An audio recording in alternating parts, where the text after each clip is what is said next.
What is up, everyone? What is up? Happy Thursday. What's everyone up to? Anyone got any fun plans for the weekend? Also, what was interesting was I kind of noticed that my ear pads were starting to have issues on my Bayer Dynamic DT990s. So I got some replacements here. We're going to try those out. Like, I literally just got them before the stream. Not sponsored or anything like that. Just wanted to try something new out because the pads... Well, the problem with these was this velour. I don't know if you can kind of see it. It's starting to flatten already. But also, it's not great when it comes to sweat. So I looked around, asked some buddies, and they said to try out Wicked Cushion. So we'll see how that works. Gonna try to look up a guide on how to replace the ear pads. But, yeah, looks like there's some news going on the internet. I found a few videos. Ditching work early tomorrow to get Korean hot pot for a friend's birthday. Totally, as long as you get your, stuff done early, why not? I got into a level computer science at my future college, which is pretty good.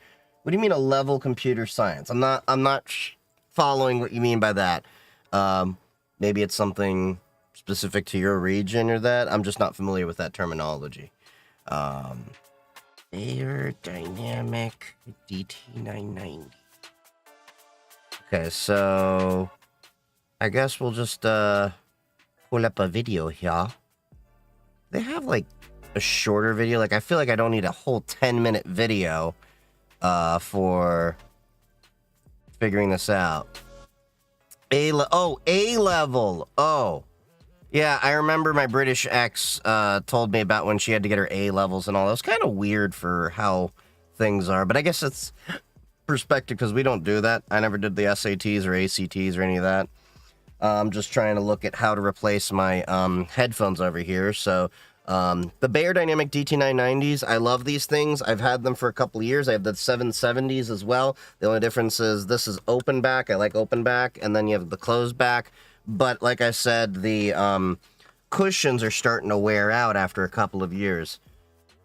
Is there anyone playing... What's WOTLK? I'm not good with acronyms of different games and stuff like that. You'll have to spell that out.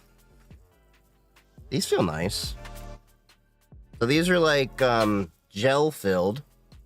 Definitely feel cooler. Counter-Strike? I haven't played Counter-Strike in years. I honestly don't play much games except for when I am, what's the word? Streaming. Wrath of the Lich King. Oh. You're talking about World of Warcraft? Yeah, there's a lot of people that play World of Warcraft kind of stuff. I think that's Wrath of the Lich King, if I'm not mistaken.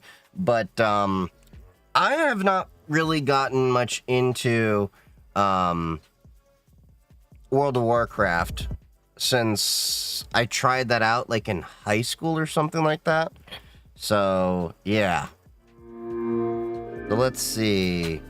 Yada, yada, yada. Hello, folks, and welcome to Sun Codex. I have my headphones off, so I'm not hearing this right now. Stretch the headband, like so. Alright. Now we can bend the headphone so that we can easily work within... His look just a little bit different than mine. Those are the 770 Pro. No, these are the Pros. The inner ring. You can help yourself with a screwdriver. Make sure not to touch or damage the inner part of the headphone.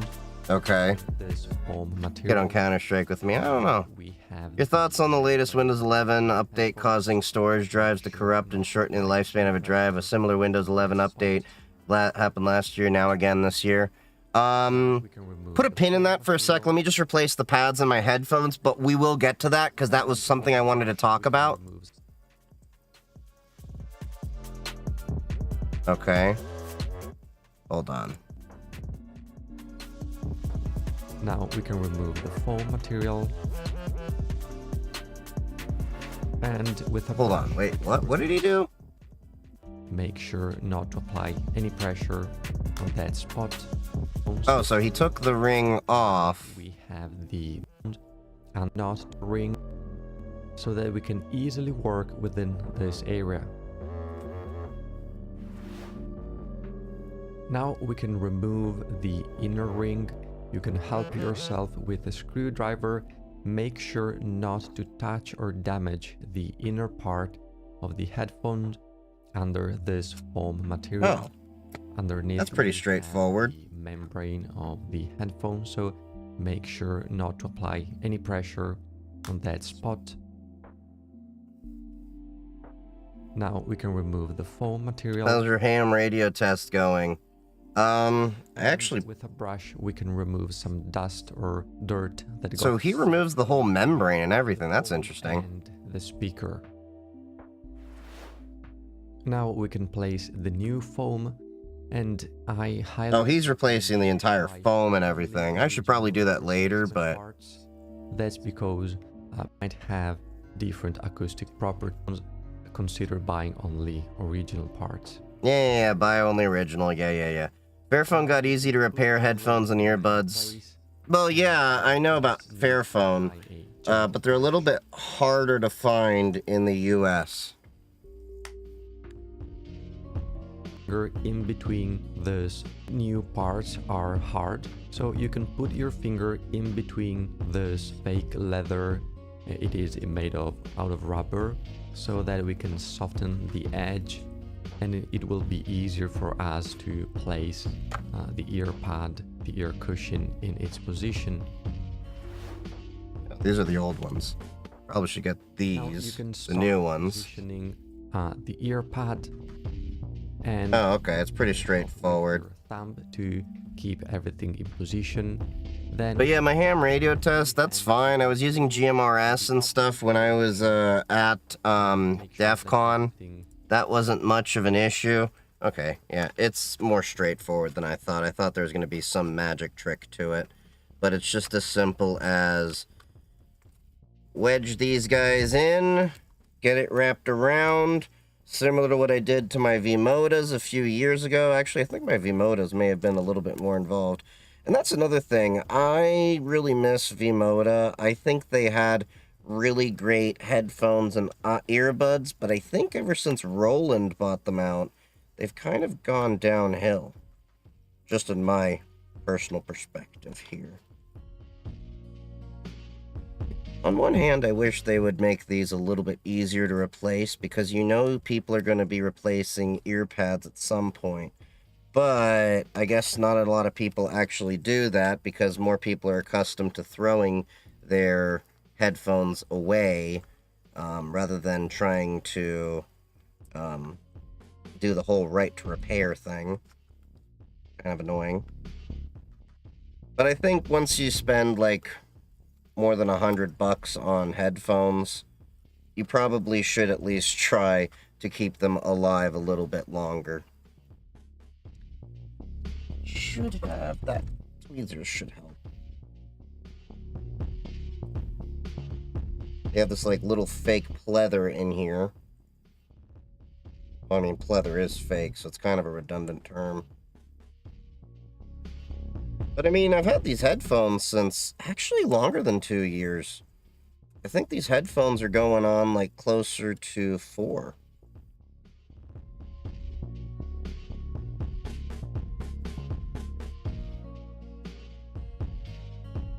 And we will get to the Windows Update thing. That was one of the things I wanted to talk about, but I want to give my full proper attention for the thoughts on that, because it also has to deal with some of the reasons why I've really been pushing people to get away from Windows as a whole. But yeah. They are. I got the Fairphone 4. Aren't they on the Fairphone 5? Fairphone has been a vendor that I've actually wanted to check out for quite some time, because I like their mission. I like what they're doing with things. But the irony is, well, not really irony, but the issue is that they are rather hard to get your hands on inside of the US. And the US does have a tremendous e-waste problem. And I'm really tired of people thinking they always need to get a new phone. I've had this argument with a lot of people. where we're no longer like we used to be with a lot of electronics. What I mean by that is, years ago, there used to actually be a use case for getting a new phone every few years. I think that did it. Just gotta tuck that in a little bit better in a couple spots, but we got it. Because, like, what was it? When the original iPhone came out, the original one, not the 3G, 4, or any of that, the original, it was not that great of a phone looking back at it, but it was kind of, because a lot of people may not remember this, but Apple didn't have an app store. We used to have to jailbreak our phone to be able to get local apps installed. They had this dumb idea of web apps. That everything was going to be a web app running inside your browser. But the problem was you were running on 2.5G data networks, also known as Edge network, and it wasn't that fast. Like, for those of you that are complaining about, oh no, I only got 3G data, 2.5G would have made you claw your eyes out. So you literally had to wait for apps to render things in those web apps. And the first actual, like, 3D game on an iPhone actually came as a result of jailbreaking. The Fairphone 6 is out. Nice. My laptop screws stripped, so now I can't upgrade the RAM. So here's what you can do for that. Get a rotary tool, a Dremel, something like that. Get a cutting wheel on it. All right? You got to be very gentle with this, though. Cut into the screw, the head, just straight down. Give yourself a flathead entry point, basically, so you can use a flathead screwdriver. And then you can pull it out, then look up replacement screws. Fairphone 6 is easier to get in the USA from Morena shop. Yeah, but I remember when I was looking at that, they were, I think, jacking up the price a little bit, if I'm not mistaken. And that was another issue, because it shouldn't be... It should be a relatively cost-effective phone, in my opinion. Yeah, I've done that trick a lot of times when I've stripped screws. So, yeah, just remember, go low and slow when it comes to that, because you can easily have it lose control and then mess up whatever is nearby. But yeah, do that, and then just look up whatever screws you had in your system, like an M2, M3, M2.5, whatever. You can probably go to like Amazon or something and buy an entire set of all sorts of laptop screws for about like 10 or 15 bucks. And that should serve you well. But yeah, just a little flathead cut so that you can get that. God damn it. We'll be able to let you get your screws in and out. It looks like Amazon has the Fairphones. Do they? I'll have to see what their price is like. Now, I don't think I will buy one in the near future because I have a few other things I have planned for. Like, I still need to rent the scissor lift for getting my ham antenna installed on my roof. I need to upgrade my mini laptop. But eventually, I will probably be in the market for testing different phones and everything. That's also why I've been trying to do more content creation and everything, because I do want to make more content around hardware and stuff like that and my perspectives on it. But of course that costs money, and I'm not some big content creator that can go up to a lot of companies and just tell them to gimme. Much as I'd like to be in that position. I used to do hardware content reviews all the time for different things I had, but, and, you know, when I would get hardware in back in my MSP days, that's one of the things I kind of miss, when I used to be in the managed service provider life, MSP, for, uh, part of my, you know, earlier in my career was I used to have access to all sorts of secondhand hardware for free or, you know, new stuff inexpensively. But onwards and upwards, as they say, you know. But then again, I was not making nearly as much money as I am now. I mean, I was making okay money, but, you know, you just gotta grow with your career. And, I'll tell you, MSP life is tough.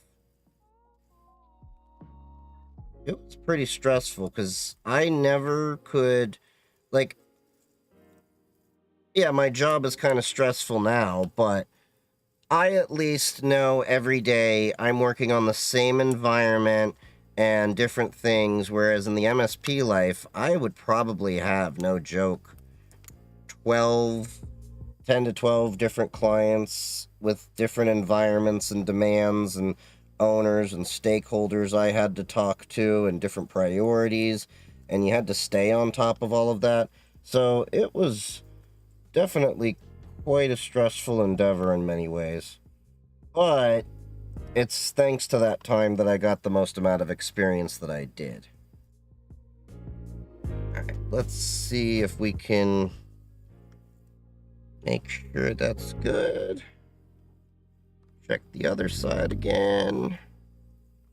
So these are a little bit different. I went for a little bit of styling, but you can see these had flattened a little bit because obviously they're not supposed to really look like that. Plus the velour was like making my ears sweat and everything. Got a little bit of a style upgrade. They had a couple different designs there, and we'll see how they feel. Oh, these feel a lot better. Oh, yeah. Now, what's interesting is these seem to trap the sound a little bit more. I'm listening to the sound characteristics. 1 second.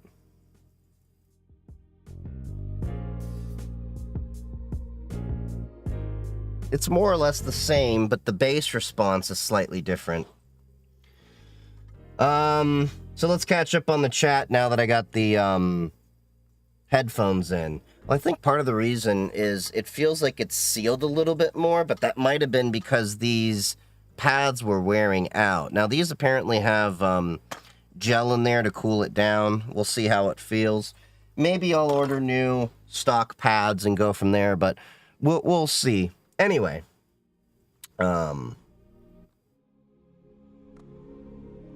I just did this. I have Anker headphones, the best, but the padding broke, so instead of $6, yeah, I mean, a lot of people don't think to do maintenance on their headphones. They just like, oh, you know, they're kind of falling apart. In my opinion, if the cable is fine, and the rest of the headphone is fine, and it's just a padding issue, replace the padding. I could change the buds, but the thing that goes over the head couldn't replace it. The band? Yeah. Anker isn't really known for having customizable bands. Wicked Cushions does have a bunch of different accessories. The weird thing about this is just they're still open so I can hear. That's the weird thing. But they feel like they're more closed back. But that could be because these are actually sealing against my head better than these were. You can actually see, I don't know if you'll be able to, where it was starting to harden up because of the sweat and everything. These are not the best material when it comes to, you know, being right up against your head for long periods of time, interestingly enough. So you probably end up replacing these. You can see how it's like smoothed out on certain areas. That's literally because of me wearing it. The sweat there is starting to take that crushed velvet and harden it. So, yeah.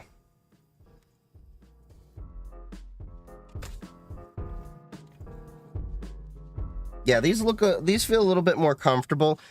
I can't tell if I've just gotten used to the sound profile because these were deforming, or if these do actually change the sound characteristics that much. I'll play with it for a while, see where we go. But, you can take a look at them. Let me get my, remote. So you can see, these are definitely just a little bit thicker.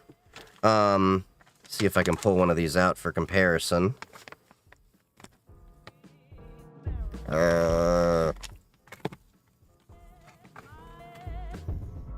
So you can actually see, let me see if I can pull this back. It's about the same thickness. See if I can get that. It's about the same thickness, but the ring itself here, this actual part is much thicker. So it actually feels more comfortable than my last ones that I was using on these. So I say for about a $20 replacement ear pad, not too bad.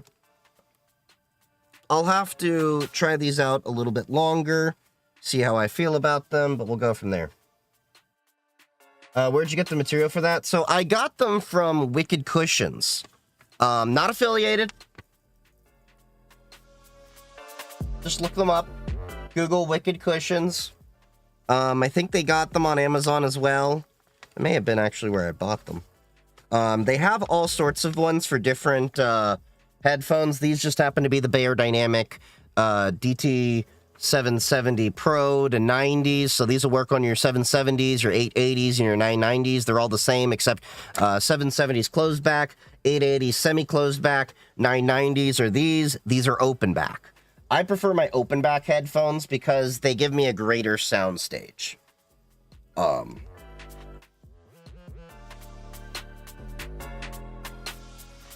But no, overall the sound characteristics, they sound the same.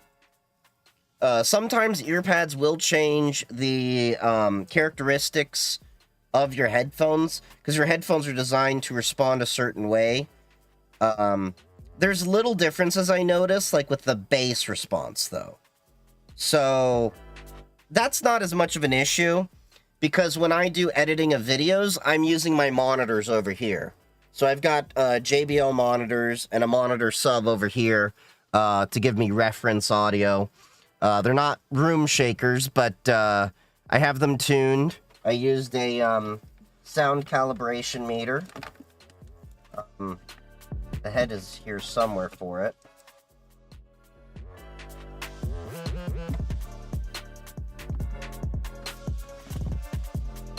here it is.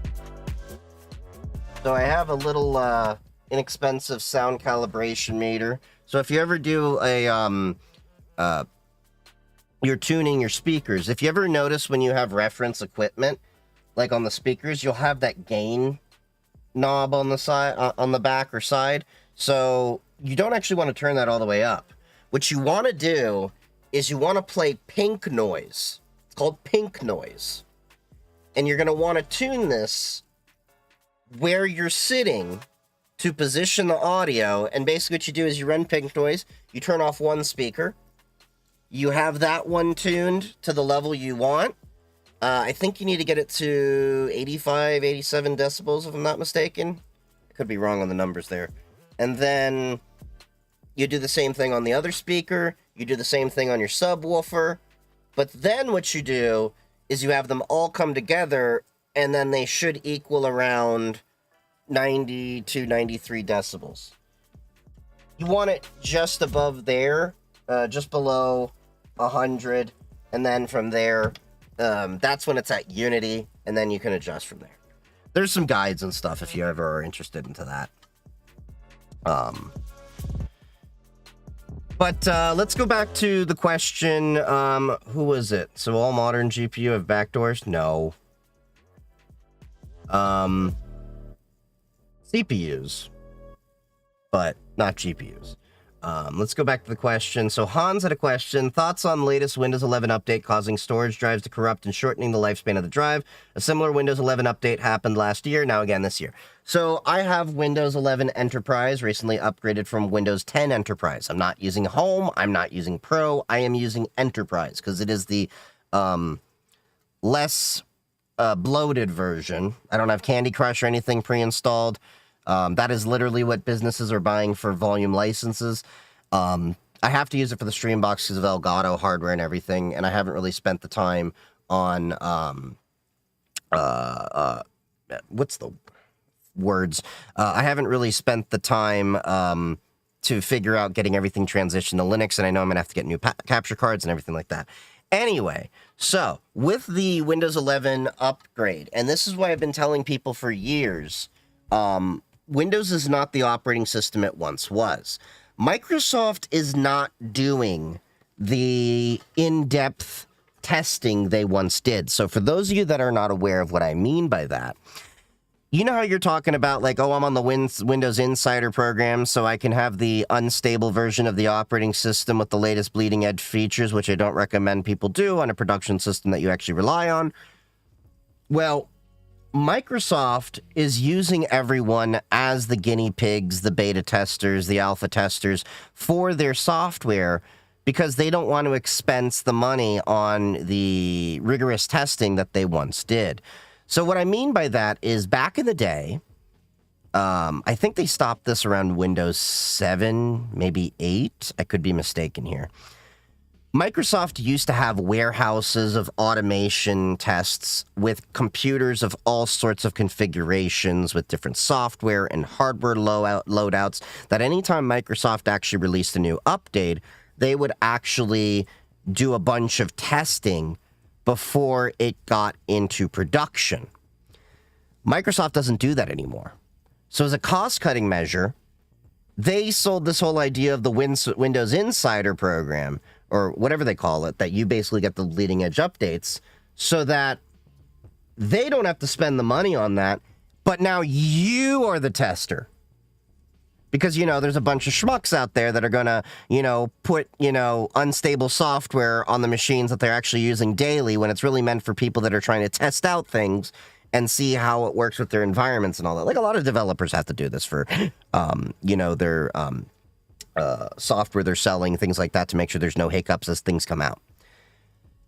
Anyway, by virtue of Microsoft not doing this in-depth testing, they've also opened the door to a lot of weird use cases and stuff that are only found after users are using them for a while. The problem is, when Microsoft did this as a cost-cutting measure, the average person, even on the insider track, and they come across issues with Windows, they're not going to report the bug. This is why I tell people that you shouldn't go on beta software unless you have intentions of being a beta tester. And what I mean by that is that you are willing to log, catalog, and report every single bug you come across. What you did when you experienced the behavior, what you were doing to replicate the behavior, the impacts, everything there. And the average person that's in the insider track is unfortunately like, ooh, I get bleeding edge new features. Ooh, shiny, let me do that. Like whether it's the iOS beta, whether it's, you know, you have the Windows beta, things like that. And by virtue of these people doing that, and then they roll with the blue screens of doom and, you know, all these other things, but they never report the bugs, the problems never actually come to light until they've been in production for quite some time. So, with that being said, this is not the first time nor the last time we will see Microsoft having issues in terms of hardware regressions, because they will probably not return to their old way that they actually used to do software updates and you know, testing. Now, you could say, well, Linux doesn't, you know, spend money on active testing and everything. True.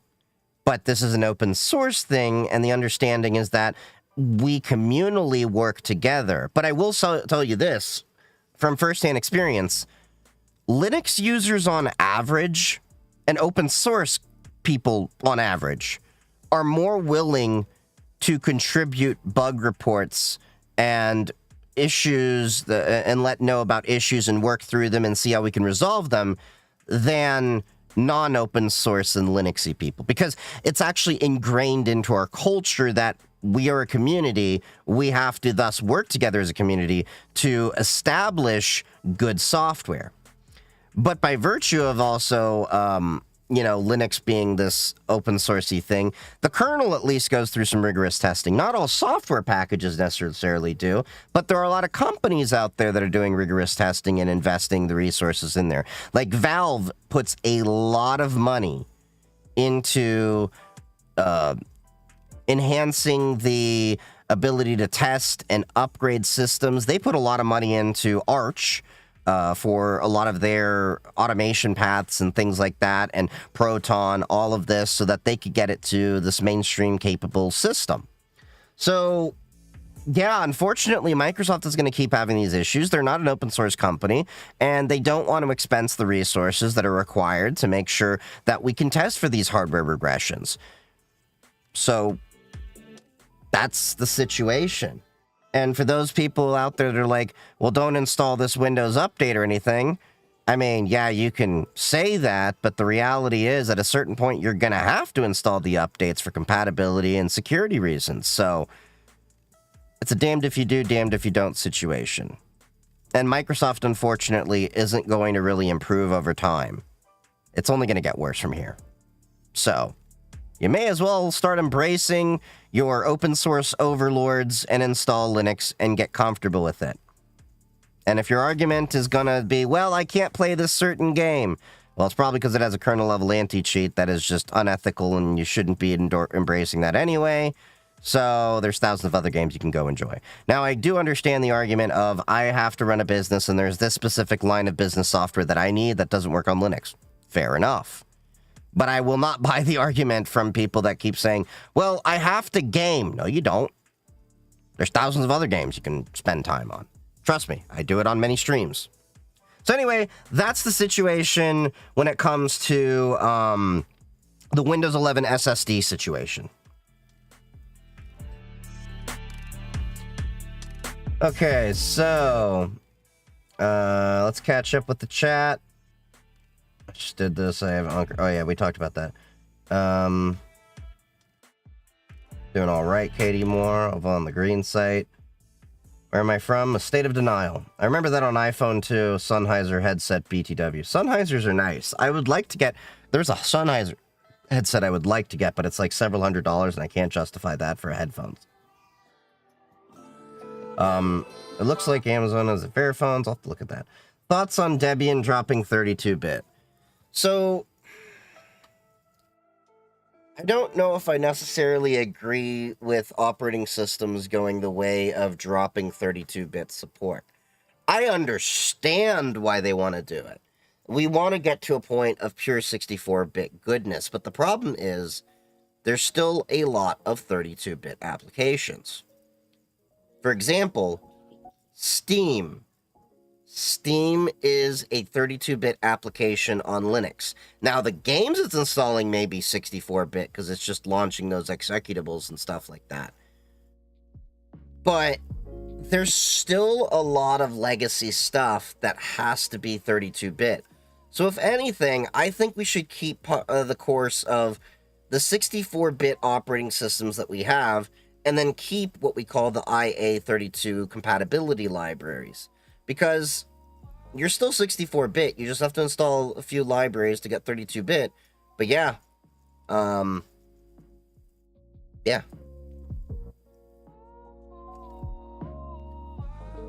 Let's catch up with the chat. MSP is nonstop. Yeah, the MSP life is definitely nonstop. I can vouch for that. I wear so many hats when I was in the MSP world, it's not even funny. Because you are the IT guy for everything in that company. My dad is an engineering business, so I get some of the old laptops and desktops from work. Nice. Yeah, I miss when I had jobs like that. Fairphone 6 is $899. That's a little bit of an expensive phone. Don't get me wrong. I'm sure the Fairphone is worth it, but the Fairphone I thought was supposed to be a bit more cost effective as a phone. But then again, you can repair it and keep it going, so yeah. Currently building my VVOR 12U rack as we speak. Need to organize my setup. Nice. Camo pattern looks cool. Oh yeah, I talked about that. I got the 990s. I prefer open back too. Yeah, I like it. It's just a larger soundstage. I just want to know why home theater systems got replaced by sound bars. I miss the old systems. So the reason why they're doing sound bars is really straightforward. Convenience and aesthetics. I agree with you. I like the 5.1 systems where you have 5 physical speakers and then you have a subwoofer. Problem is, you have to run wires for all 5 speakers and subwoofer. So that's a bit more of an involved process. Not to mention, aesthetically, you have to mount 5 different speakers at a good height and angle to hit everyone. The subwoofer doesn't matter as much. You place that anywhere in the room because of how sub 100 megahertz frequencies vibrate and everything like that. The sound bar, though, when you have Dolby Atmos and things like that, there's algorithms built into there to basically have it reproduce the effect of surround sound. Because you have to understand what's interesting about human hearing is we can tell position, but we only have 2 ears. It's really interesting when you actually look into the science of audiology, I think it's called, or whatever. But basically, if we can trick our ears into the position, and video games do this all the time. Like, you literally have 2 ears, most of you are wearing a headphone, 2 speakers, but then somehow you can get positional sounds that you're tricking it based on various characteristics. And like all these people are like, well, I need to get surround sound headphones. No, you don't. You just need a good pair of stereo headphones and a game with a good audio engine, and you can create great positional audio. So soundbars, basically, it's convenience, it's aesthetics. It's simpler for a lot of people, and most people don't want to go through the effort of routing cables because you got to think about it. If you're running cables for your sound system, you have to think, are you going to do a surface mount? How ugly is that going to look? Are you going to wire that through the wall? What's the work entailed with that? And then, mounting the actual speaker with any kind of mount. Like, are you going to mount it on the wall? Are you going to put it on a bookshelf? How are you going to get it to the equal height? There's a lot that goes into it. Now, I will say that I will still agree with a 5.1 system. I still prefer them because they generally sound better than most sound bars. But a sound bar, most people, they buy a TV, they get their streaming box or whatever, their Roku, their Fire Stick, their NVIDIA, thing, or build a home theater PC, and then they just want to put a speaker there. Like myself, I still have a pair of Klipsch speakers, 2.1s from an old computer. They're like pushing, I think, 8 or 9 years now. And I have them plugged into my TV with a headphone jack. So it's more or less the concept of a sound bar, except I have a big subwoofer on top of 2 desktop speakers on their side. So it's the same concept, really, is it's out of convenience that I can slap that in and then I can have everything there. So now it's just a matter of, mount the TV however I need to have it, whether it's on a stand or against the wall, and then I put the TV stand, or table or whatever there, and I can just set the sound bar there and have everything together in about 10-15 minutes and not have to do any complicated setups. Because then also when you go into a 5.1 system, you have the receiver, which you then have to program with a different remote. So now you're often juggling 2 remotes, whereas you can often use HDMI. I think it's called CEC. I could be wrong on that. But there's a way to actually control the soundbar through HDMI so you can control the audio still. So there's a lot more involved with the 5.1, 6.1, 7.1 setup. That's why soundbars are a little bit more common.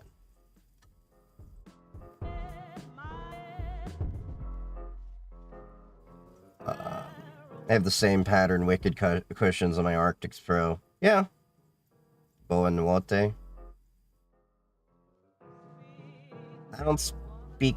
my language is mostly English. I speak... je parle un petit peu en français. Und streikens ein bisschen Deutsch. And bitte wer kurz right. From what I saw, I'm not sure if that was Spanish or Portuguese. That didn't look French to me. Why Enterprise? Well, because there's less bloat. And Windows Enterprise respects your system a little bit more than Pro and Home. And I also have a key for Windows Enterprise from Windows 7 Enterprise from when I was in my MSP days from a former employer. They're totally fine with me using the key, just not sharing the key. So if I have an Enterprise key, I'm going to keep using it. I've been using that Enterprise key since Windows 7. And it worked fine for Windows 11 Enterprise. So that's what it came down to.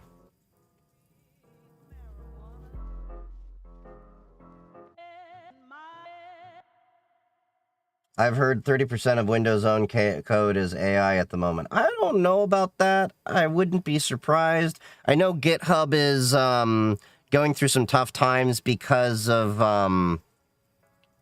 their CEO left, and then they're getting absorbed into Microsoft AI or whatever, and that's going to be a problem. So sorry, asking from the UK, if you know, you know. Can ISPs throttle your non-VPN traffic if they detect VPN use? Can they? Yes. Will they expense the resources for it? Probably not. So here's the thing. Most VPNs are going over non-standard ports. Now, there's a way you can trick this as well. If you have your VPN go over, say, port 443, which is the same port as typical HTTPS traffic, unencrypted HTTP traffic goes over port 80. Generally speaking, they probably won't inspect it too much. Now, the way this works is you can use systems to identify patterns of traffic and the way it's going over. However, ISPs can't really inspect traffic that is encrypted. So if it's SSL TLS encrypted, especially with 1.3 at least, they can't see that. But they can see your DNS lookups. So if you, I would definitely recommend everyone, and you should be doing this even without the UK Online Safety Act being a concern, change your DNS server. There's OpenDNS, Cloudflare DNS, Quad9 DNS, Google DNS, and you can use DNS over TLS or DNS over HTTPS, and what that will do is that will also encrypt your DNS requests. So if I recall, DNS over TLS is using port 443 as well, if I remember correctly, and then I think DNS over DNS over HTTPS is using... Hold on. DNS over HTTPS, I think, is using 443. What is the two? I'm drawing a blank right now. It's been a long day. There's DOT and D over... I'm going to look this up. So DNS over HTTPS... DOH, DNS over to HTTPS is using 443. And TLS, DNS over TLS, I think is the one using, port 853. Okay. I was like, yeah, there's something. Okay, cool. Now, if you use DNS over HTTPS, it's easy to blend that in with typical HTTPS traffic. So they won't be able to see how it's anything different. Now, if you're using DNS over TLS, they'll see that you're having encrypted DNS requests, but they won't know what it's for. It doesn't raise that much of an eyebrow, but I know many businesses in their corporate settings are blocking DNS over TLS. Because with HTTPS, you can actually do some SSL inspections and stuff like that. Anyway, can they inspect, back to the core question that you had, Can ISPs throttle your non-VPN traffic if they detect VPN use? Absolutely. This is why in the USA, we've had this whole argument, and I'm sure it's been in many other parts of the world, called net neutrality, where the idea is that we must treat all traffic equally. I've gone back and forth on this topic over the years. I am a proponent of net neutrality. Even though I do understand not all traffic is actually equal, because you do have prioritization of different services. For example, a VoIP call has to be higher priority than other traffic because it's dependent more on latency than other things. Whereas, like, if I'm doing a website, it doesn't matter if it's, a few milliseconds behind compared to a few packets that VoIP is expecting before you start hearing degradations in call quality and everything like that. Same thing with like iMessage, which follows under that, because you definitely are doing video calls and that needs to be prioritized more. And that's where we have systems like quality of service come into play for that. ISPs can do that. Now, the problem is for ISPs, that is an expense. That is an investment, because that means they have to have they have a little bit more overhead if they're inspecting traffic to then enact these rules. Because it's pretty CPU or just resource intensive, period, to inspect traffic. So they're going to have more overhead than usual. And ISPs generally don't want to spend the money if they can avoid it on systems that are going to create more overhead. And those are one of those systems. Now, whether the UK government actually requires or mandates it, that's a whole other question there. But that's where we're at with it. Now, I am going to be talking about the UK a little bit because I saw some reports that the UK was allegedly trying to ban VPNs. We'll get to that a little bit. I have a few videos queued up in the watch list we'll get through. I want to catch up on the chat over here. Hey, Vampire, how's it going? Fairphone is cheaper here in Europe. Yeah, I know it is. The next time I'm in Europe, I'm probably going to order a Fairphone to be delivered or picked up for me. You're very welcome, corporate hippie.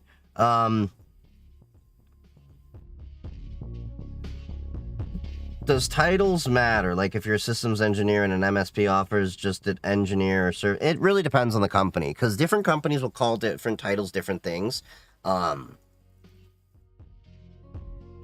Like at where I work, network engineers are just cybersecurity engineers. Even though they basically have the same title as me. Even though they're doing completely different things. There has been a trend in a lot of businesses recently to flatten the titles and levels across the industry. So keep that in mind.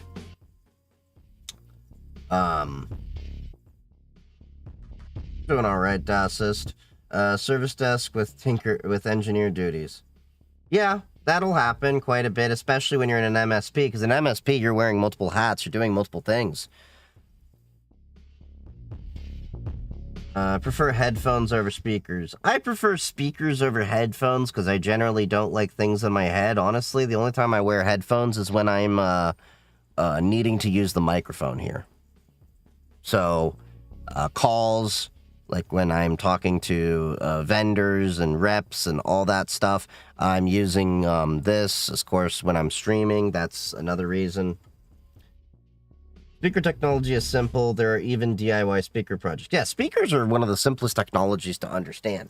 And the interesting thing is when I actually educate people, you can turn a speaker into a microphone. A microphone and a speaker are very, very similar to each other. So I've actually seen it where one of my buddies, he had his microphone die. He took some sacrificial headphones, quickly rewired it, and it became a microphone. It's very simple technology. Anyone that wants to look into it, it's really interesting. So the difference is, like you're using the power to send sound over the speaker. You just flip that entire principle. Boom, you have a microphone. I'm oversimplifying a little bit, but you get the point. My friend wanted to make me a laptop with me, but he keeps saying we should use ARM instead of x86 64. That's a personal preference, but the honest truth is, if you're trying to make your own laptop, ARM will be more energy efficient. The little mini laptop you've seen in some of my videos, the MNT Pocket Reform, that is an ARM CPU. I have to do one more upgrade on it. They're going to be more energy efficient, because with x86-64, you definitely have to consider venting, heat dissipation. So that's going to be how you're going to cool it. Whereas an ARM, you can very easily have some kind of passive cooling and not have a problem with it.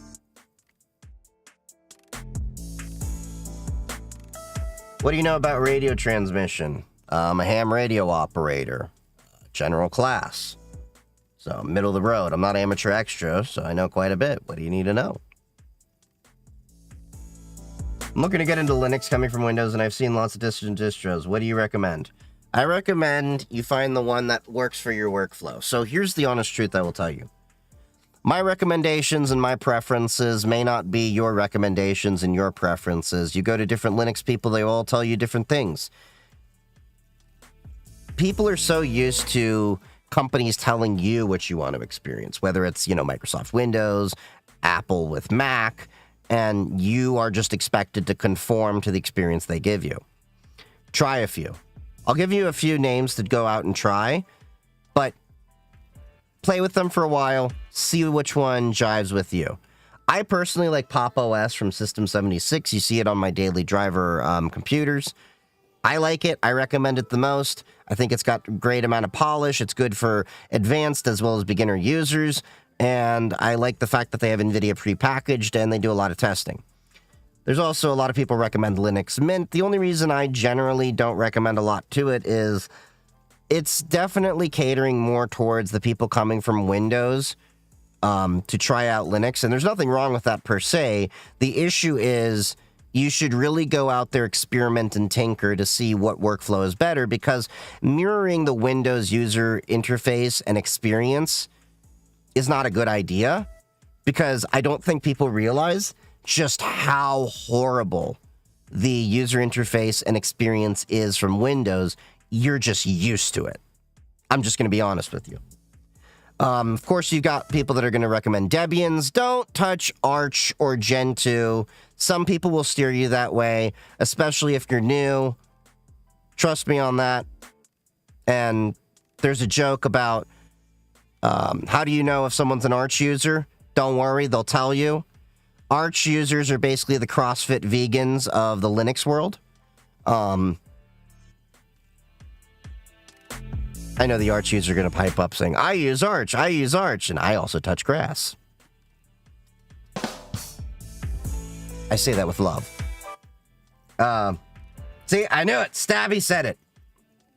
But yeah, just go out, experiment, tinker. There's a website called DistroWatch. I've shown this many times. I'll bring it up again for those of you that are not familiar with it. You can definitely go here and check it out. This is where a lot of different operating systems are being monitored. There's literally thousands of different operating systems, distributions. So you can see like Linux Mint over here, had a new beta release. You can see the top, 6 months of Linuxes over here. You've got Catchy OS, Mint, MX Linux, Debian, Endeavor, Pop! OS, which I said I use, Manjaro, Ubuntu, Fedora, Zorin, OpenSUSE, Nobara, Anduin, Elementary, Nix OS, Bluestar, KDE, Neon, Tuxedo. You just go through, play with them. You don't have to install them all bare metal. You can even just do a virtual machine and tinker around. Just experiment. Linux and open source, the whole idea is the power of choice. So go out and choose what works best for you. Because at the end of the day, under the hood of most Linux distributions, it's pretty much the same. The difference is maybe slight differences in user interface, the workflow behind different things, package manager they're using, maybe some of the packages they're using, but for the most part, it's the same.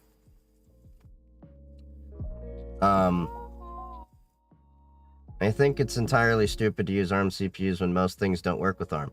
Most things on Windows don't work with ARM. But I can tell you that most things on Linux do. I've found very few things that don't work with it, if we're not counting gaming. That's a whole other thing. Yeah, I'm bad at German. Well, yeah, the Germans were bad to my people, so. Temple OS. I will wire my 5.1 only for stereo because it's easier and they are not for movies. I mean, that's fair enough. Alright, let's see what Dead said. I started learning about cybersecurity penetration testing 3 months ago, and you've been one of the biggest helps. Just want to say thanks, man. Oh, that means a lot. Thank you, bud. Happy hacking. Really tempted to switch to Linux, but I got a few hardware pieces, i.e. Elgato. Thoughts? Well, that's my issue with why I have my Streambox over here. So my Streambox, the thing that actually is running the streams, that's running Windows. But my main box, with a little bit more horsepower, that's running pure Linux. So I have 2 boxes over here. I keep things separate because I do have the same issue, Elgato hardware. Now, let me make this very clear. There are projects out there to use your Stream Decks. There are projects out there to use some Elgato hardware. It just happens to be, I'm using the Elgato teleprompter, I'm using the key lights and Stream Decks, and I have an AverMedia capture card. I would need to change over to, I think it's Blackmagic was the company. They make ones that have Linux drivers, but they're a little bit more expensive. They are better capture cards, though.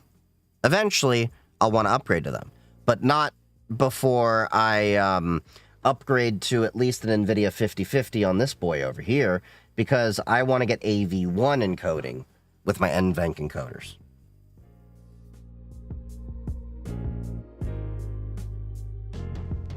Change it to Quad 9. Yeah, Quad 9 is my primary DNS server that I use for my house. A lot of people are using Cloudflare and Google DNS. The reason why I like Quad 9 is it's got some security mechanisms built in. So I can pull them up so you can learn about this. We'll go through the chat a little bit more, and then I will go through some of the YouTube videos that some people have sent me, as well as... Thank you for the follow, Ebony Wing. So this is Quad 9.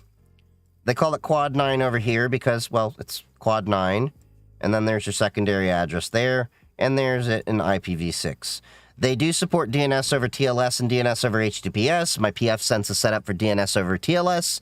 So all of my DNS requests are encrypted, period. My ISP doesn't see them. But yeah, Quad 9 is a free service that replaces your default ISP or enterprise domain name service configuration when your computer performs any internet transaction that uses DNS, and most transactions do. Quad 9 blocks lookups of malicious host names from an up-to-the-minute list of threats. The blocking action protects your computer, mobile device, or IoT systems against a wide range of threats such as malware, phishing, spyware, and botnets, and it can improve performance in addition to guaranteeing privacy. The Quad 9 DNS service is operated by the Swiss-based Quad 9 Foundation, whose mission is to provide a safer and more robust internet for everyone. So yeah, you can use Cloudflare, you can use Google DNS, but my understanding is they don't actually do any security protections. They do, well, security in terms of, you know, malicious sites and things like that. They do security protections in terms of there's DNS over HTTPS and DNS over TLS capability, but this is actually using threat intel to find out malicious actors out there, like command and control servers, botnets, you know, things like that, and block them at the DNS level. So it's another layer of my security system for my home lab. That's why I recommend Quad 9 over a lot of the others there. But if Quad 9 ever fails, I have 6 different DNS servers set up in my firewall. So first it will try hitting Quad 9 primary, then secondary. If those fail, it will go to Cloudflare's primary, then secondary. If those fail, then it will fall back to Google DNS. I haven't had a situation where it's done more than hit the secondary Quad 9. But it's nice to be prepared for that kind of a situation.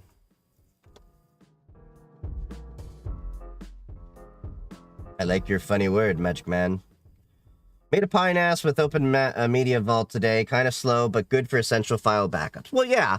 The Raspberry Pi NAS is going to be a little bit slow. It also depends on the disks you have connected to it. So if you're using like a Pi 4 or Pi 5 that has USB 3, you can attach a USB 3 SSD over it.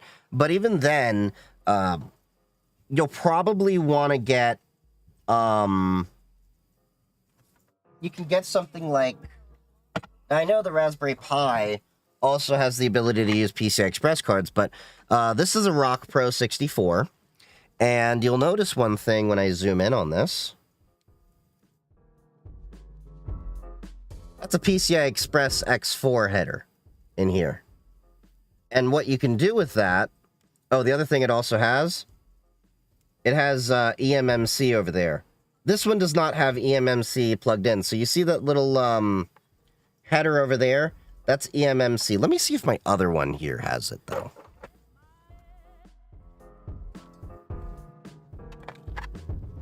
Yeah, this one has eMMC.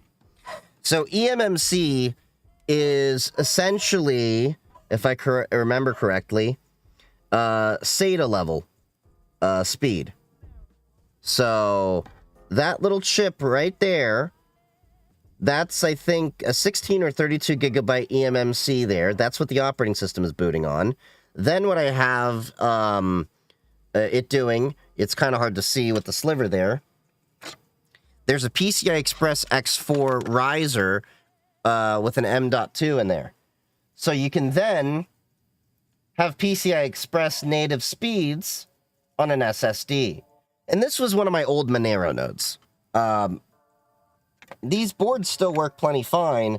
I've just moved on to these are the Rock Pros. So I have a Rock 64, which is the slightly less powerful version. And that one's running on PoE. Power over Ethernet. So that way I don't have to run a power cable to it.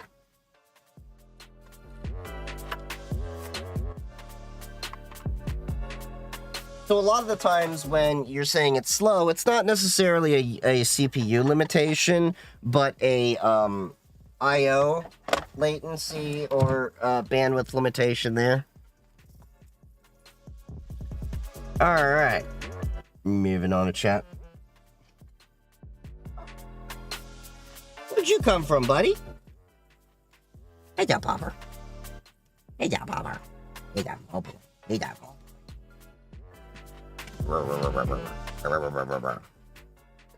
Where'd you go, boy? Sorry, my dog just came down here. I was like, I felt my chair get smacked and then realized it was him. Where's your brother?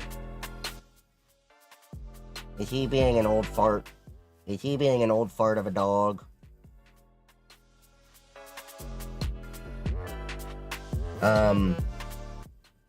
Yeah, this might sound silly, but I am sometimes trying not to get so deep into this because I will get paranoid the more I get into it. Well, here's the reality. They say ignorance is bliss, but also ignorance can also be a dangerous thing because if you bury your head in the sand while the world is on fire, eventually the world will set your ass on fire. And that's what's happened, if you think about it, with the UK, with the EU, with the US. With all these, like, all of a sudden the UK is, like, censoring free speech on the internet with the UK Online Safety Act.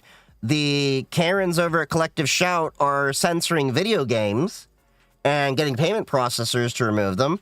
And EU chat control has been talked about for several years, and most people haven't been paying attention to it. And this has been creeping for a while because people want to remain ignorant. At a certain point, you got to stand up and get educated so you can stand up and fight. It's not always the comfortable thing to do, but it's the necessary thing to do. You should get involved. You should be, it is your civic duty to, educate yourself and others around you about the things going on. Because we saw how a lot of ignorance plays into how authoritarian, power-hungry people get into positions, and they prey on the ignorance and naivete of a lot of people, and a lot of the educated people, because we know better, unfortunately, want to stay out of it because it's draining. It is. I hate politics just as much as many other people. But I understand that I have to get involved because, one, I have the platform to at least have some voices amplified. Therefore, I feel like I have a duty to do so. Okay, I will give my dog a treat, Vampire. Barack! Ari!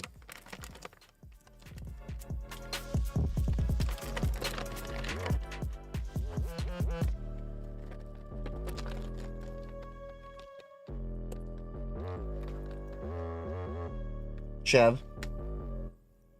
Chev. Lamala.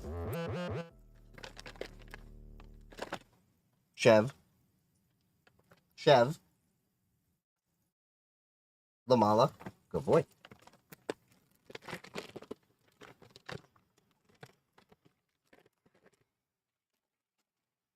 That's a good boy. That's a good boy.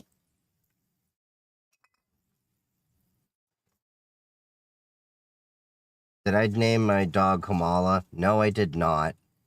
He's named Barack because it's a lightning, and he had a lightning stripe down his head when he was a puppy. I did not name him because of Barack Obama. Okay, so, catching on.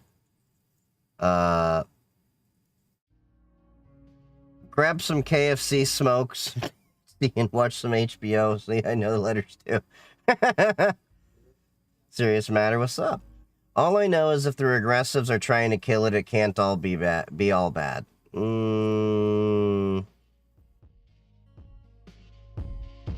don't know if I agree with that statement. Spend a little bit more money, heaven forbid. What is that in reference to? Because I talked about quite a few things. Thank you for answering my UK question. Might be gone by the time you get to this comment. Oh, no problem, corporate hippie. Did you hear UK going after 4chan? Yes, I did hear about that. We were going to talk about that a little bit as well. We're going to wrap that up into the UK wanting to ban VPNs, which I saw 2 comments in a row just talk about that in the chat. I'm catching up, sorry. So corporate hippie and Hans were talking about the yes, UK wants to ban VPNs, which I do have a video queued up here in YouTube in a little bit. At my company, the same position could be called 5 different things. Half of them are just slightly different punctuation. And that is honestly par for the course for a lot of companies because they are, like I said, there's been an industry push to flatten names at different companies because it was pretty confusing across IT and cyber companies in many cases because it would be like, well, what does this person do? They do this. Well, why do they have this different title than that person that basically does the same thing?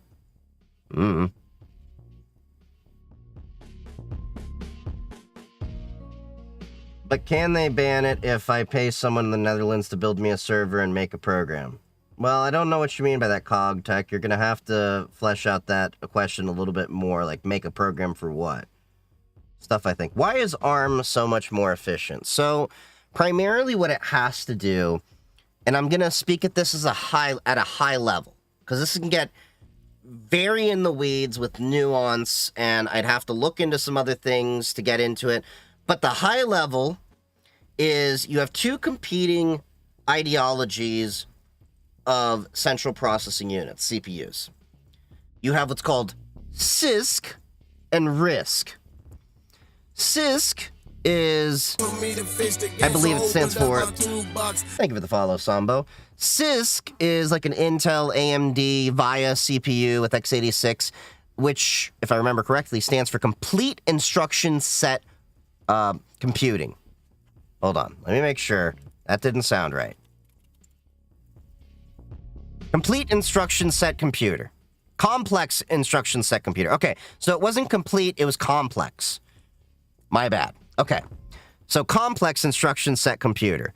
I normally go by the acronym, not the name, so I wanted to make sure I got that right, and yeah, it's a good thing I did. Now, RISC is reduced instruction set computer. So, what that essentially means is, let's pull up Intel, for example, here. All right? Intel Arc website. So, for those of you not familiar with this, Intel has a part of their website called Arc. And this gives you the data sheets on all sorts of processors over here. So, we're just going to pick out, a random processor out here, get the spec sheet. We'll just grab this Core Ultra 5 processor 235 UA. All right. Now, most people, when they're looking up CPUs, are just looking at, okay, name, model number, it's got this much cache, it's got this clock speed it can go up to. You'll maybe go, okay, it's got this many cores, and then that's where you stop. Maybe at most you're looking at the thread count, you know, these clock speeds and everything. But many people don't scroll down to... Okay, those are the GPU and specifications. So this is where we get into it. So you see you have security and reliability. You've got advanced technologies. Where is... They changed the layout of this since I last looked, so bear with me 1 second. I'm trying to find... They usually list out like AVX. Maybe we should go to like a Xeon processor.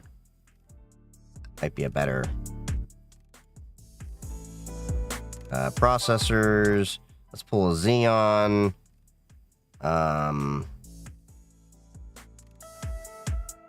We'll just pull a 5th gen. Let's pull a random CPU here.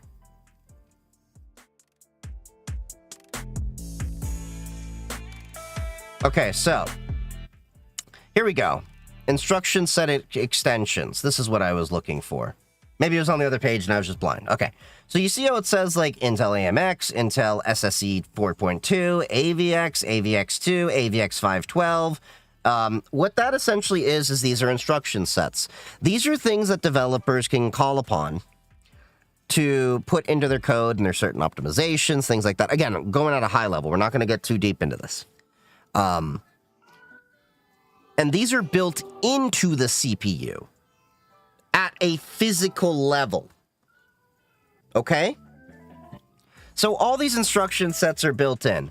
And the reason why they call it x86, by the way, plays into it. So the granddaddy of Intel processors as we know it is the Intel 8086. I'll pull that up so you can see it. Intel 8086. My allergies are going crazy and my nose is itchy, so I apologize if you see me scratching my nose. I swear I'm not, you know, but... So this is the Intel 8086. This is the granddaddy CPU. Started in 1978, discontinued in 1998, so it had a good year. A good 2 decades of a run. So this is what started the whole 86, you know, line of CPUs. And that was the original, you know, as you can see, it's called x86-16. This was a 16-bit CPU. They started expanding it, so you had 286, 386, 486, 586, 686, and then eventually it just kind of turned somewhere in the point to the x86, so they're all backwards compatible. So x86 basically has all the instruction sets along with the flaws of all the previous generations because it has all the instruction sets for the backwards ones. Now, RISC, in comparison, is reduced instruction set computing. So it doesn't have a lot of these instruction sets built into the hardware. That doesn't mean it can't use it. It just means developers have to code those functions into their code. So from my understanding, and if there's developers out there that know a little bit more on this, please, you know, speak up. Because this is not my area of expertise. This is just something I happen to know a little bit about. They have to spend a little bit more time to get coding to do the same functionality that relies on some of these CISC-specific instruction sets that may be baked into CPUs, like the AVX and the SSEs that I was mentioning and things like that. Sometimes you'll actually look at, you know, software requirements and they'll say, need a CPU with this instruction set or, you know, these little features or, you know, all that. That's where it basically comes into. So by virtue of a RISC CPU not having to have these complicated pieces in there, it's able to use less power. It's a little bit of an oversimplification, but that's more or less why, because it's a reduced instruction set computer.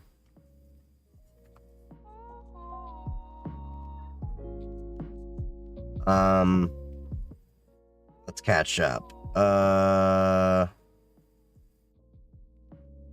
I'll never forget when the ISO for Mint was hacked and was downloadable by thousands. That's partially why I'm also been turned off from Mint, but that could happen to anyone. But I will never be able to scratch that out of my mind. There is Zorin that acts and looks a lot like Windows. Yeah, there's many operating systems there, like I was saying. I use Arch BTW, of course, Stabby. Gen 2 is easy to install for beginners. Balloon? No. No. Let's not troll the newbies. If anything, have them install Hannah Montana Linux first. You get the best of both worlds. I miss CentOS. CentOS was great. Then IBM came in and ruined the whole Red Hat line of family software. And they're still ruining it. I mean, look at what they're doing to the Fedora project, and it's thrown the whole RHEL ecosystem into chaos. I use Arch in a ThinkPad. See, I knew when I made that comment the Arch users were going to speak up. Thoughts on Kali Linux users? Well, Kali Linux users are unfortunately the people that often just want to seem like edgelords and hacksaws because they don't seem to, like every single person I know that actually uses Kali, like uses it, not like boots it up into a virtual machine or as a flash drive or as a one-off system. They're the people that want to be edgy and look like a hacksaw and, you know, try to, you know, have that, would you say it's motif? But that aesthetic, basically, of what a hacker is and what they view and everything. Most of those people don't really know much of what they're actually doing. The people that I know that are, you know, ethical hackers that have proper amounts of experience and things like that, generally tend to either A, pick a Linux distro they like and install the ethical hacking software they need, B, run BlackArch, C, use Parrot OS, which I like Parrot OS. That's my preferred approach. D, there's also like Black Ubuntu, which is the same concept. It's just, there's ways to install all the ethical hacking tools around whatever distribution you want. The people that are using Kali don't really know much better because Kali, it's not really designed to be run as a daily operating system. In fact, it was only recently they finally had it create local users because it used to run as root out the box, and then you had to go through, add the user, and then tweak it a little bit just to be a daily driver. And even then, it's a little bit wonky and buggy in my experience compared to Parrot OS. And Parrot OS is designed so much to be a daily driver that you can actually get Parrot OS without all the ethical hacking software pre-installed and just have it as a basic desktop. And I think Parrot OS actually is prettier and everything like that. So yeah, most Kali users just use pre-made scripts. I would say that's a, you know, good enough statement there, Balloon Magic. I mean, Kali is where a lot of people with ethical hacking start their journey. I'm not going to fault them for that, but it's one of those situations of they don't know what they don't know, and they don't know there are a lot better solutions out there than Kali for ethical hacking and all these different things you can do in cybersecurity. So that's my 2 cents there on my thoughts on Kali users. Arch saves me lots of money on Sunstream. I bet it does. OpenSense doesn't work on ARM. That's probably because they haven't compiled for it, but also pfSense does work on ARM, but only if you buy pfSense official, well, Netgate specific hardware, which is the parent company of pfSense. OpenSense could theoretically run on ARM, but you would have to have compatibility with the drivers for networking hardware. And that's where I think there's quite a bit of a limitation, is in a bit more hardware compatibility. Now, there are a lot of enterprise softwares and suites and stuff like that that actually are designed to work on ARM. Like, you can easily get ARM-based servers on AWS. There's CrowdStrike that has an ARM version, and many different other enterprise-related softwares, because a lot of businesses are using ARM as a cost-saving measure for energy efficiency, because x86 is power-hungry. No ifs, ands, or buts about it compared to ARM in many cases. And in many cases, you don't need the full advantage of a CISC system, so they'll go to RISC to save power costs. But of course, your systems have to be built around it, and generally speaking, those servers are on Linux or FreeBSD. Or NetBSD or something like that. Oh, Vampire got my video because I got high but Jewish. Yeah, there's that creator that actually makes a bunch of Jewish content, and that was funny. And he actually went, because I got high. Thanks for your advice. I'll have to start tinkering. What about security on Linux? Is there any software you recommend? Generally speaking, with software on Linux, it's a little bit different than Windows. I'm not saying that you don't need to secure Linux. Like you just don't have to think of it in a lot of the same ways as Windows. So with Linux, it's more about, again, it's contextual based on what you're trying to do. Like if you have an internet exposed server, I would say, yeah, probably consider an EDR, XDR, endpoint detection response, extended detection response system like CrowdStrike, or you can even go open source with Wazza, so you can start monitoring it and start mitigating threats. But if you install Linux, you don't need to worry as much about installing antivirus as of present. I'm sure one day that might change as it starts to become more mainstream. But it's more about your firewall, locking it down. In Linux, you have IP filter and, no, was it IP filter? I used to remember this off the top of my head. Hold on. Linux has, let's say, FreeBSD uses PS, net filter, and IP tables. That's what I was thinking of. I was like, I knew that name wasn't right. Net filter and IP tables. My brain is really fried today for some reason. Thank you, Abby. Linux uses net filter and IP tables. FreeBSD tends to use PF. I like PF a little bit better, which is why I prefer FreeBSD for my router/firewall over Linux. The networking stack, I think, inside of the BSDs is a little bit better. But with Linux specifically, you just got to worry about, you know, your firewall, locking that stuff down. There's a few things you can do to harden it. That's very simple. You can look up, like, if you're using Ubuntu or Pop! OS, a lot of this, is pretty straightforward. Ubuntu has their own lists over here. Let's see if this one matches up. No, that's just a very basic one. I used to know a site off the top of my head. Okay, there's a GitHub here, but you can find a few other ones. So here you go. So there's quite a few things you can do to harden things. This is for Ubuntu 2004 and 2204, but a lot of this should apply to the latest Ubuntus. You'll have to find differences for Red Hat types and all of that. It doesn't have to be specific to your operating system, but the family of operating systems. So, like, this will apply pretty much to most of the Debians, give or take. So, excuse me. What is this doing? Oh, this is a hardening script. Oh, that's interesting. I might have to take a look at this later. But you can take a look and see the things that it's hardening. So it splits out the partitions here, boot, home, varlog, varlog audit, vartemp. The way that Linux does the file system is / is your root. So I can actually show you mine.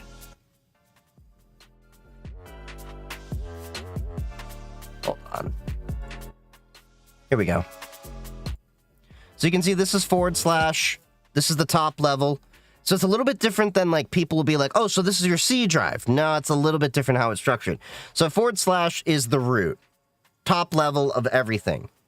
And then what you can do from here is you can mount your disks in different ways. So some things I have mounted in, like, MNT. So you can see this is where I mounted my NAS over here. So you can pull up right over here. This is going straight to my NAS. But it looks like it's part of the local computer because of the way I'm doing it. You can also go to the media folder over here. So you can see there's things hooked in. Let me make sure. Yeah. So like I have my local disks over here mounted in here. So yeah, so basically VAR, you can split that out. And you can see in here, they have a bunch of different configs, NTP server rules, log rotation, configuring your SSH port if you have that open, stricter control settings, audit D. There's a lot in here. But I want to find a specific guide that actually can go you through this so you can actually learn. Let's see, does this talk about it? This seems to have some of the stuff. Not as deep as I probably would. There was a guide I need to look up. I used to share it all the time. I got to remember where it was. So, of course, system updates over here. Ensure root only has a user ID of 0. Check for accounts with empty passwords. So if you're running a server, you don't want accounts with empty passwords. Lock different accounts, adding accounts, your sudo configuration. IP tables is what I was talking about over here. So you can see you can only allow certain things in. If that's a little bit annoying for you to figure out, you can use uncomplicated firewall to be able to manage this a little bit better. You can also, of course, disable root login. We do not want to log in as root whenever possible. Allow users. You can even change the SSH port from 22, but I'll give you the honest truth. I don't bother with this because the whole idea of protecting your servers through obscurity is only a one-trick pony. Once somebody figures out what that port number is, it won't matter because that's been exposed. So it can only protect you from as long as they can, pound on your server, which then gets into when you're going to want to use fail-to-ban or IDS, IPS systems similar to that, intrusion detection and intrusion prevention systems, and you can use CrowdSec on top of that. So there's quite a bit here, but this was not as much as I wanted to, show. There's a lot more you could do with this. Yeah, this is a little bit more, I think, involved. It's just a run book, though. But yeah, you can also look at the CIS guidelines. That's a good thing to remember. A lot of businesses are moving to CIS benchmarks. They have them for Mac, Windows, and Linux to make sure things are hardened. So you can actually get the benchmarks here. Let's let me just download it.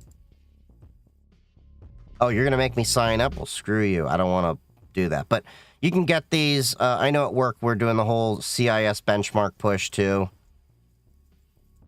But yeah, there's quite a bit that you can do to harden a Linux server as well. Do you need to go through an immense amount? Not really.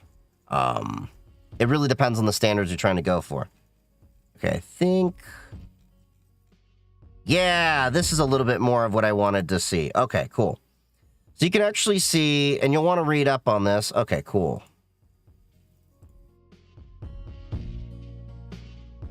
There we go. So here they go. They have a good section on hardening over here. So you can go through, I think this was actually what I looked for. This is the Book of Zeus. So they have hardenings for all sorts of things. Apache, AppArmor, avoid using non-secure software, disable open DNS recursion, firewall, IP spoofing, MySQL, PHP, protect DDoS attacks, SSH, set up IP tables, shell shock bash vulnerability. That's a little bit old though.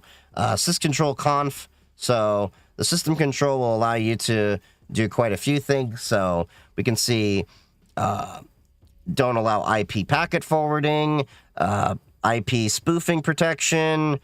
You can block ICMP broadcast requests, pings, disable source packet routing. Some of these things you'll want to keep enabled if you do a VPN or rerouting. Block SYN attacks, so you can block some SYN floods. Ignore send requests. Log Martians. Yeah, and I love some of the names inside of Linux, just if you haven't realized that. Ignore ICMP redirects. Ignore directed pings. Accept redirects if this is not a router. Log packets with impossible addresses to kernel log if you want to do that. There's a few things you can do. And then in Ubuntu and many other types, you have AppArmor, which is a way to Yeah, this website needs to be fixed a little bit. But yeah, there's a few things you can do. Do you need to get into this deeply? Probably not. Most of the security, just like with Windows, goes with don't click on stupid things. Watching a stream on Temple OS. Funny. No, it's out of topic, but do you like ramen? I like udon a little bit more, to be honest, NT Grim. Primarily because ramen, most of the time, tends to have a pork broth, and I do not eat pork. So, udon tends to have a fish base. Plus, I like the thicker noodles.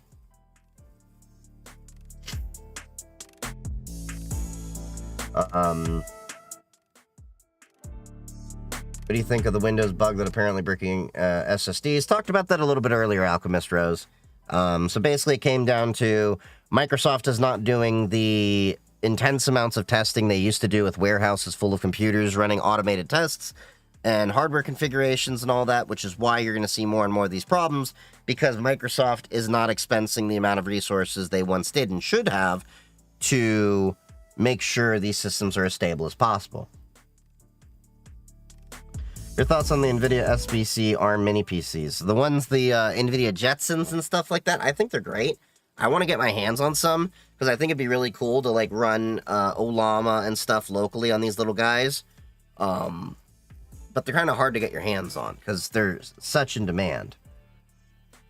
But they're pretty cost-effective for what they do.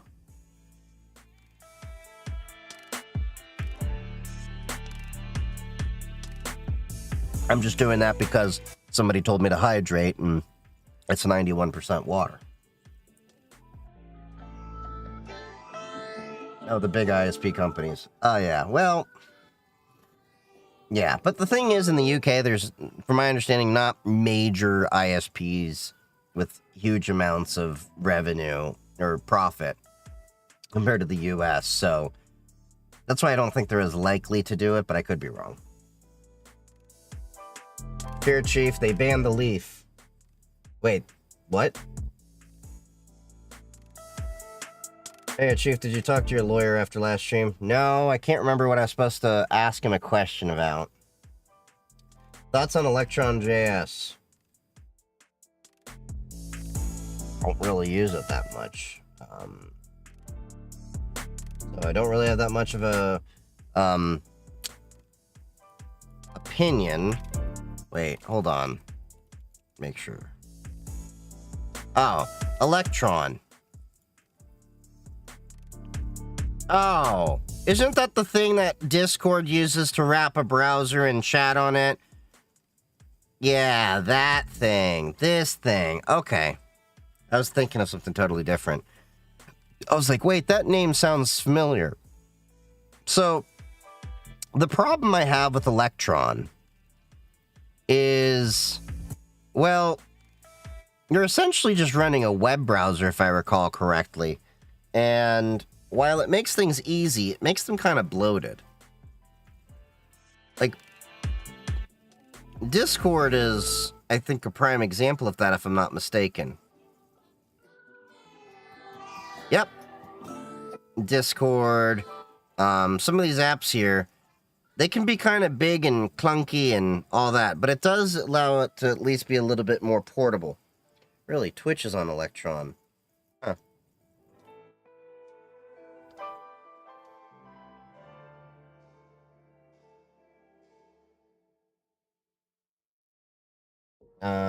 What's up, Harmony 21X?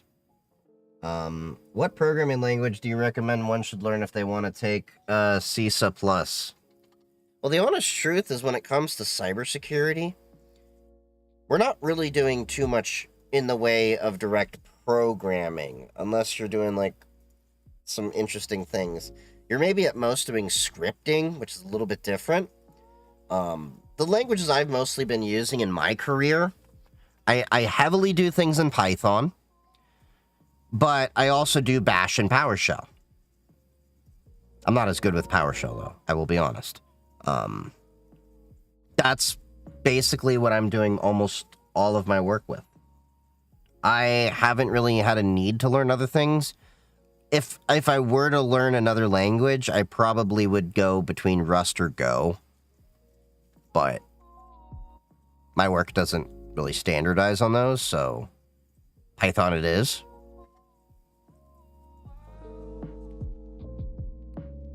Most Kali users just use pre-made scripts. Pretty much.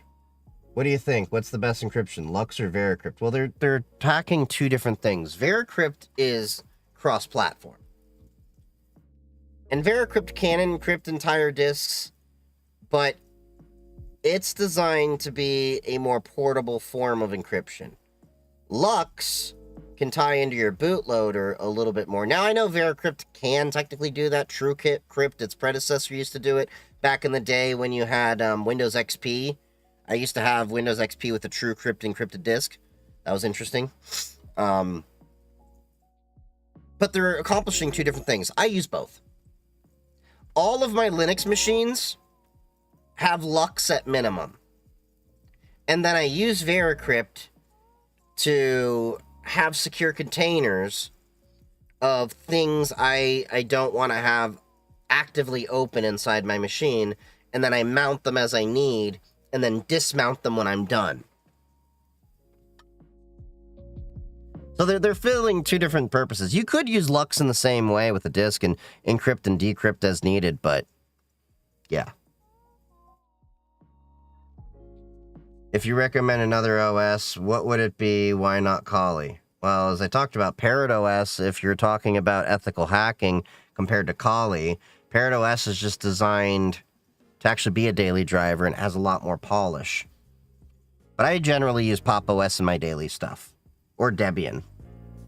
Debian, Pop OS in my daily stuff. Cubes OS for the reasonably secure laptop. Redneck version of those. Echo, what up? Chief Geek 3D, yo bro. Clever game and change. Have you ever clicked on something sus your friend sent it to you? Yes. If those of you don't know my buddy Darko, that is one of my IRL friends. He sends me sus things all the time that make me question his sanity. But they're sus for a different reason. Now, oftentimes I will get a file or something that somebody sends me, and then I open it up in Cubes OS in a offline VM and detonate it there to see if anything happens. I've actually had a few, quite a few, phishing attempts on my for email.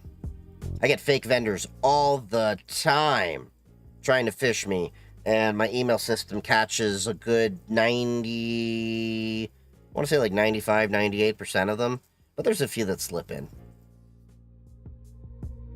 I have an email system on top of the base email, an email security system on top of the base email system I've talked about quite a bit. It's Avanon. It's using AI, machine learning, to go through a lot of that.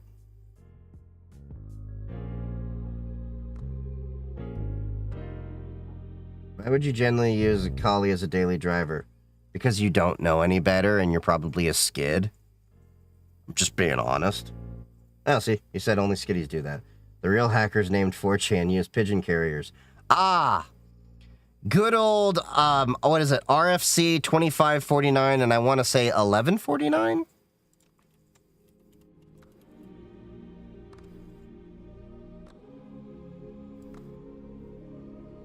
Yes, I was right. For those of you that don't know the joke, there is... This was a funny RFC for the internet standards. A standard for the transmission of IP datagrams on avian carriers. This memo describes an experimental method for the encapsulation of IP datagrams in avian carriers. This specification is primarily useful in metropolitan area networks. This is an experimental, not recommended standard. Distribution of this memo is unlimited. What they're essentially talking about here is sending IP packets over birds. You know, pigeons. And then somebody added to the joke a few years later, which is RFC 2549, which is IP over avian carriers with quality of service. So now we're talking about the prioritization of said IP over pigeon carriers. What's this over here? Oh, RFC 6214. So a few years after that, in 2011, someone made... This document specifies a method for transmission of IPv6 datagrams over the same medium as specified for IPv4 datagrams in RFC 1149. So now there's an IPv6 version of sending your internet traffic over pigeon carriers. These are the things you know and can joke about regularly when you've actually have a networking background. And a lot of those networking guys obviously don't go out and touch grass if they actually craft this. Like, it's a full-on standard.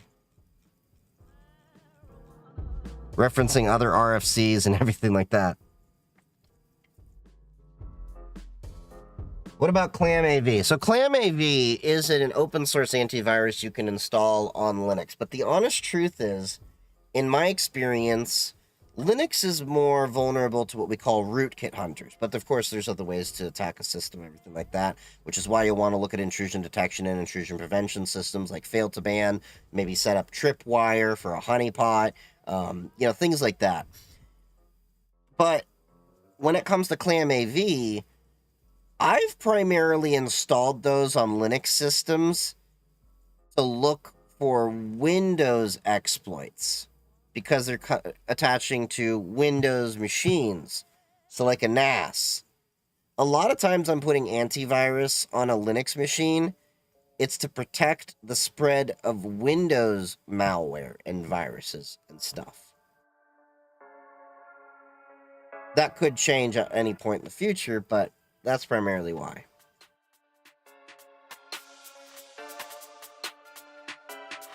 You like the Putty routers? I haven't played with them.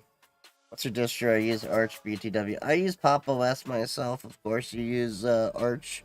Then I also use Parrot OS and Debian and Cubes OS, and then once in a while I use Red Hat and stuff like that. But yeah. There's a software called PortNock that you can point it at and type in ports. Yes, you can use PortNock, but the honest truth is, in an enterprise setting, it's not the best thing to use, because not everyone's going to understand it, and you're going to have to document which ports to knock.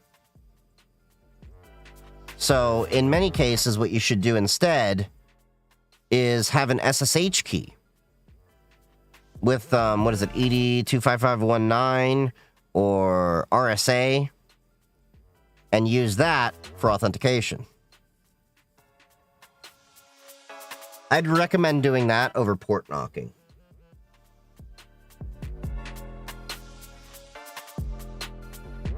What's good? Use a strong auth key and disable password login. Yeah, pretty much. This is what I mean. Oh yeah, port knocker. Hydrator. Die straight.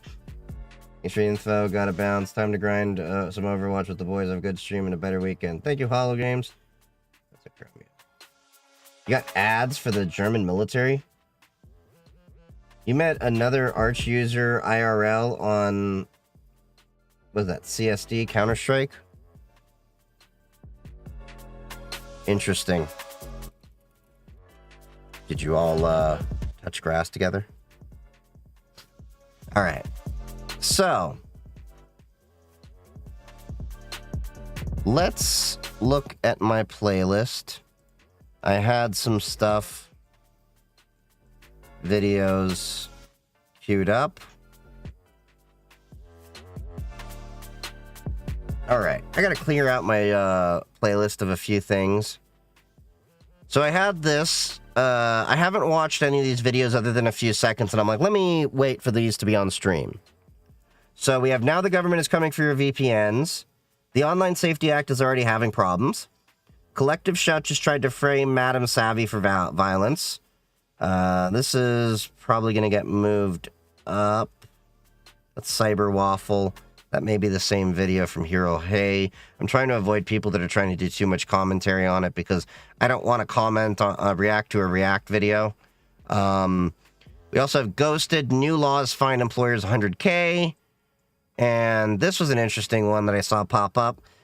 Employee social credit scores are here. Christopher Street Day. Oh, okay. Wait, arch users are allowed outside? No, you are stuck in the basement. You have been chained to the radiator, and you like the dark because you have an arch computer with your riced out machine with a waifu background.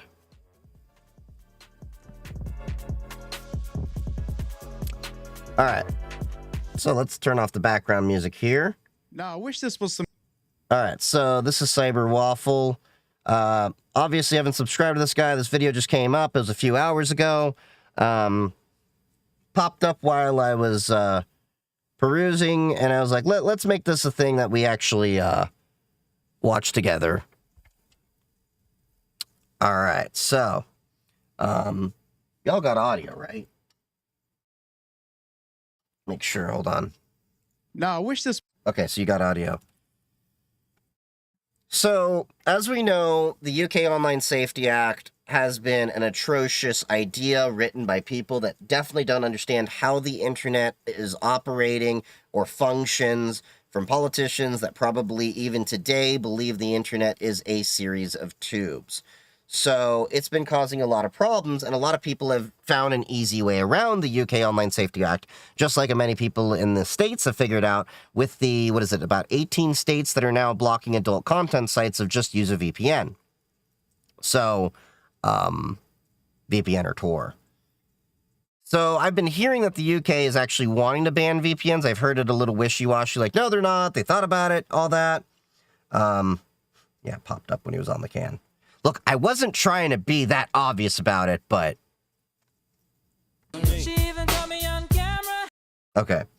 So let's watch this video together, see what they got. This is Cyber Waffle. Haven't seen their content before, not familiar with them, so this will be a new experience for all of us. No, I wish this was some clickbait tomfoolery, but it isn't. The Children's Commissioner for England, Dame Rachel D'Souza, is currently launching a petition to get VPNs banned. Now, I'm going to go straight into the deep end of this.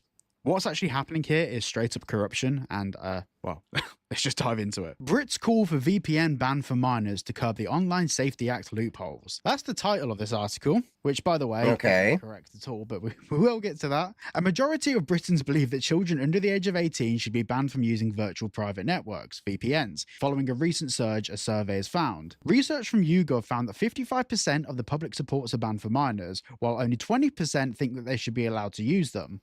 Which shows a significant amount of people that have a lack of understanding of VPNs and their use case, because children should understand, if they're going into tech or have a plan to go into a field of technology, what a VPN is, and beyond just the idea of like, oh, I can use a VPN to get around a geo-block or anything like that.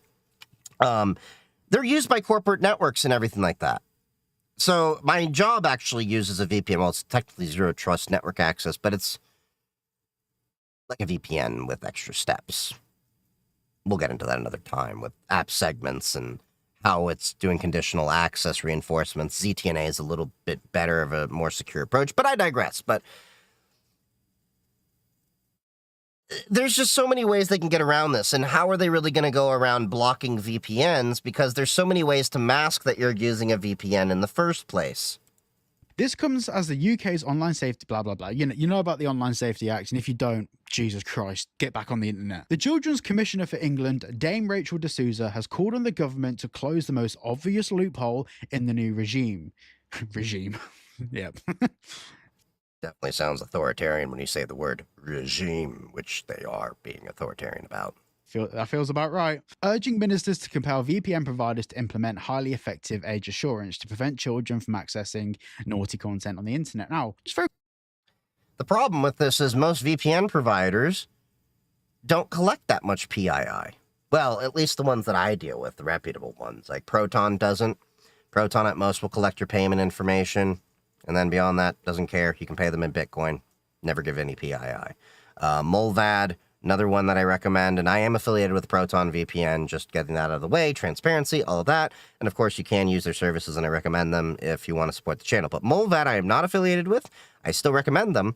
you can pay them also in Bitcoin or Monero, and they collect even less PII, to the point your login is a random account number. There is no PII attached to you other than your payment info. And if you're paying with Bitcoin, and even better, Monero, or they even have a cash option, there is no PII that can be gleaned.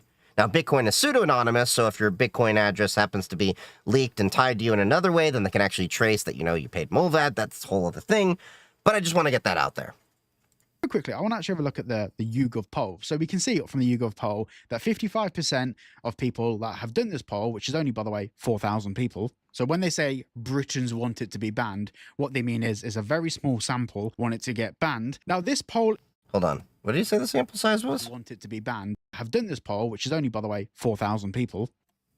4,000 people is not a good sample size, and the question I would have about 4,000 people is, what's the actual demographics of these people? I don't mean, in terms of race and ethnicity. I mean socioeconomically. What are their backgrounds in their careers and things like that? The age ranges, all of this.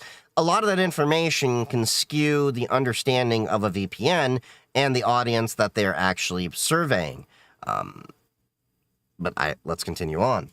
So when they say Britons want it to be banned, what they mean is a very small sample want it to get banned. Now, this poll itself has been ran as a paid Facebook ad and a paid Google ad on Google's ad network and, of course, Meta's advertising tools. So essentially, this page has been targeted as an advert towards people. So, of course, this isn't data that represents the whole... That was an ad? That is really weird. That's basically propaganda at that point to push a certain policy. Of the UK, this is data that represents the people that they placed it in front of. This isn't what the UK thinks. This is what the people that they've chosen to be involved in the poll think. This has clearly been directed at a niche set of people that are against the Online Safety Act, or, to be honest, most...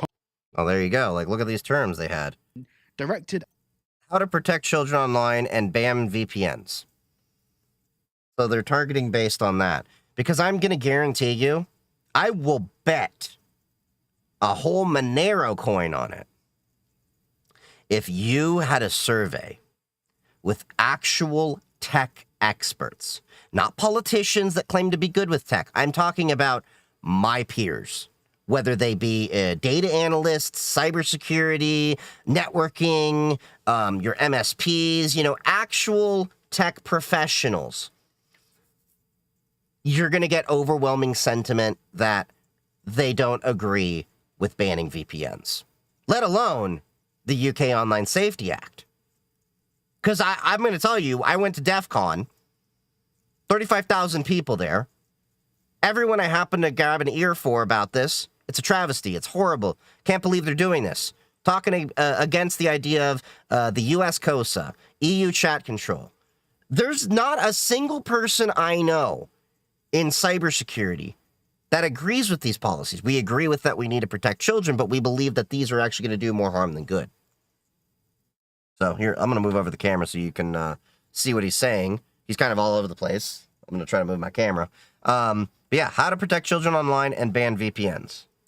A niche set of people that are against the Online Safety Act, or, to be honest, most commonly, probably being directed towards an older demographic of a Facebook audience, somewhere between the age of 50 to 60-year-olds, because that tends to be at the moment, because it's, well, this is a generalization, by the way, I'm fully aware of that, but overall, the older demographic tend to be less aware of how VPNs work. So that's more or less what I was saying a little bit earlier, except I focused on the professional side of things. And Facebook's demographic tends to also skew older. There's not a lot of young people that tend to be on Facebook. Most of the people, there's a lot of millennials removing themselves from Facebook, and a lot of Gen Z isn't really on Facebook, doesn't see the value in it. Meta's actually been having a tough time trying to get newer generations to join their platforms. this data that's probably realistically going to be submitted in some form of evidence in Parliament to introduce a ban on VPNs, this data isn't a fair representation of what people in the British general public actually believe. Now, obviously, I'd have to agree with that sentiment, even as an American, a non-British person. because that would be the similar sentiment you'd probably see here in the USA when politicians try to approach that, because I know with the several states that have tried to block adult content and require ID verification, they all then cite VPNs, but the average American doesn't agree with blocking a VPN. The average educated American, unfortunately. Those are few and far between, as we've seen by our recent election of the Cheeto-in-Chief. But I digress. This person does hold some weight in government, and also they've been a part. Although I know some people are going to drag on me with this, but I do know a plurality voted for Donald Trump, but a majority didn't really vote. People don't actually vote as much as they should across the world. Of many policies that have been passed. People can run ads on whatever they want, but you know for a fact that the person that made this poll could, in the Houses of Parliament, say, by the way, we ran it as an ad to target people so they take part in the poll. And most people in Parliament that aren't clued up on how targeting works for ads will just go, okay, oh wow, look, people think that we should verify ages for VPNs. They're not. The average politician is very ignorant of technology. I know this from firsthand when I've lobbied for various tech issues at local and state levels over the years. They are really ignorant of different things. I remember when I had to corner my own mayor and basically have to explain to him the issues of the oligopoly of the internet monopolies with ISPs and how that actually kills competition and the ability for the city to actually expand economically, because a lot of your commercial zones don't have proper internet, so it makes it very hard for them to move in because they have internet requirements as well. This seems to be a common sentiment because a lot of politicians are not with a tech background. Not going to see the fact that how you can selectively choose data and selectively choose who you target your advert towards. This is a fucking huge problem because without a doubt, I can pretty much bet my life on it at this point. This will be introduced into some form of conversation in Parliament at some point within the next 6 months to a year, if not sooner. And the fact is, this isn't accurate data, and it genuinely worries me. Now, this poll isn't necessarily to ban VPNs. The government have actually stated that they're... That's why there's the saying, there's lies, there's damn lies, and there's statistics. You can lie with numbers. There's always ways to manipulate numbers to tell whatever story you want by cherry-picking data, and that's exactly what he's talking about that they did with wanting to ban VPNs. At the moment, they have no... Okay, Das is to, use the channel points for the Pikachu hat. Okay. It's been a minute since I wore this. There you go. No intention of banning VPNs. The same way that in 2023, they said they weren't going to introduce age verification. Now, before we actually get into what the... Hold on, what do you say? Oh, Das said, I don't have a problem with policing, don't know that much about the internet. The problem is that they don't ask people how, who knows stuff. Okay, that was probably a spell check mistake there. Yeah, that's the problem that I have with a lot of these politicians is they're doing these knee-jerk things on things they think are going to work, but then all of us that actually know how the thing works are like, no, that's not how it works at all. The same way that in 2023, they said they weren't going to introduce age verification. Now, before we... Did they really say that they weren't going to introduce age verification in 2023? I think they've been fighting for this for several years. That's kind of a bold-faced lie from government if they're just like, no, we're not going to introduce age verification. Now you have to age verify everything. Actually get into what the poll is, and to be honest... Then again, what do we expect from the country that apparently requires you to have an ID to go buy a steak knife? I had an ex-girlfriend that was British. She literally had to explain that to me. She had to, show that she was 18 years old, I think it was, to go buy a steak knife.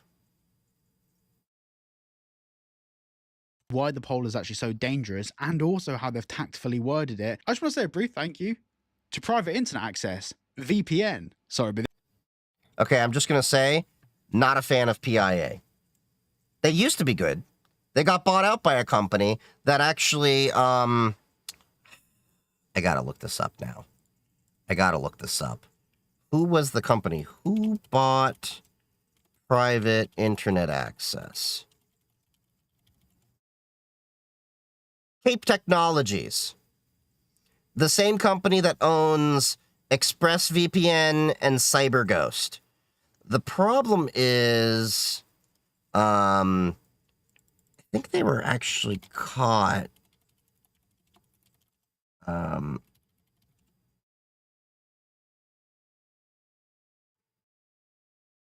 Yeah, They have very shady practices in terms of business. Yeah, CNET had this article a while ago. What Escape Technologies? What you need to know about the parent company of CyberGhost VPN? Yada, yada, yada, yada. We praise service. Okay, yada, yada, yada, yada. Since then, CyberGhost has seen a significant performance boost following the addition of 2,000 servers. The company is blah, blah, blah. It's Netflix gaming, blah, blah, blah. And the service... Okay. I was initially thrilled the company's privacy-friendly Romanian jurisdiction located outside of U.S. intelligence sharing agreements. Its crack team of German developers who seemed eager to address questions large and small about CyberGhost history and vision to top it off. Okay. Unfortunately, I can't at present recommend you join the Ghosty Brigade, and that's not entirely CyberGhost's fault.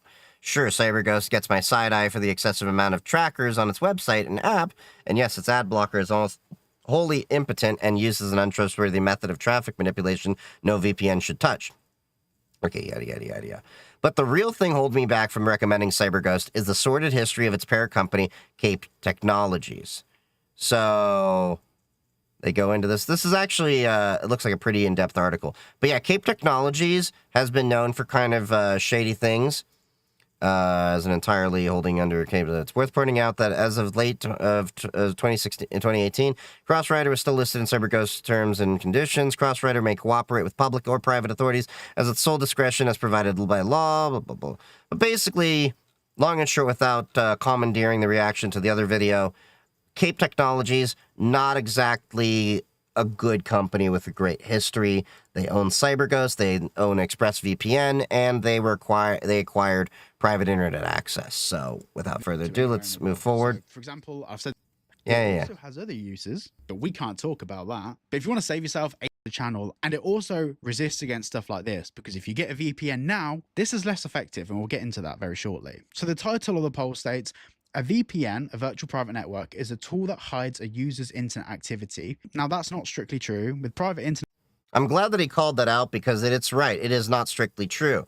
You often use VPNs inside of a business to be able to do secure tunneling between two different networks, either, you know, a client server, or you can have a site-to-site VPN. So imagine you have two different store locations, like say one's in Massachusetts, one's in Florida. You want to have them see each other as the same location and access each other's resources. You set a site-to-site VPN between the two. A lot of people have a misconception about a VPN is only there to, you know, route your location to make it look like something else. But in reality, that is a byproduct of its core function, which is creating a secure tunnel. The UK will arrest you if you publicly make a joke the Gov doesn't like. Is that legit, or are y'all just joking? Because I wouldn't be surprised. Wait, I think I heard about, you know, they were going after some comedians and stuff, so yeah, I think you're right on that. Ironically, not a joke. Balloon Magic, you can buy booze really young in the UK, though no one bats an eye. And that blows my mind. You can buy booze when you're like, in many parts of Europe, 16, 18 years old, depending on where you're at. But then they freak out in the UK about knives. Something in the US, I had a pocket knife since I was like 5 years old. And at 18, we're buying long rifles and handguns. And I know some people are going to say, you know, school shooting, stuff like that. And I'm not going to disagree that that is a travesty and things have to be done there. But, yeah. Access it is, but not all VPNs necessarily hide activity. So already that's a massive generalization. And location. Okay, so, yeah, not all VPNs do hide activities. Like private internet access, which is owned by Cape Technologies, which has actually been doing some shady things. Yeah, location's fair. Often you... Maybe they don't share your data, but Cape Technologies, don't trust the parent company. Same way as I don't trust Opera GX because the parent company. Use for privacy, yes, obviously, or bypassing content restrictions. No, it's almost like people would... Hold up, the blade has to be under 3 inches to be able to carry? You talking about in the UK? Huh. We don't really have those restrictions. I knew a buddy that, like, carried a machete around his ankle. It was overkill, but he carried it. A 14-year-old could legally drink with their parents here in Germany. In the U.S., they can as well. if your parent is the one ordering. You're just not allowed to get your child intoxicated, but they can drink. You think there'll ever be a point where we have no privacy at all, e.g. 1984? Well, with the way the US government, the EU, and UK are trying to push towards, it's a very real, distinct possibility if we stay quiet. You need to get more politically involved. Use your voice to reach out to your MEPs, MPs, US representatives, and senators to let them know you don't agree with this stuff. Need it if you didn't restrict content in the first place. Then it goes on to the gaslighting. Do you think under 18 should be able to use VPNs, or should they be banned from using them? This is like the same argument of like, should we ban freedom of speech from people who say things we don't like? It's exactly the same logic that you apply to both arguments, because the problem and the savior of VPNs is privacy. Now what they're doing... Yeah, that's ultimately their problem, is they have an issue with privacy. That is really at the heart of it, because these are people the people that are usually in government, seeking government seats, aren't necessarily the best people. They often are there because they want to seek power. Very rarely are politicians doing it for altruistic reasons. And ultimately, privacy is a threat to their power. Because if people can assemble, converse, congregate in areas they don't have access to, that's a threat to their power. Where I'm at, I have to be 21 to get pocket knives, and I have to have some after my grandma died. My mom held onto them until I was 21. Really? I've had one since I'm 5 years old, usually in my pocket. I mean, you never know when you're going to need to cut up a piece of fruit, open a box, cut a piece of string. They're a good tool. Doing here is basically trying to word children.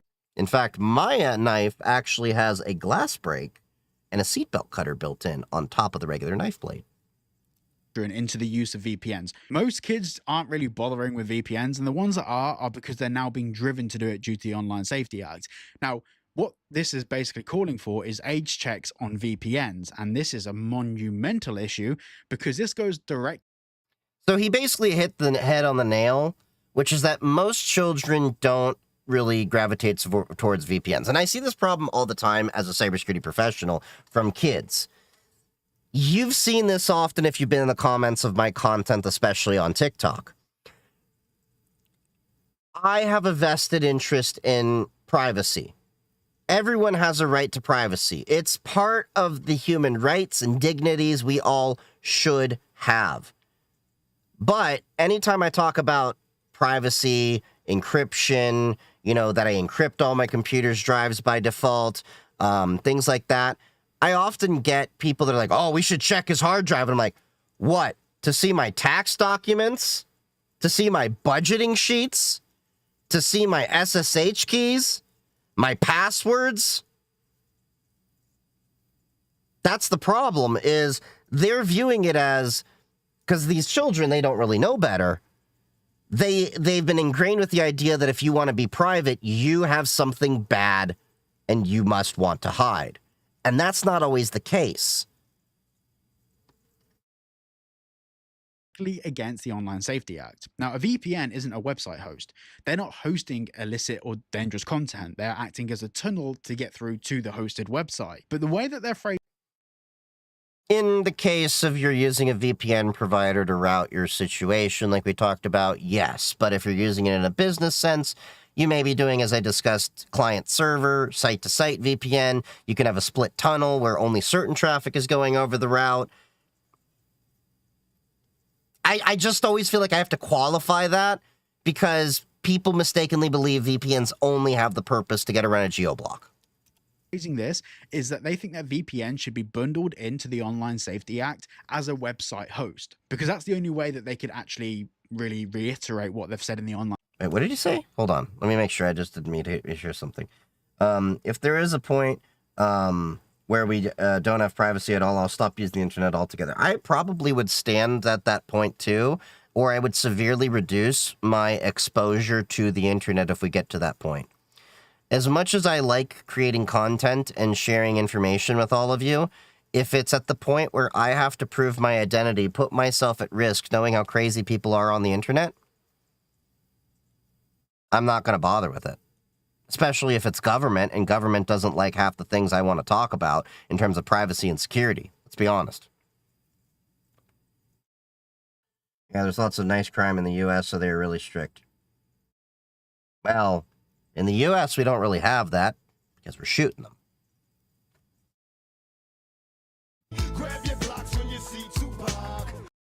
Phrasing this is that they think that VPN should be bundled into the Online Safety Act as a website host, because that's the only way that they could actually... Hold on, I gotta back that up to make sure I understood the entire point he was making. They're not hosting illicit or dangerous content. They're acting as a tunnel to get through to the hosted website. But the way that they're phrasing this is that they think that VPN should be bundled into the Online Safety Act as a website host, because that's the only way that they could actually really reiterate what they've said in the Online Safety Act. If they do that, that's the gateway for every single part of the internet to need age verification. And I mean, when I say every single part, I mean, if you log into your bank, age verification, because if you're using a VPN, you would have handed over passport information. Now, yeah, he's got a good point there. The only reason they would want to age gate a VPN is because they want to age gate everybody, and they want to control what everyone is able to do, thereby suppressing and repressing freedom of speech. They don't want you to have the ability to have a private conversation. These are the same people that go around with TV license patrols trying to see if people are illegally watching TV without a TV license. interesting thing about that, obviously we had GDPR, which was introduced... Scolded Scald. I'm starting a cybersecurity BS last 2 years in October. Nice. Happy hacking, bud. Hope that does well for you. ...by the European Union. Now, the really interesting thing about that, obviously we had GDPR, which was introduced by the European Union, but at the same time, the British government have pretty much adopted the same rules for GDPR following Brexit. This here would require age verification to prove that someone's over the age of 18. But if someone under the age of 18 submits that data, that is a direct violation of GDPR regulations as we know it now. In fact, the Online Safety Act, as it stands, directly violates GDPR, and the government are completely ignoring the fact that they should be paying out billions of dollars worth of fines for directly violating a law in which they signed in following Brexit. Yeah, that makes complete sense to me. It's the same point that I talked about in my latest YouTube video about the EU chat control, as well as I talked about the Screen Act, COSA. I kind of wrapped everything together in one video in that recent YouTube video. And I said that it violated, I think it was Article 7 and 8 of the EU's basic rights. I think, was it privacy and security? I could be wrong, but I did quote that inside of the video. Look, I've had a long day, so I may not be remembering all the details correctly, but let's continue on with this video here. The Online Safety Act is the biggest GDPR breach ever. Fucking insanity. But like I said before, this whole petition is massively skewed because there's been adverts run behind it. This is the exact same thing as me running an ad, for example, saying, do you think eating meat should be banned, and then targeting it at vegans? Obviously, the data is going to be skewed in the favor of the poll. I think this is absolutely absurd, and I hope you do too. I really hope you do. The government has said at the moment they have no plans to introduce a ban of a VPN, but they've said that repeatedly, that there is no plans. Or they also apparently made a bunch of promises that they weren't going to require age verification for the past few years and went ahead and did it. The problem is you can't trust government at their word, regardless of where they are in the world, to actually honor their word. You can't. The EU made this big push for GDPR. Now they're talking about EU chat control. The UK was part of the EU, believed in privacy rights, but then pushes the UK Online Safety Act. The United States government keeps talking about, oh yeah, you have a right to privacy. Patriot Act. Oh yeah, you have a right to privacy. Oh, we're going to let all these data brokers just, sweep up your data and then sell it and not do anything about it. And then we're going to, try to, make you age verify so you can see all the adult content, because God forbid we actually let kids stumble across that and have parents parent and have a conversation with their kid about things that are natural and the realistic expectations that adult content doesn't really teach kids about. My mom, as I've talked about before, was a sexual education teacher. She had the talk with me when I was younger about, look, I know you're growing, you enjoy seeing, women, all that, but these are not realistic expectations, nor what you should actually, be doing. You should understand consent. You should understand realistic expectations of having a relationship, what a real relationship looks like, and, all that's entailed with it. But then also said, but you can go forth and enjoy this content, and, didn't bother me about it. I mean, hell, when my mom actually caught me in my bedroom having a little fun time with a now ex-girlfriend, of course, because it was many years ago, I remember she literally just, she came in with laundry, and she's like, oh, drops the laundry, closes the door, and then just says, hi, girlfriend's name, and she was just in shock that happened. Definitely a mood killer. But let's anyway, go on, continue. There is at the moment no intention. I cannot stress enough that absolutely means nothing. Nothing at all. It doesn't mean the paper it's written on. Because like I said, after 6 months, they're going to be looking at the effectiveness of the Online Safety Act and how VPNs are being used to circumvent it. And that's when they're going to revise the Online Safety Act. The problem is if you don't get a VPN, you've already submitted to the Online Safety Act to handle private information, or you do get a VPN and it makes their case look more effective. You can't win. You genuinely can't win in this instance. I think if we just keep going to use VPNs, and there will always be a way around it, private internet access, I know for a fact that they'll be fighting against giving over your government ID. I don't know if I would argue that, knowing that they're owned by Cape Technologies, as we talked a little bit earlier. Proton and Mulvad, maybe. Because Mulvad literally has no PII on you except your payment info. There's no email they can tie it to if you pay with Monero or Bitcoin or cash. But Bitcoin is pseudo-anonymous, as I talked about before. But I digress. And at the very minimum, because private internet access don't keep any logs, if they were subpoenaed, the only thing the government would be able to find out is that you indeed use a VPN, but they wouldn't be able to see what you did with it. And luckily, touch wood. That's what they say, at least, but you're taking them at their word. Whereas Proton and Mulvad have had audits and stuff like that. I mean, I, don't get me wrong, was a VPN provider I used to recommend night and day. But then they got acquired by Cape Technologies, and I changed my opinion. Look, I used to use, Tunnel Bear, and there were a few other ones, and just like anything, we have to constantly research our technologies to make sure we're up and up and make sure that they are still holding the ethics, principles, and morals that we want to subscribe to. But I digress. Which is one of the... And let me make this very clear. No hate to this guy whatsoever. I do agree with what he's saying. The only point of contention I've had is, and I understand he's a creator trying to get his bag, and do that. But yeah. The reasons I work with private internet access, they've proven in court that they don't keep logs, but it's absolutely fucking absurd. This is the world that we live in. This is happening. The last access to privacy we had was through VPNs, and they are attacking that. They're attacking the final freedom that we have. Thank you for watching. Check out private internet access. So overall, pretty good video. Like I said, thank you for the follow, Eric Farstrider. But like I said, the only, complaint I had was private internet access. In many cases, it's probably fine, but they're owned by Cape Technologies. Cape Technologies themselves have been kind of iffy and questionable, which is why I also don't recommend, CyberGhost, as well as ExpressVPN. They're owned by the same parent company. And that's why I generally recommend, and I know it sounds like I'm trying to recommend the one I'm affiliated with over, another creators. But that's because I've, been doing this for years. I do recommend Proton. I am affiliated with them. Full disclosure, as I've said before. And I mean, if you want to get them, you can support the channel. But then I will also recommend Mulvad, which I am not affiliated with. Now, I will make the caveat that Mulvad doesn't work as well with streaming services, but Mulvad collects even less PII than Proton and is a little bit more private because your account number is literally your login, and then you can pay in Monero or cash and have it even more private than Bitcoin, where Bitcoin, unless you're generating a whole new address with, money in there, it could be traced. And then if you're ever de-anonymized and your name is tied to a certain Bitcoin address, then they could actually trace that you paid for it.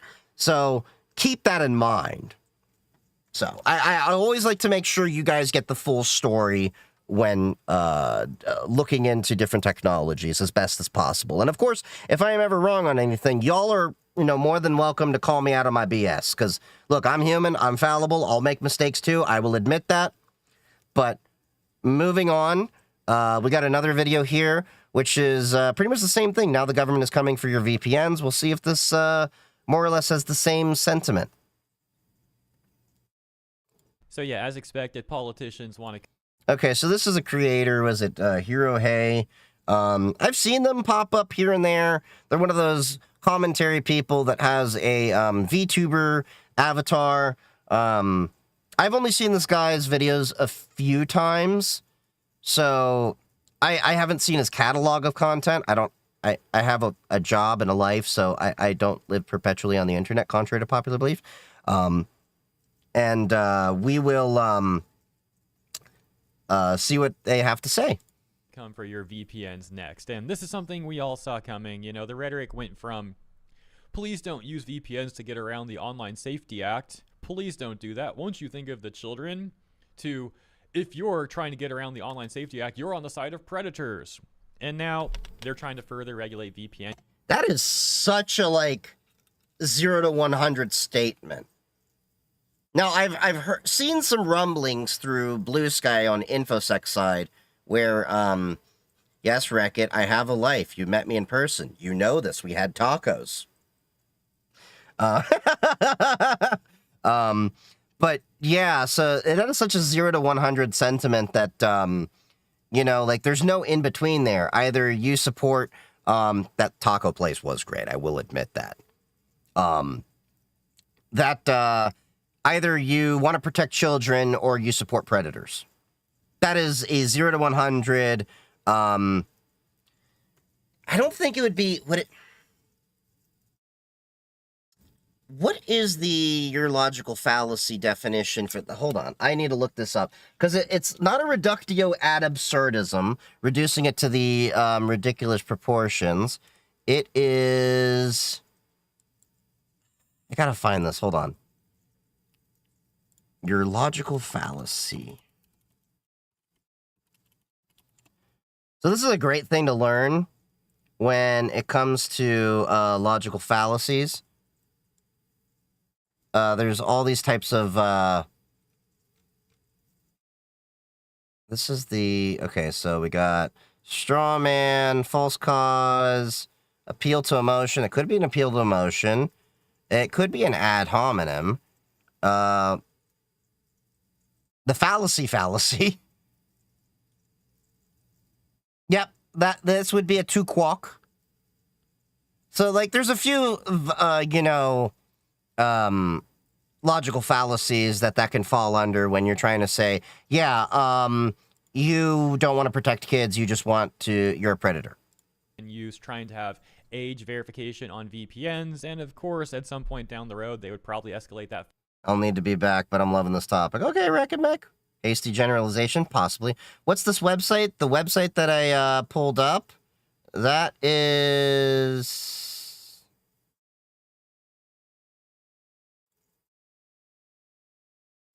yourlogicalfallacyis.com.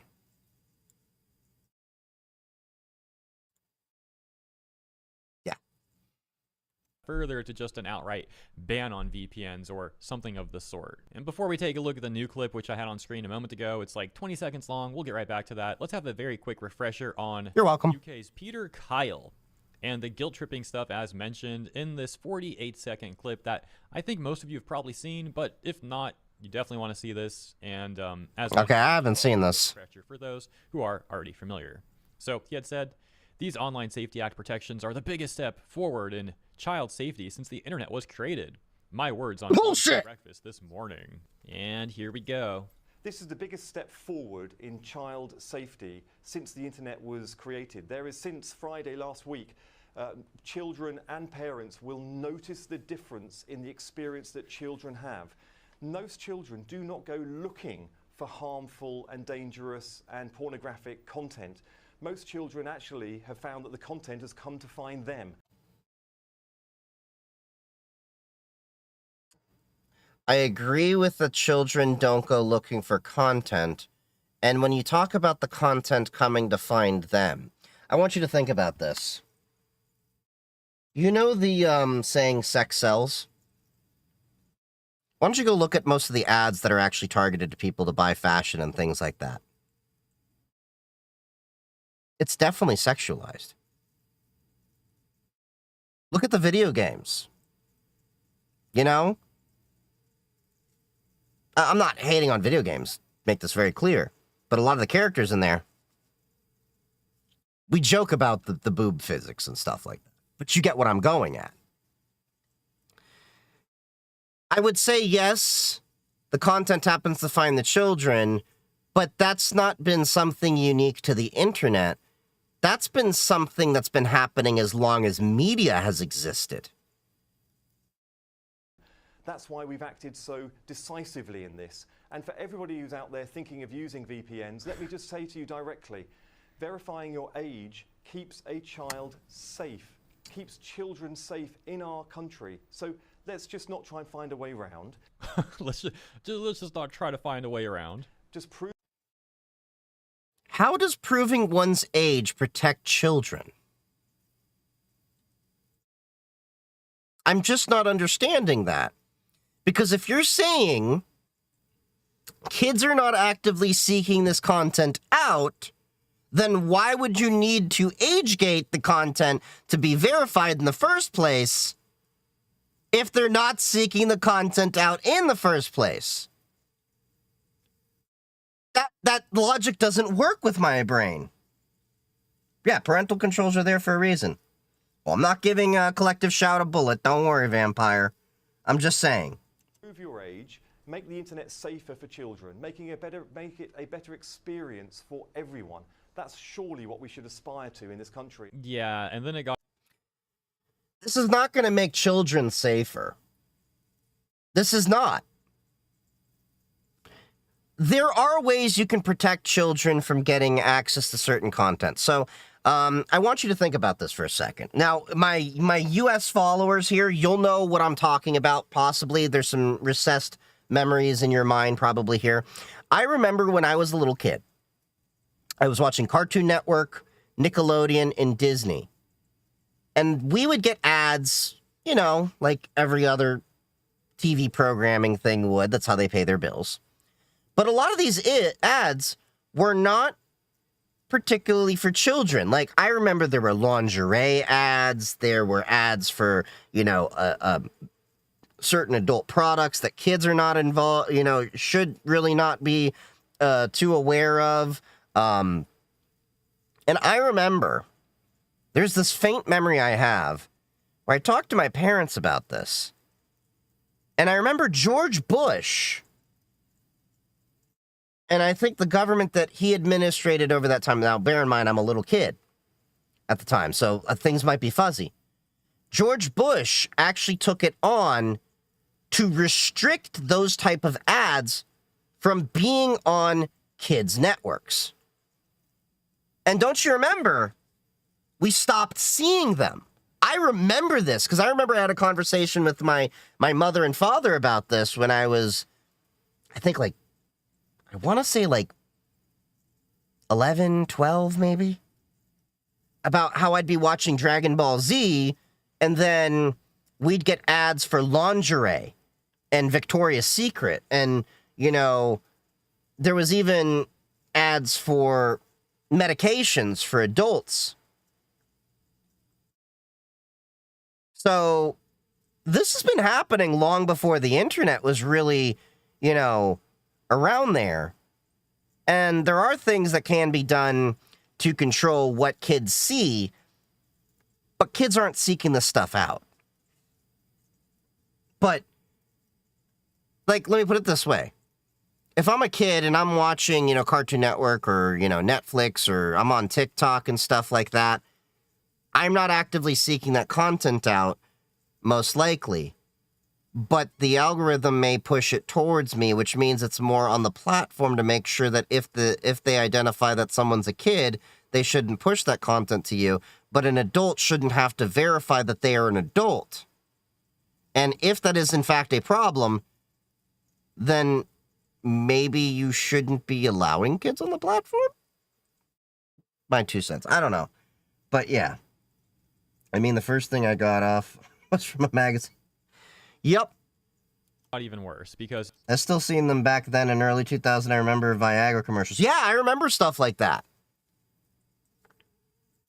Nigel Farage had said Peter Kyle's comments on Sky News are disgusting. He should do the right thing and apologize. And Peter Kyle gave us this now infamous quote that reads, "If you want to overturn the Online Safety Act, you are on the side of predators." It is as simple as that. And that's telling you how simplistic their thinking is. If you think that just because you don't agree with them, that you must be a predator or on an ally of predators as well. We can also see, look, we want to protect children, but this isn't going to protect children. This is going to have more harm than good. And so thank you for your patience on that brief recap. That takes us right back to the initial clip. Let's watch the escalation in VPN regulation rhetoric. Of course we need age verification on VPNs. It's No, we don't. absolutely a loophole that needs closing. And No, it doesn't. my major recommendation. Of course. Oh, We shouldn't even have a need for a loophole. You shouldn't have this stuff exist in the first place. Then you wouldn't have a loophole for this crap. And then maybe, you could actually embrace this thing called freedom. my gosh. We need age verification on VPNs. It's absolutely a loophole that needs closing, and that's what. The only reason they want age verification on a VPN is they know it's going to have to hand over some PII. And then what they can start doing is criminalizing people that are using VPNs for lawful things. This is a way for thought control. I'm not trying to be conspiratorial over this, but that is how it's going to play out. Because that's how we see government expand their roles, and they're all about trying to control the populace. A government should be fearful of its people. The people should not be fearful of its government. That is how you have a just government. And it's sounding more and more to me like we need another 1776 worldwide. Not just in America this time. Although, I don't really encourage violence or endorse it, but you get my point. One of my major recommendations. Bro. It's The verification, if it's a button, you are 18, okay. Yeah, I'm fine with that. Click a checkbox. I am now saying I'm 18 years old. Oh, but kids can get around that. Well, guess what? How many of you have had teenage kids? Do teenage kids lie? Most of them do. And parents over there that are like, no, my little Timmy would never lie. You're just lying to yourself about that. Timmy is a horrible kid when you're not looking. Anyway. just so, like, not surprising at all. Everyone saw this coming. It's just hilarious hearing her say this. Oh, who is she, by the way? Well, the caption on that tweet reading, the quote, "Of course we need age verifications on VPNs," unquote, and then saying, "The Children's Commissioner of England, Rachel de Souza." So that's who she is. And she's published. Come on, there's a song the internet is for. Yep, we know what it's for. Four-letter word begins with P, ends in N, and there's an or in the middle. A new report with recommendations for the government. She says that VPNs are loopholes that need to be closed through mandatory age verification. Now, I find it hilarious that she's complaining about loopholes when the entire system is massively flawed in various ways to begin with. But one great example was, as Senator Roberts had pointed out, the politicians demanding these regulations can't prove that the person who initially age verifies anyways is still the same person using the device.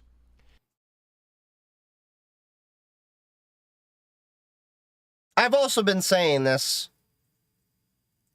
I haven't said it as much here. But how do you know that the person that verified the account is still the person that's using it? You can't prove it. unless there's a constant verification for an age check, which would just be invasive as hell. And that this is an example of how full of it these people demanding the regulations really are. But also more than that, because it's also a warning to how the government might look to escalate these regulations in the future by not just requiring one-time age verification, but instead requiring constant real-time biometric data to be submitted. Don't worry, there's Tor network that can't be stopped. Well, the Tor network, don't get me wrong, I'm not hating on Tor. I do support the Tor Foundation, everything like that. Tor is getting a little bit old. There are flaws appearing in the system. No system's perfect, to be clear. I2P is another system, but I2P is a closed system that doesn't allow you to have access to ClearNet like Tor. I see that Valid, which I've been talking about for 2 years since it was announced at DEF CON 31, is going to possibly bridge the gap here. That's really cool technology. I mean, Tor is a good stopgap, do not get me wrong, but it's not a perfect system in and of itself. And if the government controls the entry and exit nodes, and that's pretty hard to do, but it is feasible because they have the resources to do it, you can then de-anonymize anyone using that. And if this government is trying to ban VPNs over in the UK, what's to stop them from taking that next step? Which can also lead to constant real-time location tracking as well. Grandma, sure, little Timmy, I'll verify for you. Yeah, it's like the grandparents that used to take us to GameStop and give us Grand Theft Auto 3 when our parents wouldn't. Okay, mommy and daddy won't, but grandma will buy me this game. It's gonna be the same thing. Or, what's to stop a kid from going into their mother's purse or their dad's pants when they're not looking, take their photo ID, use that for age verification, and walk away? There's so many flaws with this. Well, now really quick context on this clip, which I did play in a prior video. It's 5 minutes long, and that's why I don't want to play the whole thing here, because like I don't want to play a 5-minute clip. It would take up the bulk of this video and be something I already covered before. But really quick, I'll just explain the context. So Senator Roberts was criticizing the e-commissar in Australia because they have very similar regulations there as to what we see coming out of the UK right now with the Online Safety Act, or perhaps even a step further actually, because they even want age verification to be a requirement for using things like Google Maps. Yeah, crazy stuff. Oh yeah, fake stolen IDs. Wasn't there, on that note, Abby, wasn't there someone that used an LLM to create fake IDs using the MPs from the UK so that people could get by age verification? I remember somebody was talking to me about this. So yeah, it's a very flawed approach because, okay, they can check the government ID to make it seem like it's legitimate, but how is it going to actually verify that the ID is in of itself legitimate? Because a lot of the, like, you have to think about, like, at least on the US side, a lot of the systems I know with age verification only check for watermarks and stuff to see if an ID is legitimate, but they don't actually check to see is the database actually showing that as a legitimate ID. And so he was calling all that stuff out. But now let's return to the UK, because there's a hilarious clip I want to show you from this professor right here, who's trying to make the argument that St. George's flag is racist and that Britons should not be allowed to fly this flag anywhere. Well, I think this is the problem. It's not that the far right have co-opted the flag. It's the fact that we don't seem to understand what this country is and the history of these symbols. So both of these flags which you've displayed here, those are the flags which flew on ships, which... Oh, wait. Both flags. Oh, excuse me. He's not just mad at St. George's. He's also mad at the Union Jack. Wonderful. Great. Interesting. Even better. My ancestors. Those are the flags which the British Army marched into places like India, Pakistan, Bengal, Africa, and colonized 25% of the world. The reason the far right picks up these flags and has consistently, since the 60s, 70s, since my parents' generation have been in this country, is because these flags represent the racism which they are putting out into the world. Oh my gosh, dude. And I would just point out, this campaign of putting these flags up, this is not some benign, oh, let's just be patriotic. Go and search, what is it, Operation Raise the Colours, and you'll find the same far-right, Little England, this nonsense spewing about all the migrant hotels. Didn't these sort of people say the same thing about like Pepe? They're like, oh, Pepe is a hate symbol. Like this. Yeah, I always cracked up at the Pepe the Frog being considered a hate symbol, but then again, I think it's the ADL, the Anti-Defamation League, that hated on them. And remember, I'm not a fan of the ADL. And to make this very clear, Jewish guy, not a fan of the ADL. Okay? So before anyone goes at me, you're just anti-Semitic. No. They coughin' off and yum. This meme frog is just a hate. If you don't know what that means go shit in an ocean. It's a Yiddish insult. Basically, go F off. Hate symbol of the far right. All this, that's what that's about. People aren't putting up this flag to celebrate Britain. They're putting up this flag to remind us that Britain is white and we shouldn't be here. Oh my God. So I'm not too well versed on the history of the UK in this context here. But I would say it's an apples and oranges comparison to, say, the Confederate flag. The Confederate flag definitely has overtly racist themes there. But I feel like what he's going on about with the flag is a bit of a stretch. Unless somebody has even deeper information than I do, look, I'm open to being, told I'm wrong and learning new things. But as far as I can see, that's where it's at. Gosh, bro. You also gotta love how he's throwing the migrant situation into this argument, saying that it's nonsense. Oh, the people concerned about the migrants, that's just nonsense. That's just far-right rhetoric. There's a massive difference between people who want to seek asylum, and they actually are like legitimate asylum seekers, and they respect the country they're going to, they respect the people of that country, and they want the best for the people of that country, and they want to become a good member of that country, contributing to that country, all that great stuff, right? And there's a massive difference between people like that and people who are lying about their asylum status to try and game the system and are then, at best, massively disrespectful to the people of the country they're trying to immigrate to. For example, there was a clip I talked about the other day where this migrant was seemingly harassing two older women, and then when he got called out for it, he just drops his can that he was drinking from or whatever, I think that was the other video that I saw from him. That was an interesting video. So for those of you that don't know, I do actively try to seek out videos of opposing points of view, because while I necessarily may not always agree with the things being said, like Asmongold, I do watch his content from time to time. I don't necessarily agree with him quite a bit. I like to see what the other side is saying, to see their perspective on things. I like to put my feet in their shoes, see their perspective. Doesn't mean I necessarily have to agree with it, because I think it makes me a better, well-rounded person.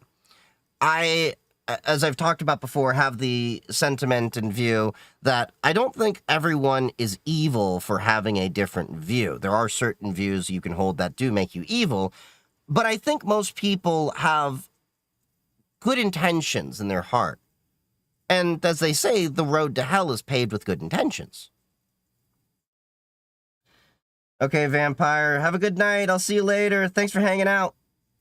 Do you really think the kids your age actually understand the historical context of everything? Well, not everything. There's so much history to really understand it. But I can at least say from the U.S. side that we have a very Amerocentric perspective on things, where we're taught only the history as it relates to America. We only see the news as it relates to America, specifically the United States of America, and not the Americas as like, say, Canada and Mexico, but the United States when I'm saying that. And that leads us to have our head up our butt on a lot of information. That's where I'm saying that I don't understand the context of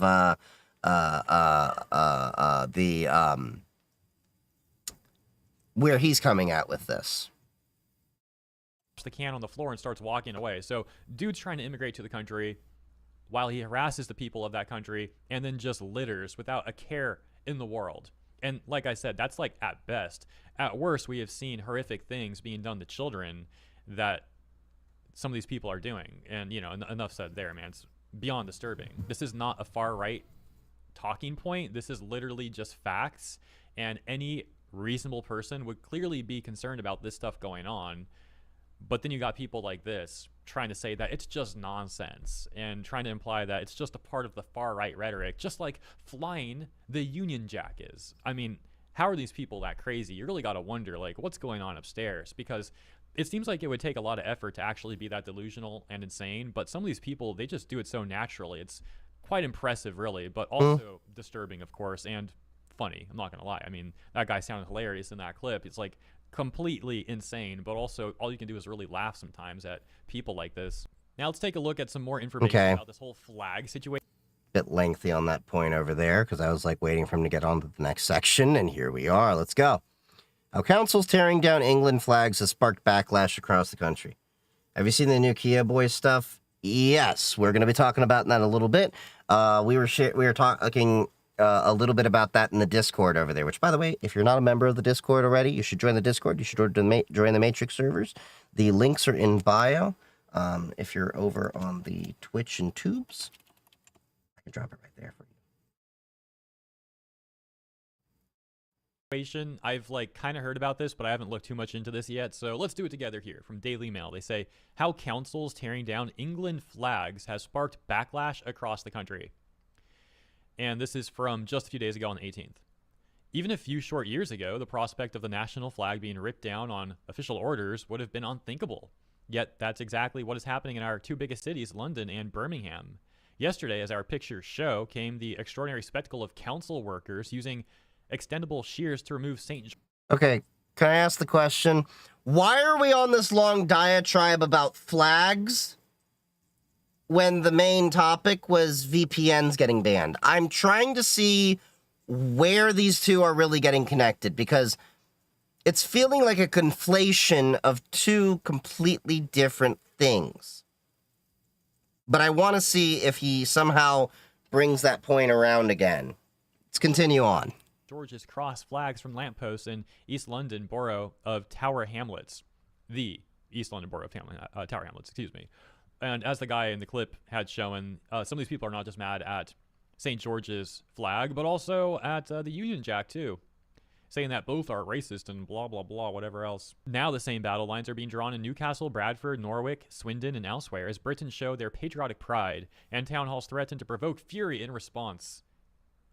What the Okay, again, what does this have to do with the discussion on VPNs in the UK Online Safety Act? I'm just wondering, is there somehow a way he's going to tie this back?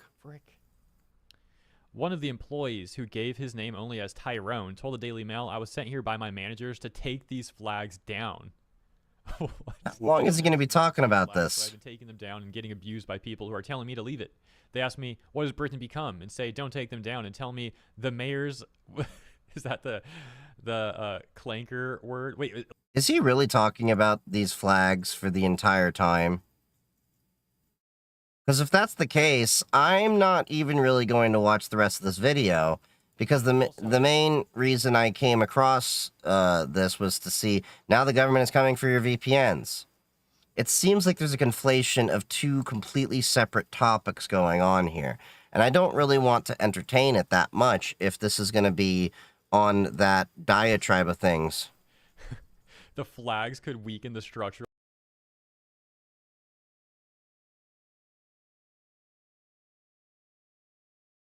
Yeah, this is where I'm getting upset with. I agree with your point, Stabby, so I'm reading this out because the chat is not there. I missed like 3/4 of this, but one, Daily Mail is just cancer. I agree with that. They've been caught in quite a bit of disinformation and misinformation, if I recall correctly. To the video narrator, there's something about how he is analyzing the info that is irritating me. That, like, you've been hearing my irritation and frustration with this, because I'm like, we were talking about VPNs being banned. And it was great up until that point when he jumped over to, like, this guy halfway through talking about the flags of the UK. And he's talking about flags, like, literally for 2/3 of this video. What the hell? That is frustrating to me. And as you can see, I've not subscribed to this dude. I've only seen a couple of his videos in the past. And that's why it came up. And I'm just like, this is totally irrelevant, this entire flag discussion here, to the VPN discussion, in my point of view. I can kind of see the viewpoint of flags used by the far right not agreeing with them taking it down. I agree with that point. I just don't understand specifically why this is relevant to the VPN discussion. And that is my frustration. This is not the kind of flag content that I like to see. Well, yes, later on you can come back for fun with flags with Chief Geek 3D as we go through flags. If you didn't get that Big Bang reference, then I feel sorry for you. Brought no verification. We're getting pipelined. Yeah, like this feels like he's like, it feels like suddenly like we're leaning into, oh yeah, the VPN, going after that bad. And then, like you're seeing this timeline over here. It's like, okay, yeah. And then suddenly it's like, bam, flag discussion.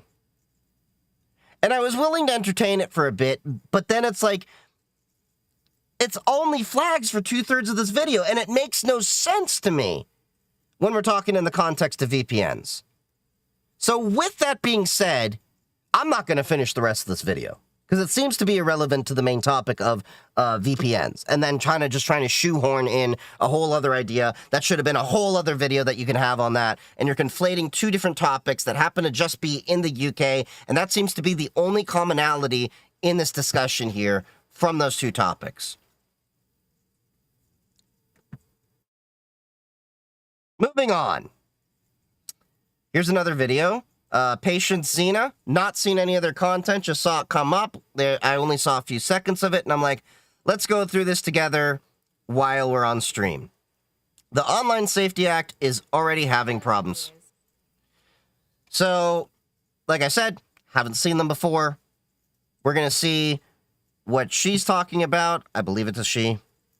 And we'll go from there. Hello my dears. So in my last video I discussed the Online Safety Act and how it has completely changed how Brits are able to interact or use the internet. Within that video I said that I don't think that our current government understand the internet anywhere near as well as they think they do. Yep, been saying that point. Harder for them to control. And I don't think that's a UK problem, as I've said before. I think that's a US and I think it's a Western, no, it's an entire civilization problem because people don't understand the internet, how it operates.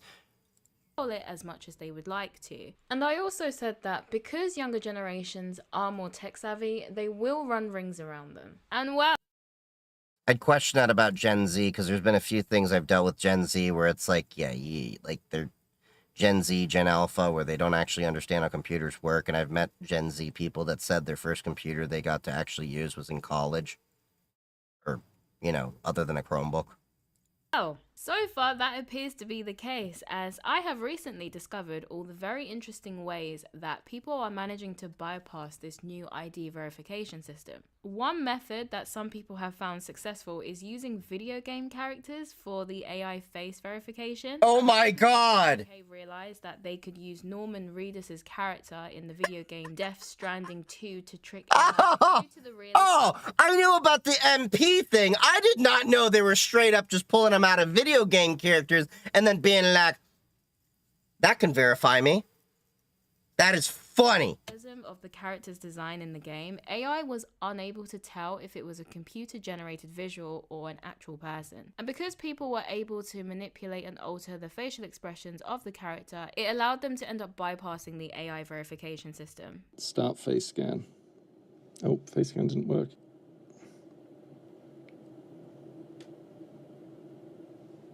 Come closer to the camera. Holy crap, is this gonna actually work? We're going closer.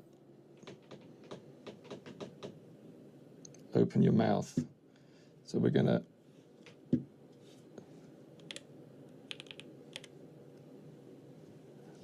close your mouth. Oh my god. Still. It just did it. Holy crap! age group. Oh my god, that is funny. That is funny. Holy crap. They are able to do. Yeah, Kojima's done it again. What is his name? Hideo Kojima, if I remember. Correct me if I'm wrong on that. Yeah, he's done it again. Thank you, Kojima. You have been a good warrior for freedom. Do this with other video games like Oh my god, for example. Oh my god. It would definitely be interesting to see if any other games also work this way. Other ways people Wait, what? Like, you saw how bad the Gary's mod was stretching it out, and like they could do that. Okay, so this is the thing I knew they actually did, where they were using MPs. people are trying to bypass this is with spoof driving licenses. In an act of protest against this new bill, a coder has created a website that spoofs politicians' driving licenses. How it works is you basically enter your postcode and it finds your local MP, and the site will AI generate a driving license with the MP's face on it. So this actually goes back to the point that I said, where these systems are not checking if identification is legitimate. They're just checking to see if it looks legitimate. There's no actual tie to a database for it. Also makes me think about people who wear niqabs, burqas. Oh, yeah, that's a good question. Yeah. People that are wearing religious garb that have to be covered up, because that was a whole battle, not just in the USA, to be able to get their driver's license. Like, remember the Pastafarians even fought to get the colander on their head as religious garments. You know what I mean? Like, yes, it was a ridiculous thing on their end, but that was kind of the point. You know, so yeah, totally. Oh, and another note, your sound is much louder than the YouTube video. I can turn the sound. Well, also, I have it ducking the audio, so my voice will always dominate whatever sound is going on.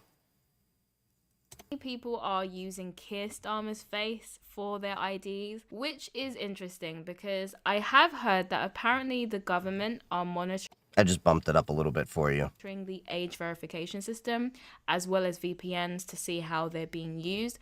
So I do imagine that they're probably able to see all of this. And so I do wonder if at some point they're going to see that a lot of people have been using spoof driving licenses with Keir Starmer's face on them to access copious amounts of corn. How are they going to be able to check this if one of the promises from these ID verification sites is that they're going to be deleting the verification photos within a set period of time if they don't, you know, mess it up like the T-app did? So how are they actually going to be able to verify that? There are so many loopholes with this. It's definitely gonna look like he has a serious problem. What a time to be alive, eh? People used to have fake IDs to enter clubs. Now people are getting fake AI generated IDs to get full access to the internet. Technology.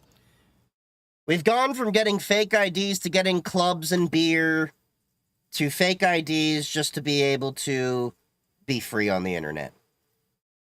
That's a weird paradigm shift. Sure has changed the world we live in. I have also read that the creator of this fake MP driving license site didn't actually create them to help people bypass the verification checks, and he had actually deliberately taken steps to try and avoid legal trouble by making it obvious that these are spoof licenses because he wanted people to know that they are fake and satirical. For example, they all use the exact same address. Also, all the fake IDs that are generated have the words "this is satire" in the background. Paul Ducklin, who wrote about this for an article in Soul Cyber, speculates that Okay, that's hilarious. It's actually not even checking the proper watermarks on the IDs to see if it's actually legitimate. This plays into where I'm saying these are very flawed systems. And he created a system accidentally that games the verification systems, and it's still working. That's the real intention behind why the coder created this spoof license site.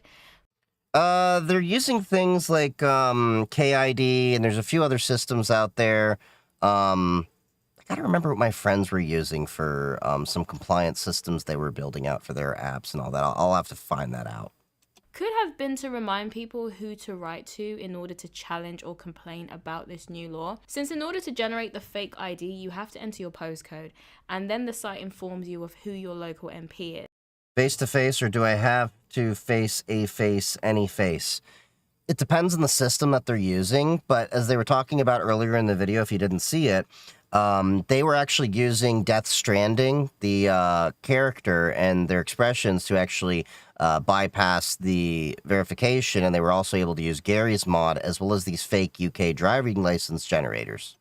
And if that was his intention, then I think it's gone over a lot of people's heads, because all I see is people having fun with it and just taking the piss, to be honest. I don't see anyone actually using this as like, oh, I should write to my local MP. All I see is people being like, ha ha ha, I'm going to use Keir Starmer's face to access Cornhub. I'm not entirely sure what AI software they're using to verify people's selfies, but they're clearly not sending their best. Oh, I see what you're saying, being Visage. Visage. Managed to get around it using face masks. They say you can't trick the new UK face verification system, but what if you wear a latex zombie mask? So I'm just going to open up Reddit and type in something not safe for work and confirm the age, verify. Let's see if this works. You might be able to tell my voice is already behind the mask. Yes, mate, selfie. Let's get started. Are you telling me that a zombie mask is going to work? Good. Here we go. With the mask ill-fitting to say the least, I followed the instructions on screen, turning my head to the left, although with my vision obstructed, I couldn't see the take a photo button. So when I did actually take a photo, I was looking straight forward. I take one looking right, then it takes 3 to 4 working days to verify. Taking his sweet ass time. And it failed. But I'm obviously gonna try again. Bloody balls are bluer than a smurf in a freezer at this point. This time I'm actually looking left when I take the photo. Looks like you're right. Take photo. Then it's just a waiting game.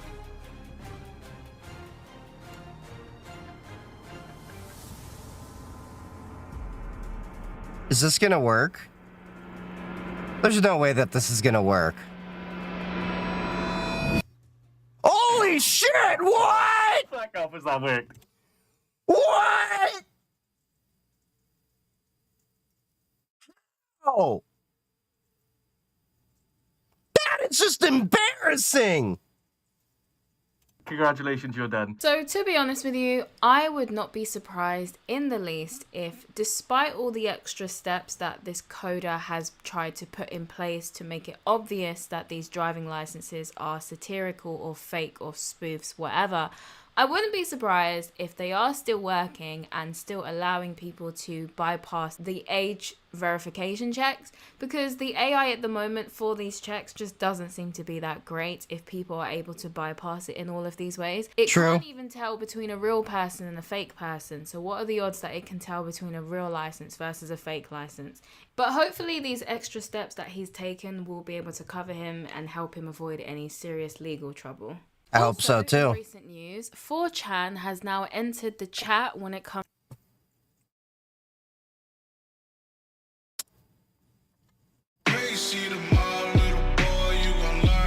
Every time I hear of somebody going after 4chan, I'm not a fan of 4chan, but this is what I think every time going through my mind.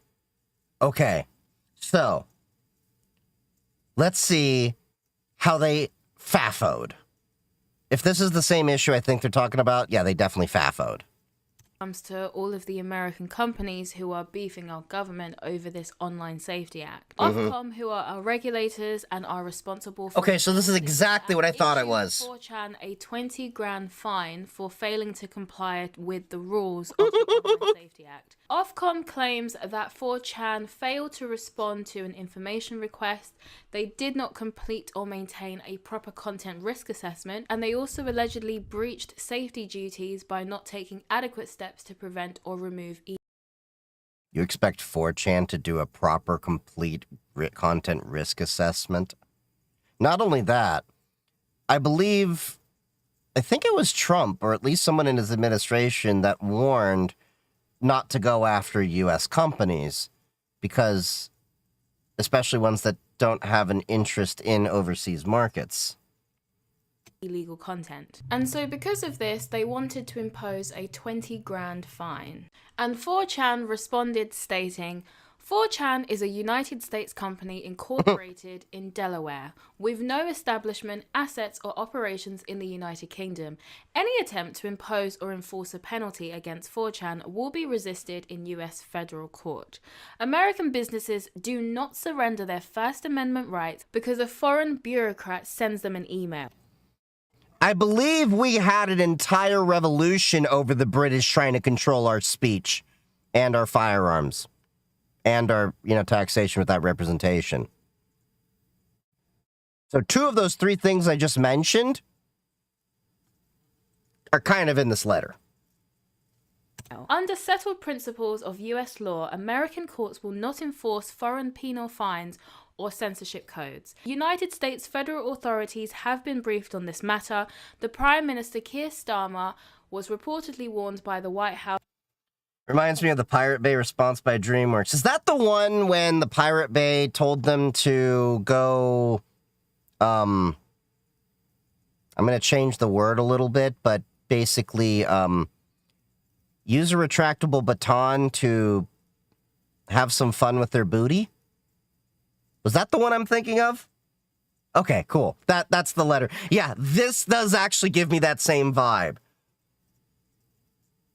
To cease targeting Americans with UK censorship codes. Despite these warnings, Ofcom continues its illegal campaign of harassment against American technology firms. A political solution to this matter is urgently required, and that solution... They didn't describe how to... hold on. I'm pretty sure they did. Because I think I referenced that in a prior video. Pirate Bay, DreamWorks... response. Maybe it was the one they had at Disney. One of them did. That's the one I remember.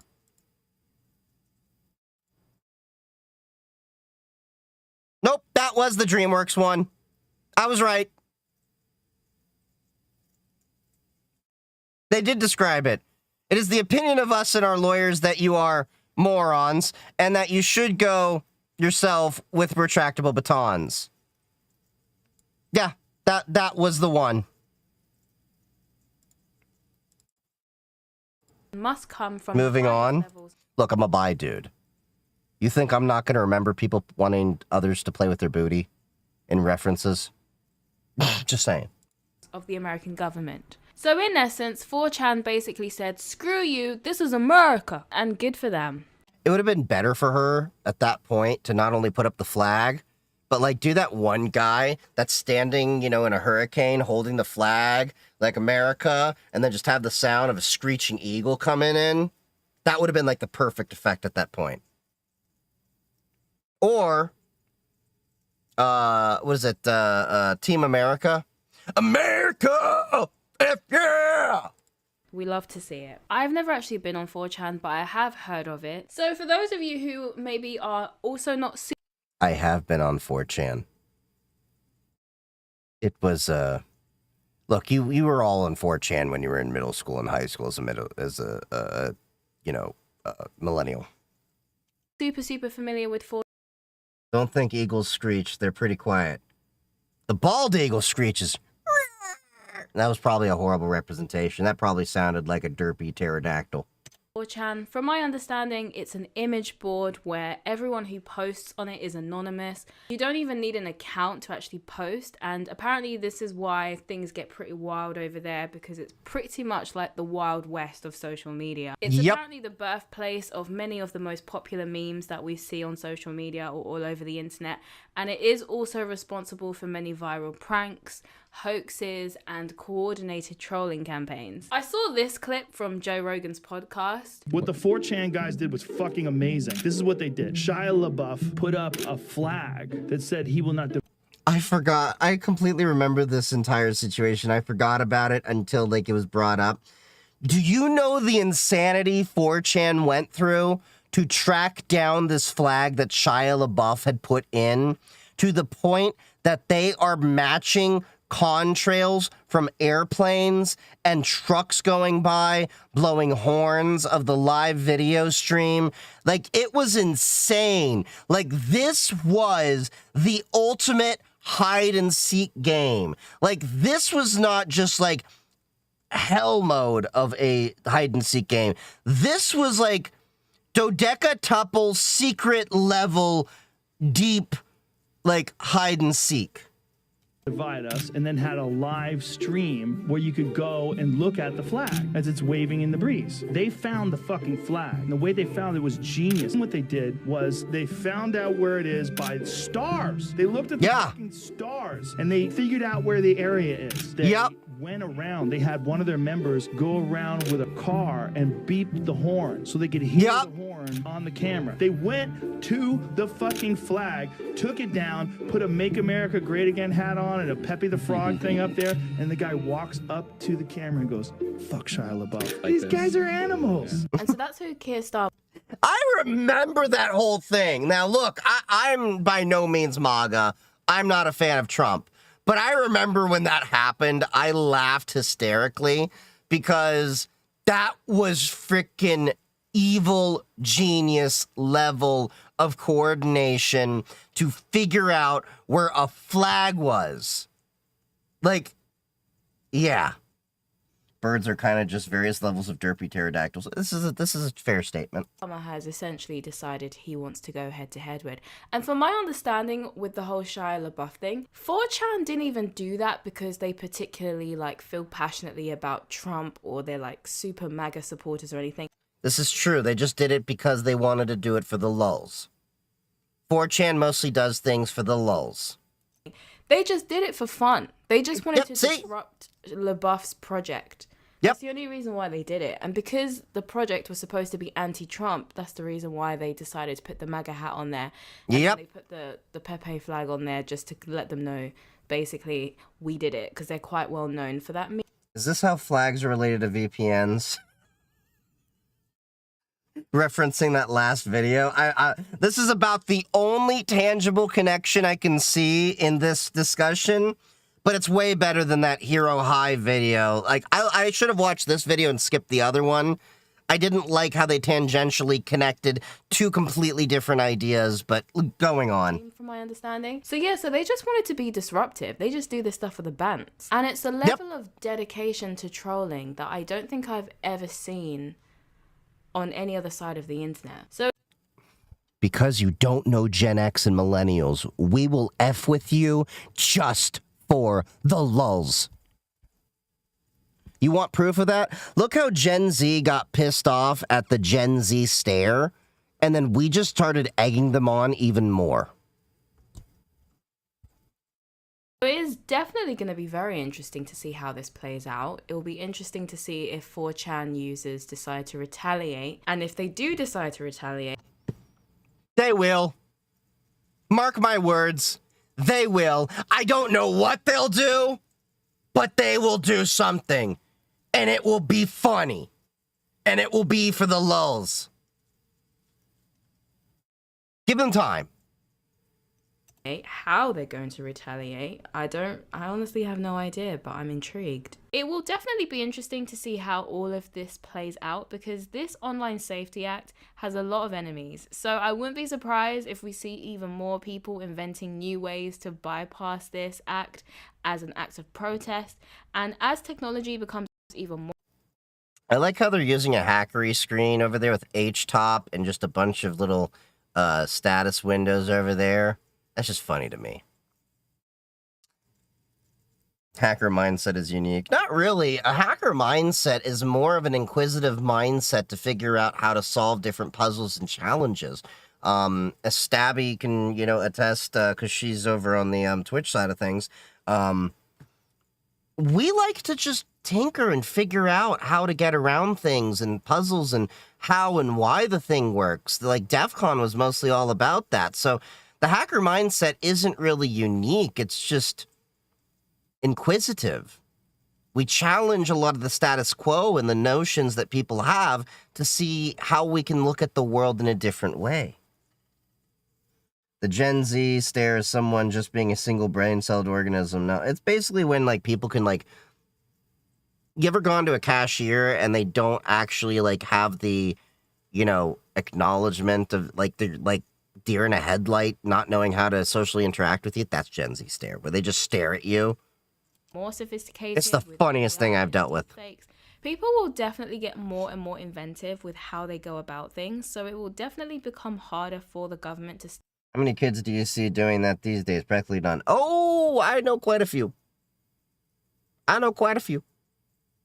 got my niece into tinkering and all that stuff, and soon enough I'll be getting her into lockpicks. That's gonna be fun. Trust me, there's quite a few out there. The issue is that parents have basically been dulling the natural curiosity and inquisitive nature that kids have by throwing them in front of an iPad.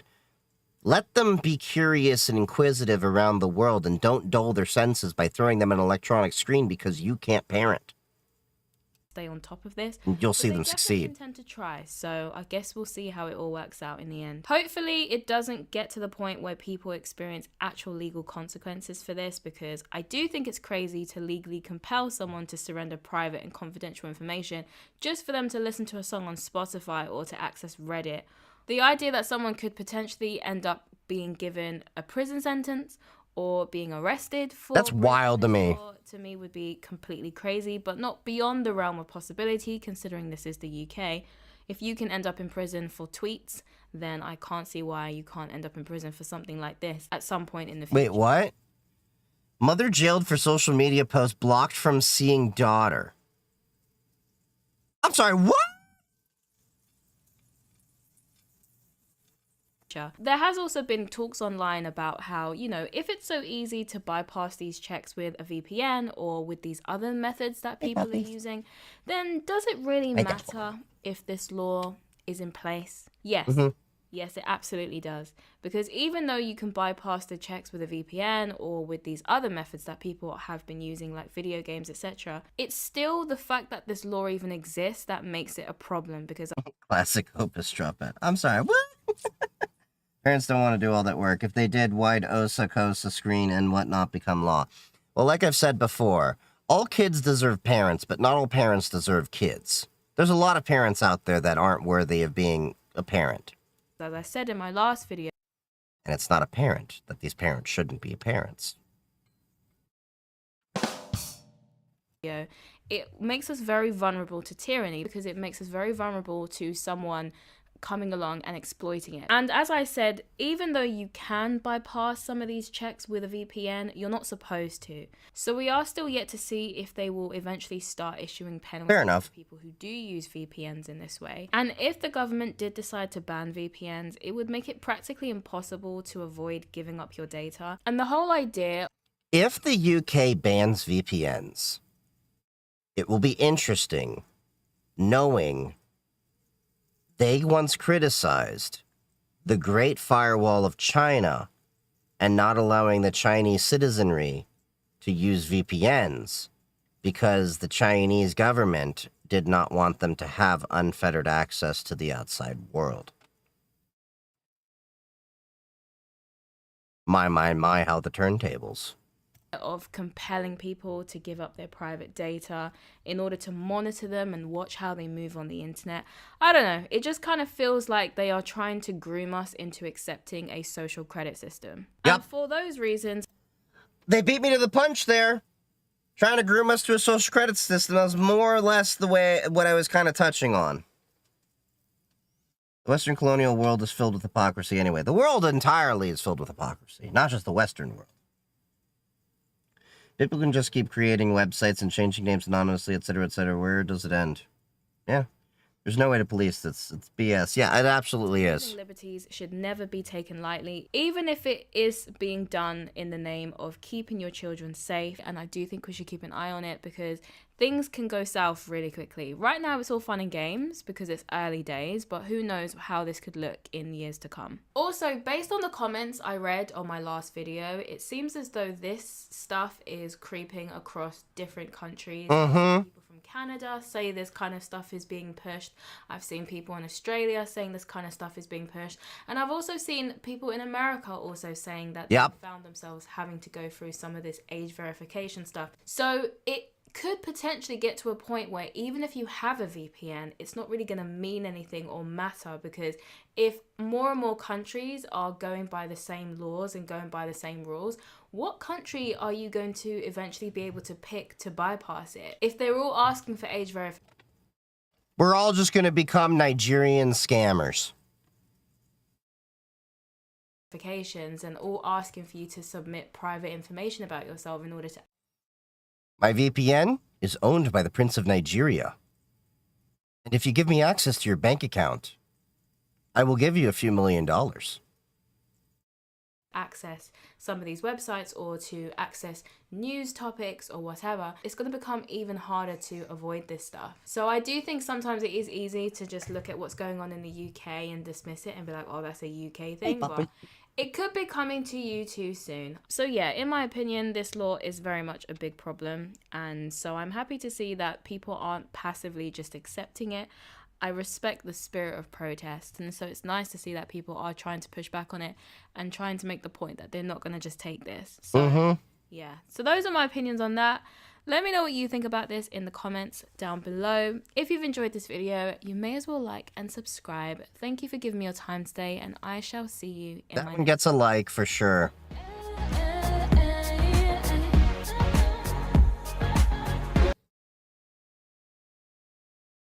I might check out our other content. Okay, so that was a good video. Way better than the previous video we saw, which somehow spent 2/3 of the video talking about the flags in the UK, which were completely irrelevant, and the way they were analyzing it was annoying to me. They should have focused more on this side of things than that. I feel like the prior video from Hero High was trying to push way more of a culture war, irrelevant political spin on things than sticking to the topic, because they were conflating two completely different ideas. Anyway, moving on, we've got the collective shout just tried to frame Madam Savvy for violence. I don't believe I've seen this creator before. Hypnotic. Came across my feed.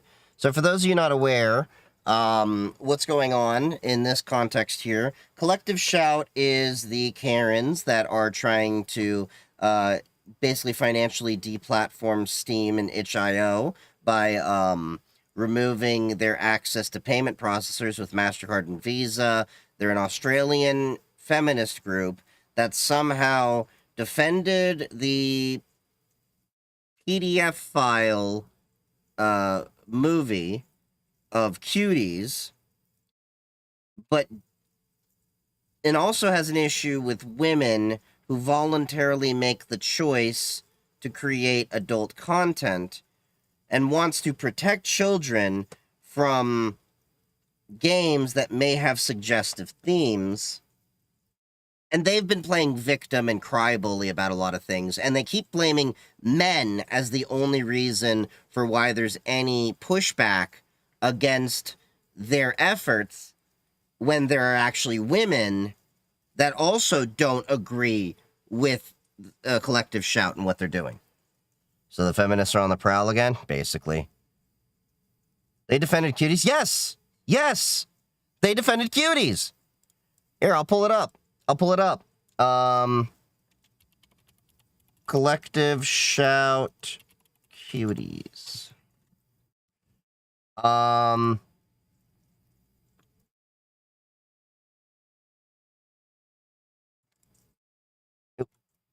Oh, hold on.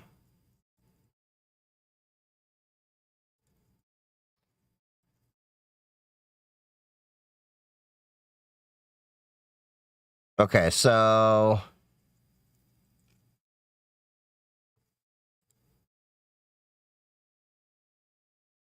they actually wrote this. Cuties, an ethically problematic but powerful protest against that word of girls. Now, I remember when that video came out, that movie, I did not even want to touch it because I felt like I was going to be on some kind of a database. And I had no interest in seeing it because, ew. But look at this. You can see from an archived post. Understandably, I assumed the worst, then I watched it.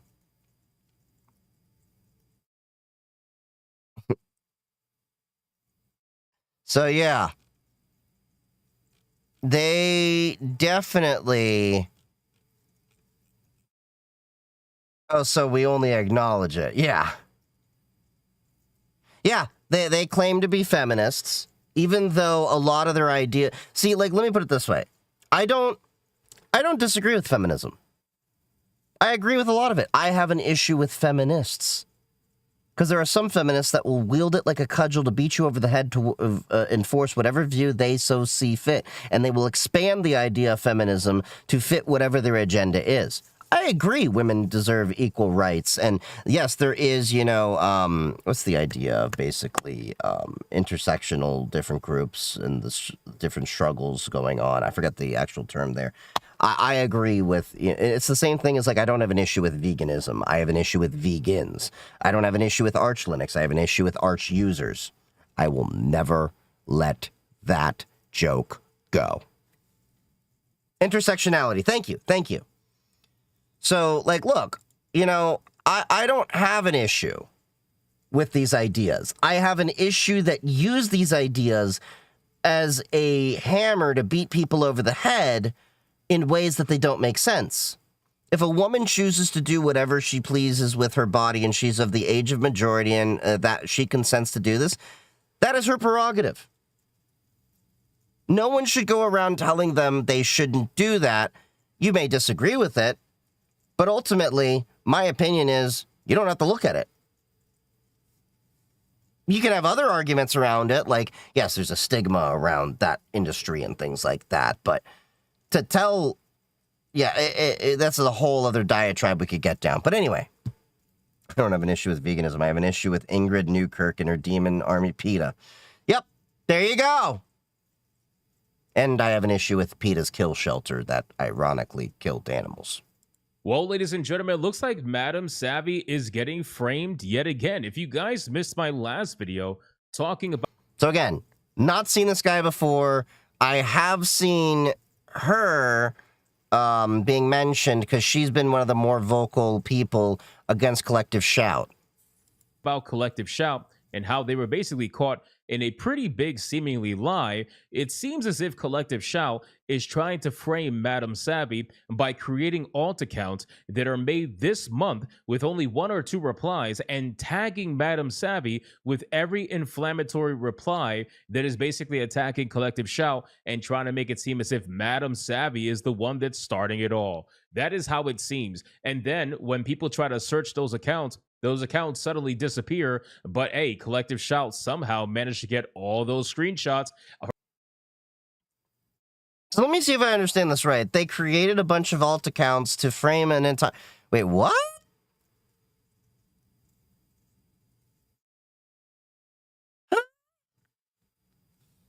From an account that was made and deleted pretty much the same day. Yeah, that's totally not suspicious. So we have another example of this, and I gotta tell you, it's a doozy. Let's start off with what Madam Savvy has to say. She says, I find it fascinating that Collective Shout have tried very hard to frame me, and yet the most that came out of it was some Newsmax lady blocking me. No one is coming to their defense, so watching a few of them flounder and tag Elon like he would ever... Oh yeah, I saw that. They actually tagged Elon about, like, I forgot what the exact post was like, how do you allow this kind of a platform to happen? And I'm sitting here like, you have not paid attention to Elon. And if you think that Elon is going to come to your defense, Collective Shout, you have another thing coming. The dude that gave us the Hitler, wave, that whole thing, yeah, not going to happen. Defend them It is quite funny. Now, I do actually find it funny that they are trying to tag Elon Musk, and they're trying. We're going to show you in a second. We got a lot of posts to go through, guys. So stick with me on this video. But we got to show you some of the stuff that they're doing, man, because they are tagging Elon Musk, and they're trying to say, Elon Musk, are you okay with this on your platform? You know, they're doing the whole Karen thing where they're trying to say that there's men out there that are attacking them and threatening them, because it's always men, right? Forget all the women that are calling them out. They don't ever want to acknowledge that those women literally get ignored. Who the hell is Collective Shout supposed to be? So Collective Shout is a Australian feminist organization, or at least claims to be feminists. Again, no issue with feminism. I just have an issue with feminists that use this ideology to beat people over the head with it like a hammer, like vegans do often, and other, you know, different movements.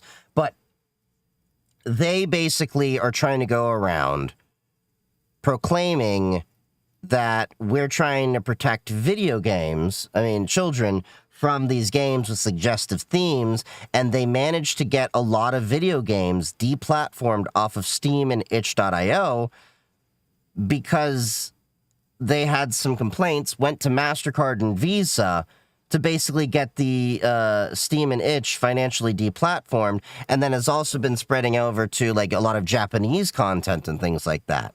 It's spiraling into this whole thing, and it's part of the reason why Donald Trump signed the executive order for fair banking in the U.S. that does not allow you to restrict payments for legal content along political grounds. Again, not a fan of Donald Trump, but he was right on this point. We do need a law like that codified into the U.S. Federal Registry, but I think it would also be nice to have that codified as an amendment, but I digress. All I have to say is they're deaf page shills and or tied to some conservative orgs. The interesting thing is they're not that conservative. Like, they're an Australian group. Australia is not as far right as people would believe. Their version of right is still left. Like, their version of right would be probably closer to Democrats. It's weird. Every single day from groups like Collective Shout. But of course, the men, the random men, the alt accounts that are made that have one or two posts, that is the one they want to focus on. They don't want to focus on the accounts that are much bigger, that are female-led. They want to focus on the account that has 0 followers and has a couple of posts tagging Madam Savvy and directing it all at Collective Shout. Yeah, that sounds highly suspicious. But in any case, she says also, Savvy mentioned, because of course they mentioned her. No, this is not misogyny. This is hating you for the actions you've taken. We all get trolls. The normal thing to do is just report and move on. But no, you are using this as a means to discredit me and nothing more. Now,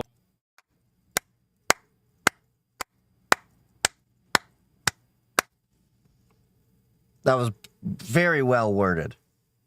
What is she talking about? Well, there is a post here, a screenshot of the person's name you can see right here in the screenshot, and it says death deserved on Collective Shout. And of course, it says on the bottom, if I were to open it up here and show you, it says literally hail Savvy. Now, I don't know about you guys, but that's a bit weird to me. That every I was gonna say, yeah, that's weird. Collective Shout has gotten, and it's been 2 so far that we know of, has done the whole hail Savvy thing. I just find that a little bit weird. I don't think this is real at all. All these orgs are using concepts like feminism to advance their political agendas. It's all politics. Yeah, that smells very funky. Well, have you ever heard of horseshoe theory in politics?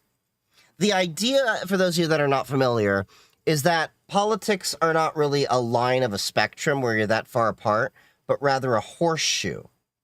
That, yes, you can kind of get apart, but at a certain point, you start coming back to the same idea. You know, like how some people on the left say, once you go far left enough, you get your guns back.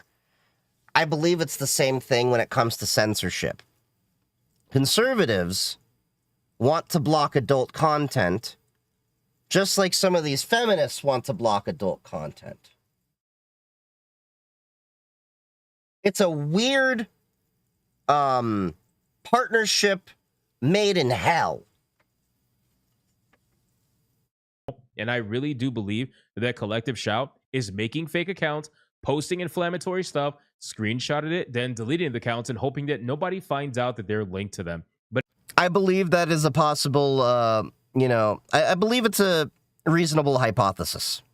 I believe it is, really, because I think they had to private their account and they were starting to get so much hate. We talked about the, I think it was last stream, that they're now begging for donations and stuff like that, trying to use this victimization to drive up a fundraising for themselves.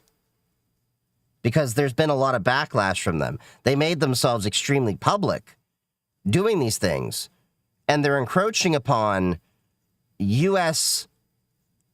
and other politics as an Australian group, and just gets weird with them. But anyway, let's continue. So we're going to go over what the actual post is first. Let's skip over and go to the post and show you exactly what's going on here.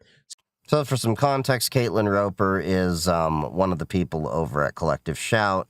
But yeah. So this person, Caitlin Roper, says the following: strong content warning. Watch this screen record at your own risk. Now, I watched it. We are not going to watch it in this video. We are absolutely not going to watch it because it's pretty clear that they went for the extreme. They wanted to make, you know, these women specialize in trying to garner some sort of emotional response from people. So they posted some of the most hardcore stuff, right? We're talking about really, really, really hardcore stuff. So no, I can't show you on YouTube, but in any case. Makes sense. They would, of course, pick out the worst things out there. And I'm not saying that there aren't horrible people on the internet. There's horrible people everywhere. Caitlin Roper says, strong content warning, watch at your own risk. This is a snapshot of the abuse I received in the last hour and a half, or last half an hour, from a single man. Again, how do you know it's a man? No idea. That is one of the things I've been drumming every time we talk about Collective Shout. They always say that a man's doing this, that, you know, it's the result of misogyny from men. But there's a lot of women I know that I've spoken to, IRL, that don't agree with Collective Shout. Because there's plenty of women out there that are gamers. Some of them are here in my chat. Yeah, these people swear like everybody online that hates them is a man. It's the narrative that they want to spin. Tell me how this is okay to do to any person. This is what the misogynist gamers behind this campaign. Oh, this is where it gets good, right? So they're trying to tie this lunatic. And you know what annoys me about this language for there, just I'm going to go on a little bit of a tangent here, is they belittle and demean the actual struggles and issues that women are facing because they took a stand that men and women don't agree with. And I don't like that this also demeans and puts down actual issues women are facing, because this issue with Collective Shout and what they're facing isn't an issue with misogyny. Yes, there are misogynists, I will say that. It's an issue of you took a stand on something that is highly unpopular. You pissed off a lot of people. Yes, there may be a-holes that are saying things that are absolutely reprehensible, and I will agree with they shouldn't be said. But this is very much a cry-bully tactic. And it upsets me because, I mean, it demeans actual struggles that women are going through and still go through. Moving on. Right? They could be real or most likely is not real, but regardless, they're trying to take the exception and they're trying to make it the norm. So they're literally trying to say that this psychopath that is posting all of this R-word porn under their names and then tagging Madam Savvy, they're trying to say that every single one of you are just like that. That's literally it. She says this is what the misogynist gamers behind this campaign of mass hatred and abuse against the women at Collective Shout do, because we got their R-word games taken down. Make no mistake. The problem is it wasn't just those controversial games they talked about. It was games with themes they didn't agree with. It was games made by women and trans people. A lot of people had their livelihoods affected. That was the issue with it. Mistake. This is pure misogyny, and they have shown us again and again that it does not stay in fiction. Again, guys, 0 followers, 2 following. And who are they following? I'm sure one of them is Madam Savvy. That is very suspicious. Because, like, look, even if you're on Twitter for, like, you use it for, like, not even a day, you're going to follow more than that. I've barely used Twitter, and I definitely follow more than that. I don't use Twitter anymore, but the point stands. Because that's not suspicious, right? Not only that, ladies and gentlemen, look at this. This person is based in Australia. Oh, God. I overlooked that on the image. Twitter forces you to follow at least 5 accounts. Interesting. I did not know that. Joined August 2025, and the account has a GPS for Australia because these dumb bitches, when they made the account, they didn't even turn off the geolocation for the account. So now you can see that they're based in Australia. What the hell is wrong with you? Are you stupid? Are you absolutely dumb? In any case, this person, again, I'm not going to play this video, but they end up showcasing a bunch of hardcore stuff that unironically is from Australia. But in any case, how can we support you? Can you post a list of accounts sending you abuse? Again, nobody's believing this. You have this person, LS Kennedy, saying Elon Musk. Well, this is the one that I saw earlier that cracked me up. Elon Musk, how is this okay? Why are these men allowed to roam free, abusing and making death and threats to women and turning their images into with impunity? Why is X harboring and platforming these criminals? You think you're going to really, do anything by pleading to Elon Musk, the guy that was like all for like free speech absolutism, but he's not really, that was just his whole thing. I'm going to digress here. But yeah, I don't know why they are trying to appeal to Musk. How is this okay? Why are these men allowed to roam free, abusing and making death and R-word threats to women and turning their images into porn with impunity? Why is X harboring and platforming these criminals at support? I would not be surprised if they tried to get Elon Musk's X deplatformed. I don't see that happening considering the overall size and scope of it.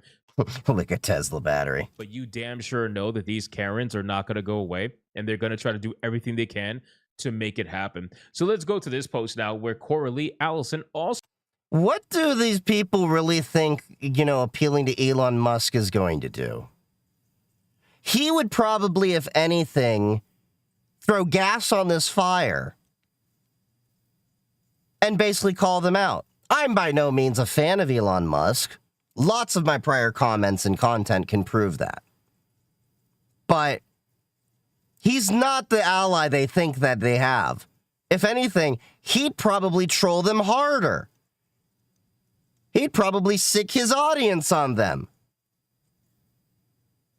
Also tags Elon Musk, like the whole... Maybe the fumes will clear it out there now. They're desperately trying to get Elon Musk's attention because these girls have gotten a little bit of attention now, so they can't get over. They can't get over it. They need it. They crave the attention that they never had. Coralie Allison says, "Hey, Elon Musk support. What are you doing about this? Your platform is being intentionally used for targeted harassment and abuse. Men like this don't deserve an account and should be blocked from creating any new ones." What's up, Kara? These are people that are not even real. The account had a geolocation in Australia.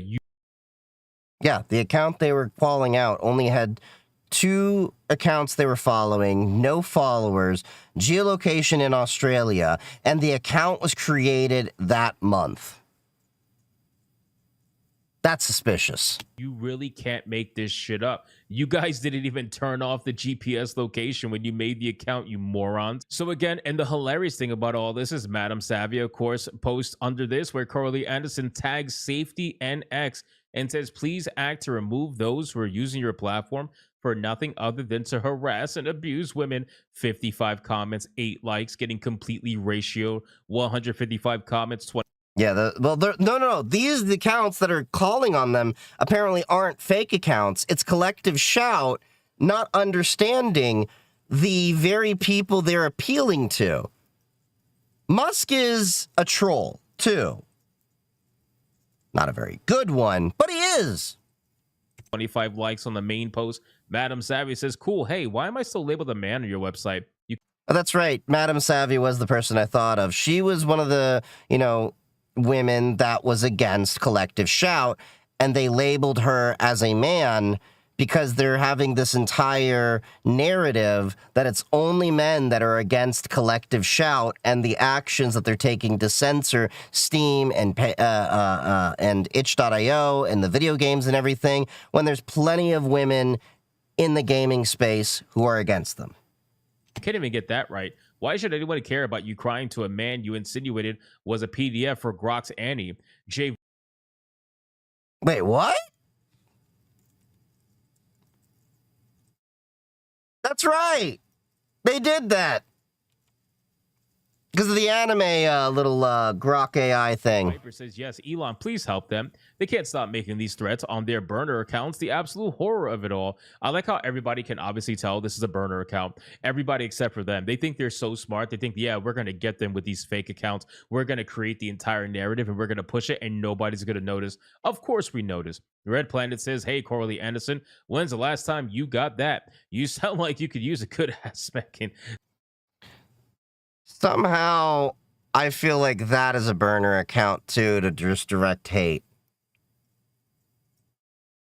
Like some of these, I don't know. Have I ever used DeepSeek? Absolutely. Stop using locally this platform to bitch and moan about bullshit nobody cares about. Schizosaurus says, surely you aren't making burner accounts and posting these yourselves, right?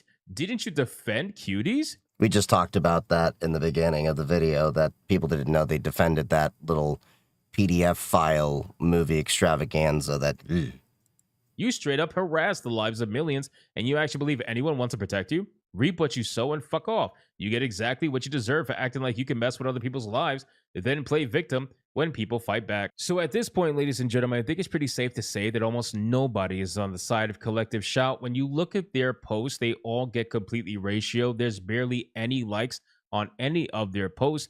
Everybody is just spamming comments on their posts. And look at this, 45 likes, 43 comments. Most of the comments probably got hidden, to be honest with you. It's a complete clusterfuck. So you guys can let me know in the comments. Feels way better than ChatGPT. What, DeepSeek? It depends. I do run it locally, but you have some limitations when you run it locally. Comments down below. What do you think about this account? Do you think it's real? Do you think it's fake? Regardless whether or not you do or you don't, let me know what you think about this particular situation overall in the comments down below. And if you are new here, consider hitting that subscribe button and that like button as we are about to hit 100K. And I will see you guys on the next one. Okay. You know, that was a nice little interesting update about Collective Shout. So now we got another couple of videos here, which I found were interesting, about ghosting, employers that are ghosting their people, ghosting potential employees. That's been a problem as well when you're trying to get a job. They just don't respond back. And employee social credit scores are here. So I want to get through these two videos. We're seeing new law. And by the way, if anyone has any videos that in particular that you want me to check out or look at, you can, you know, of course, send them in the Discord and tag me or my mods, and we'll see about looking into them. We still have a couple of our other articles and stuff from other people. Took 5 minutes to find this woman, been doxxed before in 2019 for calling out GTA. So I'm presuming GTA 5. What was the thing they talked about on GTA 5? Probably because of the, you know, the themes and everything they probably were doing. I mean, it's of course not a game that I would, you know, have a kid play, but it's not a game that kids should be playing. But I also played Grand Theft Auto 3, so when I was a kid. I digress. So anyway, this is another video that we are going to be watching. From what I saw, the few seconds that I actually watched this before I decided I'm going to sit this one aside until I get on stream, is we're talking about how employers have been ghosting employees, potential employees, and it's caused a lot of chaos, you know, from fake job postings, things like that. So apparently there are some potential laws that are going in to address this. But yeah, let's get into this. Haven't seen this guy before. It came up on my feed. We'll see. Laws being developed to end the ghosting of job seekers. And you know how this goes. You spend all that time typing up the information, uploading your resume, submitting to job listings, and you never hear back. It's been 3-4 days, 3-4 weeks, months, and you still don't hear back. And It's not just one job posting. You've applied to dozens, if not hundreds of jobs. It's incredibly frustrating. It's time consuming. Now, on the other end of the table, when you're looking at it from the agency or the company's perspective, there are times where job applicants ghost them. There's been so many times where an offer is extended and the person who you interviewed that's a good fit, they had another offer, but they never communicate that to you, right? So it's a problem on both ends, but I would say it's a much larger problem from the job applicant's perspective.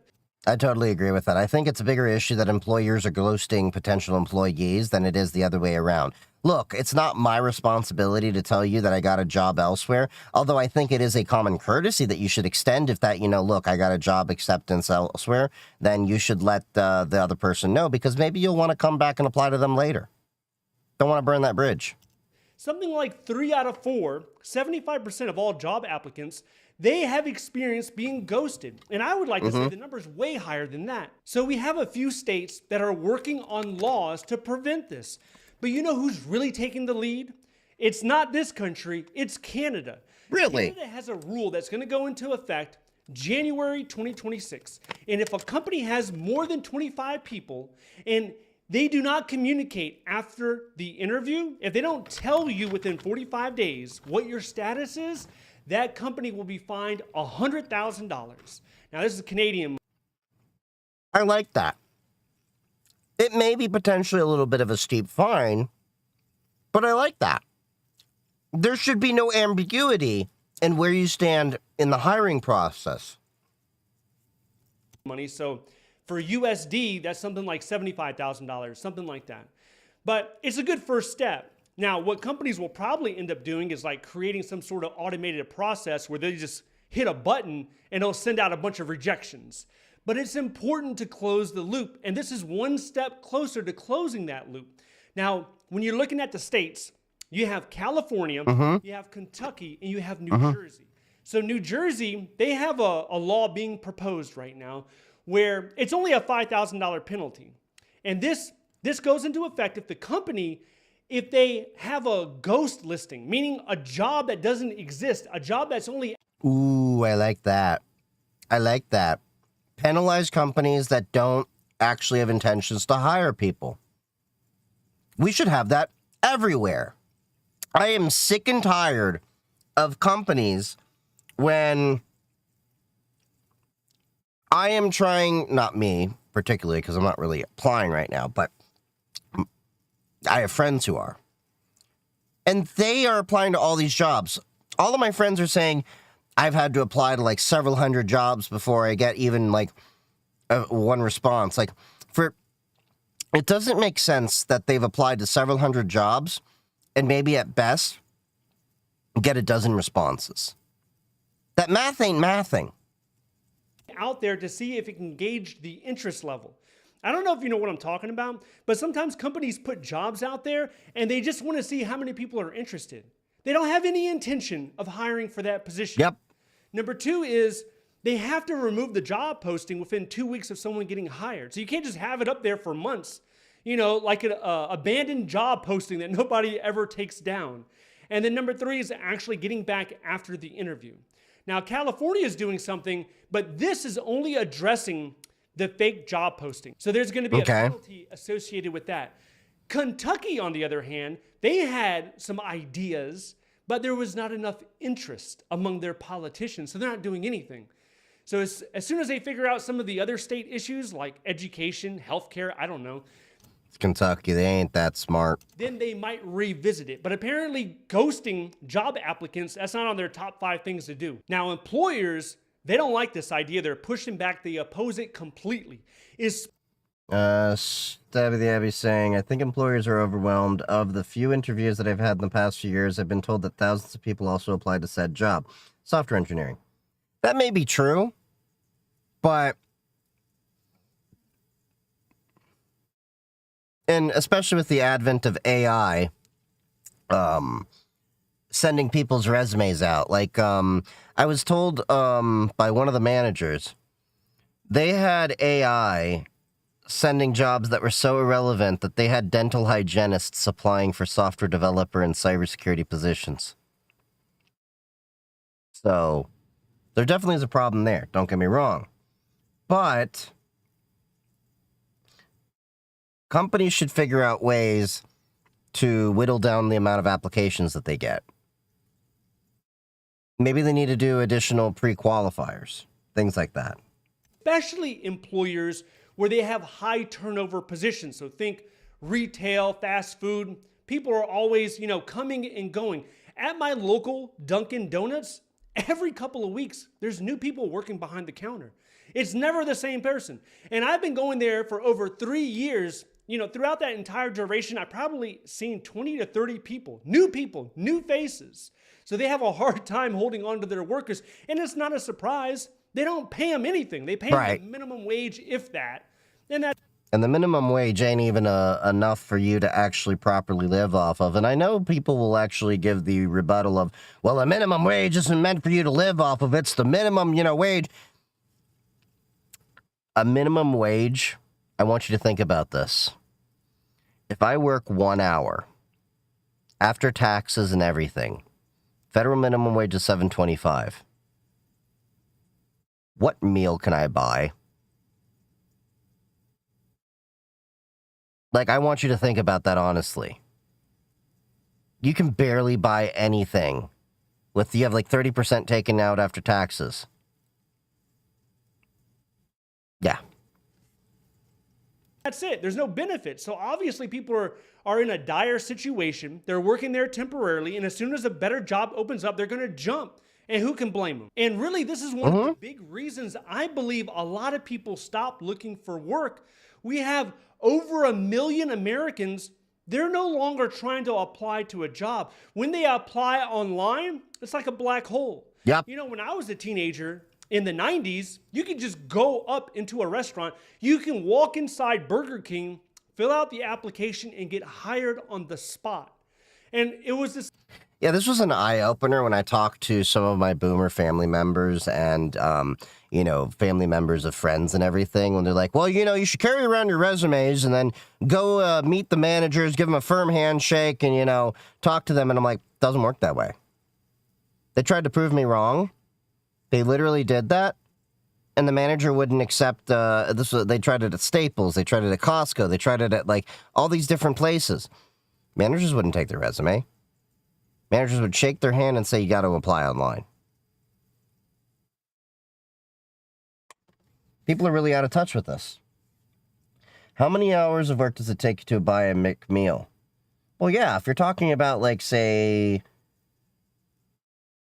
what is it, about $10 for McDonald's, a basic meal, give or take, you'd have to work at least 2 hours to be able to afford one meal. That's a little bit effed.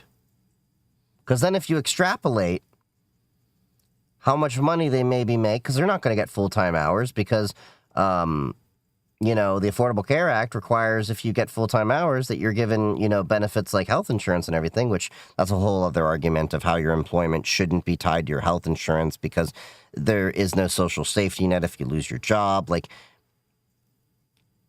yeah, anyway. But yeah, it's a little bit effed. That sounds like the 1960s type of training. Yeah, pretty much. Same in a lot of grocery stores. You're in retail, new people every 4 months. Probably even less than that. I remember when I worked at Staples, we'd probably have turnover about once a month, once every other month. As well. You just show up, you bring your number 2 pencil, and you just scribble in your name. And if there was an opening, it was a done deal. You shook hands, you went in the back room, you watched a VHS tape on how to do the job, and by that afternoon, you were doing the job. That's not really how it works in a lot of these places anymore. Everything is online. Yep. So people get so discouraged, they take it...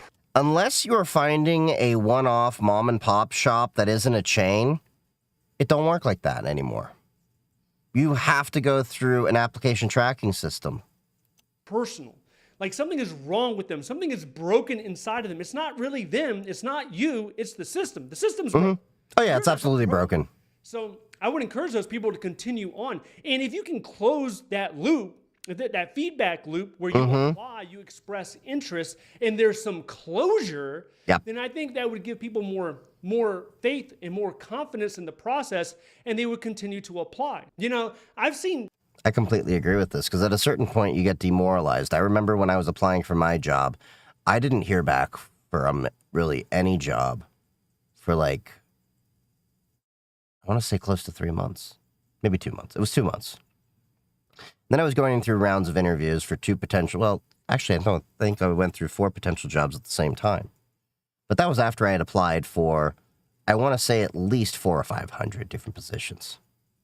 It's really messed up that out of all of that, I only got 4 responses. One ended up being a rejection, but I continued on to 2 others.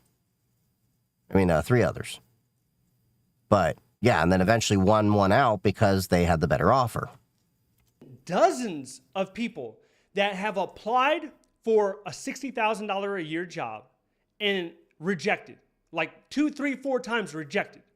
And then just a few months later, they're hired for an $120,000 a year job. Yep. This is in the federal government. So people have this mentality. Oh yeah, I tried that hard. With 10 years of experience being in IT and cyber, it took me that long to move from the position that I was at before while I was unemployed to the job I had. Yeah, it took a while. The boyfriend, he's been on a job search for close to 5 months now. Senior full stack developer, 20 years of experience. It's tough out there. Oh, and that's after he's been applying to, I think, at least a dozen jobs a day during those 5 months, and has only gotten callbacks for, I want to say, 10 places. And he's still trying to get on to the next rounds. When they apply to the government, they're like, okay, I got to start at the bottom. So I'm going to be a GS. Yeah, he has 20 years of experience. Sent 100 application as a college student for part-time, got 6 back. Yep, sounds about right. 6 or a GS7. And some of those salaries, you know, they're around $55,000, $65,000 a year. But that person with that same skill set, if they apply to a higher level, they could potentially get hired. Now, just because you're rejected for a GS6 or a GS7, it does not mean... This is the reason why I want to move on from tech. Yeah, I'd like to find something that pays as well, that isn't as nitpicky and political, but I have a feeling, like in most places, it's going to be the same thing. I used to be an electrician and found I didn't really like that line of work, but I'd rather be in tech and cyber. Honestly, it'd be nice if I eventually can transition into a content creation as a career and talk about cybersecurity and tech and all that and get back to my love of tinkering and everything there, but I have a feeling that's going to be a very, very lofty goal that I probably will maybe never, ever achieve, but I'll at least be in cyber and everything, but yeah. That you will get rejected for a GS12 or a GS13, depending on your location. In larger metropolitan areas, there's a grade inflation, right? So if you're out in Mississippi or Iowa, that GS11 position could potentially be a GS13 in Washington, D.C. That's just how it goes. They have to compete for talent. Everyone's paying higher in those areas. You have to be able to live and survive in those areas. That's why they pay them higher. So what I tell people a lot of times is, even if you got rejected from that GS9, that doesn't mean that you're not worth GS9. Your value is not GS9 at this particular point in time. That just means that when you applied, maybe there was a better candidate, or maybe your resume and the way you answered the questionnaire wasn't the best. Right. And you could still... You want to get into something remote, as recent events have me worried about staying in one area. The problem with that, though, is a lot of businesses aren't just shifting away from remote work to hybrid, but a lot of businesses as a whole are moving back to completely return to office, which is why it's got me even looking, you know, where eventually I may want to be. Don't get me wrong, I like the place I'm at, but you should never be too comfortable wherever you're at and always have an exit plan wherever you are, because things change. Your employer has been RTO for years. Oof. Try living in Washington. Shoebox apartment is $5,000. Yep. apply higher and experience a higher level job offer. So the big problem with this whole process is people take it personal. Yep. And if you could just learn to detach your emotions from the job searching process, I think a lot more people would have better luck. Now, in addition to all of this, we have artificial intelligence coming right around the corner. Yep. And it might not even matter that much about ghost jobs if AI comes and takes it all away. But if you want to know how that's going to impact not just the labor market, but more specifically the federal workforce, how is that going to look like? AI taking over. If that interests you, I want you to check this video out next. Stay updated by signing up to the free newsletter down below. Thank you so much for watching, and I will see you in the next one. That was a pretty good video there. So what were you saying? Even if employers hire overqualified employees, they won't get the best out of them. No motivation. Well, absolutely. That's a definitely a great point to be made there.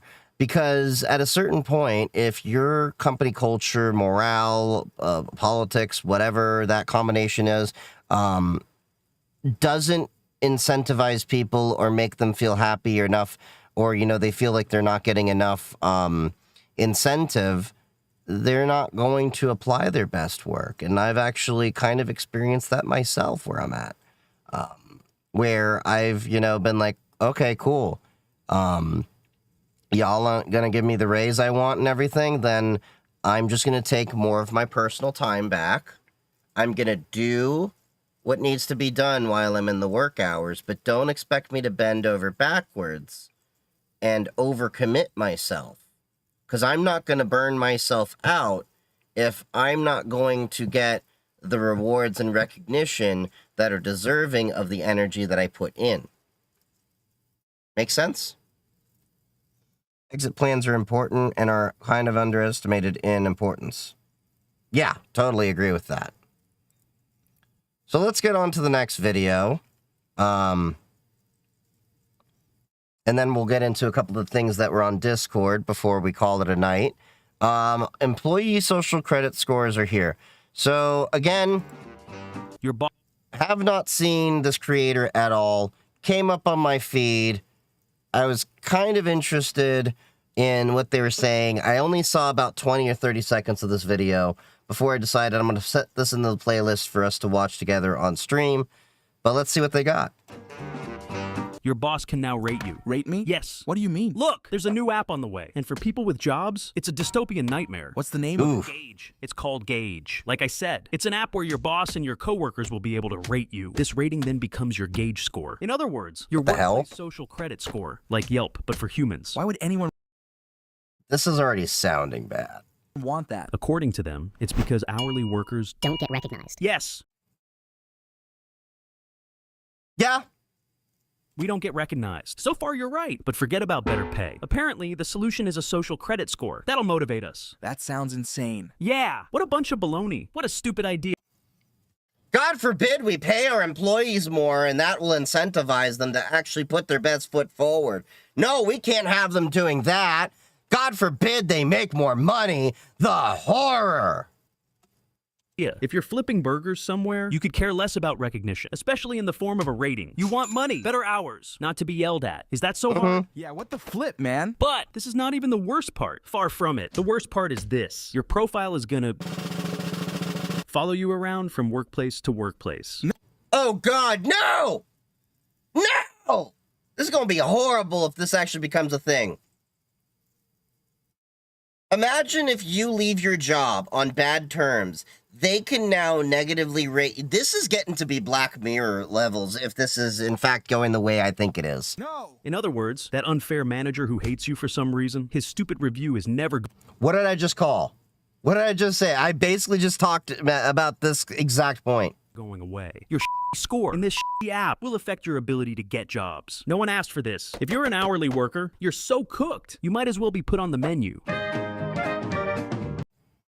It's not actually about making employees feel appreciated. Well, no. You want to make employees feel appreciated? You know what you don't do? You don't rate them on an app. You don't throw them a pizza party. What you do is give them some more PTO, offer them higher pay, a promotion, and that's it.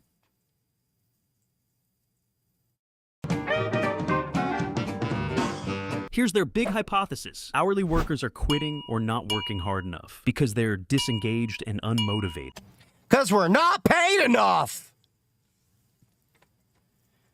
I want to know what non-grass touching person came up with this idea and was this convoluted. This Justin Henshaw. You know what? I gotta do this. I gotta do this. Who the hell are you? Because now I'm curious.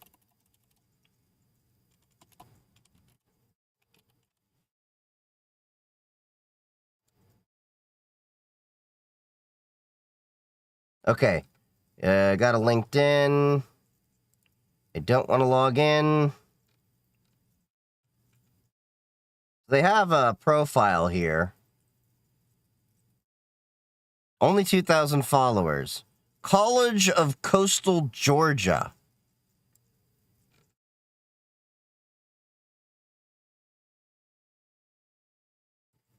Brunswick Golden Isles Chamber of Commerce for volunteer. What the hell? Who the hell are you?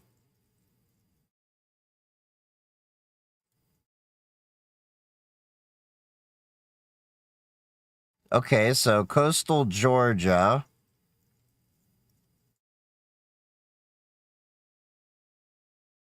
Enlisted the Marine Corps in 2001. Native of St. Simons Island.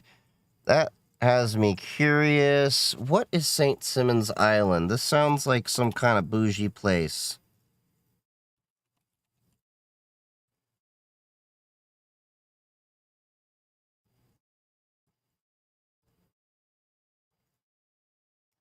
Yeah, this is an island off of Georgia. Makes me feel like it's like Nantucket Island. You know, if you know what that is, it's kind of affluent. Hold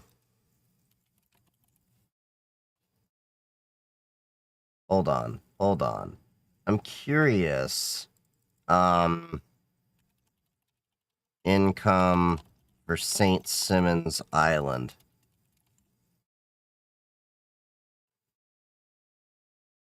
Okay, average of 58,000. The cost of living on St. Simons Island is 10% more expensive than the national average and 20% more expensive than the average city in Georgia. The median home value is $445,500, and the median rent is $1,411. Yeah, that's a pretty affluent area. This is telling me this is a guy that actually hasn't actually worked properly. Henshaw Companies on St. Simons Island, a large photo. Yeah. This is a guy that, it just comes out as a guy that hasn't actually worked. Henshaw Companies. Frozen Co., iSound Entertainment, Engage. So what's this? DJs and entertainment. Okay.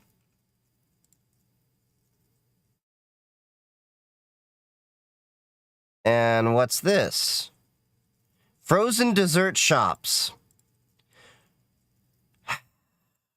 Yeah, this is sounding more and more like this guy actually doesn't understand what it's like to be with the rest of us regular folk.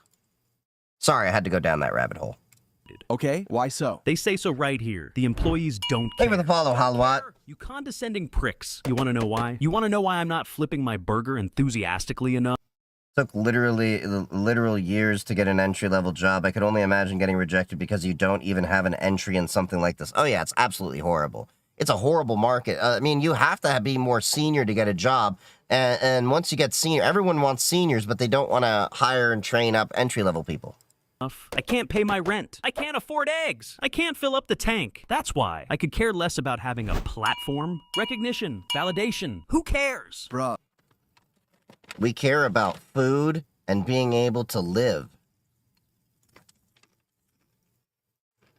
Who could come up with such a bad idea? I don't think they believe any of this. They're just gaslighting. This was never about making employees feel more appreciated. This is about control. You want to know my proof? Yes, please. Look, they say they want to create a culture of communication, transparency, and accountability. What's so bad about that? I'll tell you. Because when Big Corp uses the words transparency or accountability, they never mean themselves. They're not planning on being open and honest. But they want you to be. You have to explain why you were 5 minutes late the other day. But they don't have to explain why salary increases can't happen this year. That's true. It's all...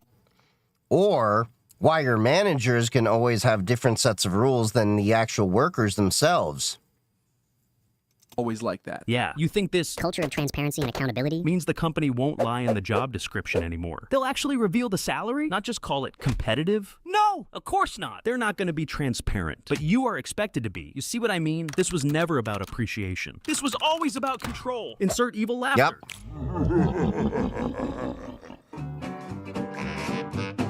Why Gage is gonna suck. Number 2, surveillance. Lead to surveillance. You have to watch out. From now on, corporate Big Brother is always watching. With Gage fully implemented, you can't just go to your boss and say, "This workplace sucks. You're a goddamn idiot," because your stupid track record follows you around. But it's not just your boss who can review you. Your coworkers can too. Oh no. Oh yes. All of a sudden, your coworkers are informants. It's no longer just your boss you have to watch out for. Everywhere you go, you have to watch what you say, watch how you move, or you'll... Like I said, this is very much like Black Mirror, that one episode when everybody has like they're rating each other and everything. You'll find yourself with a bad review. Did you see the tie our manager wore today? Damn, it looked horrible.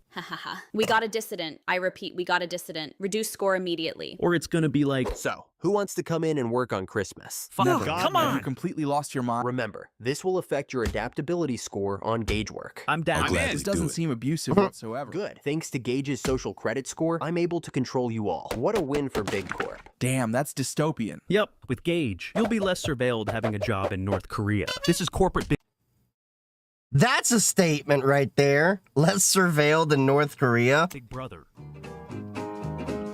Everyone will turn into drones. Hits the market, Big Corp's evil plan will be complete. All those rebellious, unmotivated shift workers will be defeated. Everyone will be forced to become obedient corporate drones. Truly horrifying. Ugh, we can't let it happen, man. If we do, it's gonna be like, good morning, employees. Good morning, boss. Please, put your hands on the policies and routines manual and say after me. I swear my allegiance to Big Corp Jesus. and the shareholder value that it represents. I swear my allegiance to Big Corp and the shareholder value that it represents. I will faithfully execute my job without complaint, even though the salary is below the poverty line. My boss harasses me. Jesus. The company doesn't respect any privacy whatsoever. So help me, board of directors. So help me, board of directors.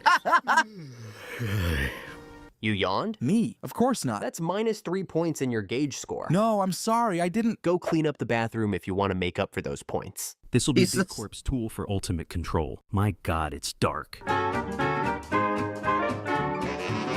Hold on one brief second. Sure, bud. Are you sure you're not blowing this app out of proportion? Look, Gage is not about surveillance. It's about transparency. They're trying to build a culture of continuous feedback. If you receive continuous feedback for y'all to snitch about each other, but not feedback and transparency about the actual employer, just about the employee.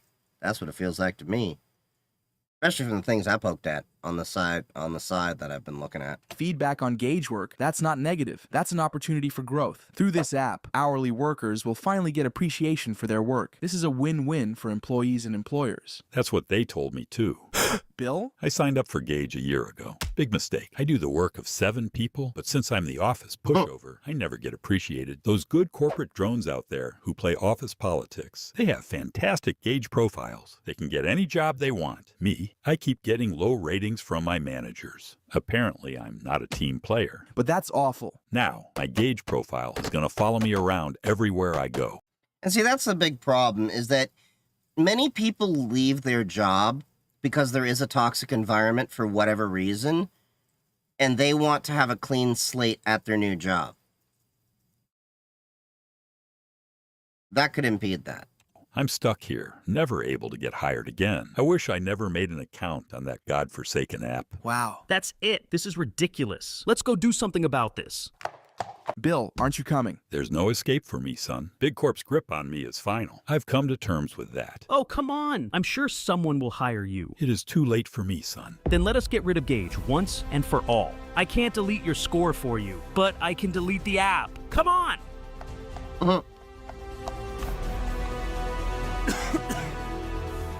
Look, I'm not special. I'm just a poorly drawn stick man with an oddly shaped head and a mountain of parts. But I do know a bad idea when I see one. Here's my message to Gage. This app sounds like a bad idea. A very bad idea. On behalf of every employee in the world. We don't want this. I have a better idea. If you really care about these things, then please let us rate the companies, not the other way around. Let us give them a score based on how shitty it is to work there. Or based on how much they lie in their job description. That'd be neat. Yeah, so like they get a social credit score that follows them around that any new employee can see before they start working there. Exactly. That'll definitely reduce turnover because the good companies get rewarded with good employees. And ironically, that would create a culture of accountability. Precisely. What do you think about Gage? Drop a comment. Okay, we're done. Let's get something to eat. I'm starving, man. Isn't this what Reddit and Glassdoor is for? Yeah, more or less. I mean, yeah, definitely is a bit more along the line of that. But, this Gage app is definitely kind of scary, and it reads as if, like, when I was doing a little bit of OSINT on the guy out there, and you saw, he's in an area that is making a little bit more money and everything. I mean, the median household income in St. Simons is apparently close to 100K. Or like when you take a job 1,000 miles away and the employer is so bad that your neighbor warns you. You keep telling me about that story. Yeah, like that. So, yeah. Okay, so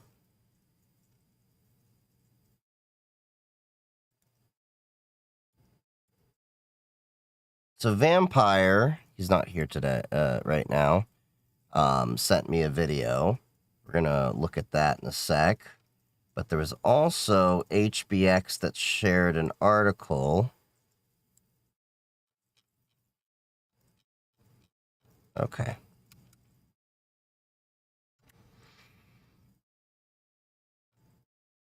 Let's get into this. So, this is about the underground trade of Flipper Zero tech to break into cars. So apparently there's a whole underground market of using the Flipper Zero to unlock all manner of cars and everything. Ford, Audi, Volkswagen, Subaru, Hyundai, Kia. But yeah, there's a whole market there. And the problem is that auto manufacturers haven't really been reinforcing the capabilities for better security around your car. They're still relying on old rolling codes that were only around like a couple decades old. They haven't really done anything to improve the security around these devices. And that's always been one of my concerns when it comes to these electric vehicles, the EVs, because the security around them seems to be not that great. I saw where there was a buddy of mine that got a firmware that learned how to grab the key for the car, and then the Flipper Zero could act as their key fob. So, it's a little bit concerning, to say the least. You can see, like, for example, they have some firmware here to grab everything.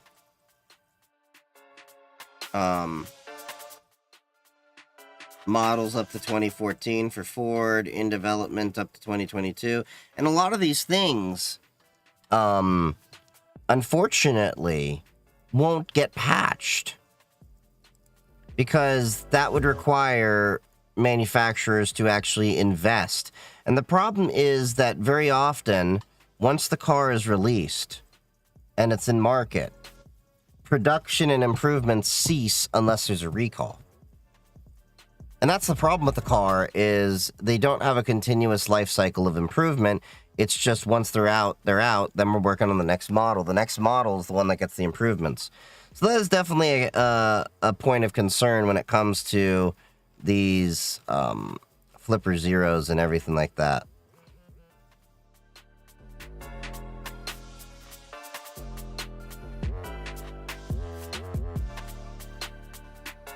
Yeah.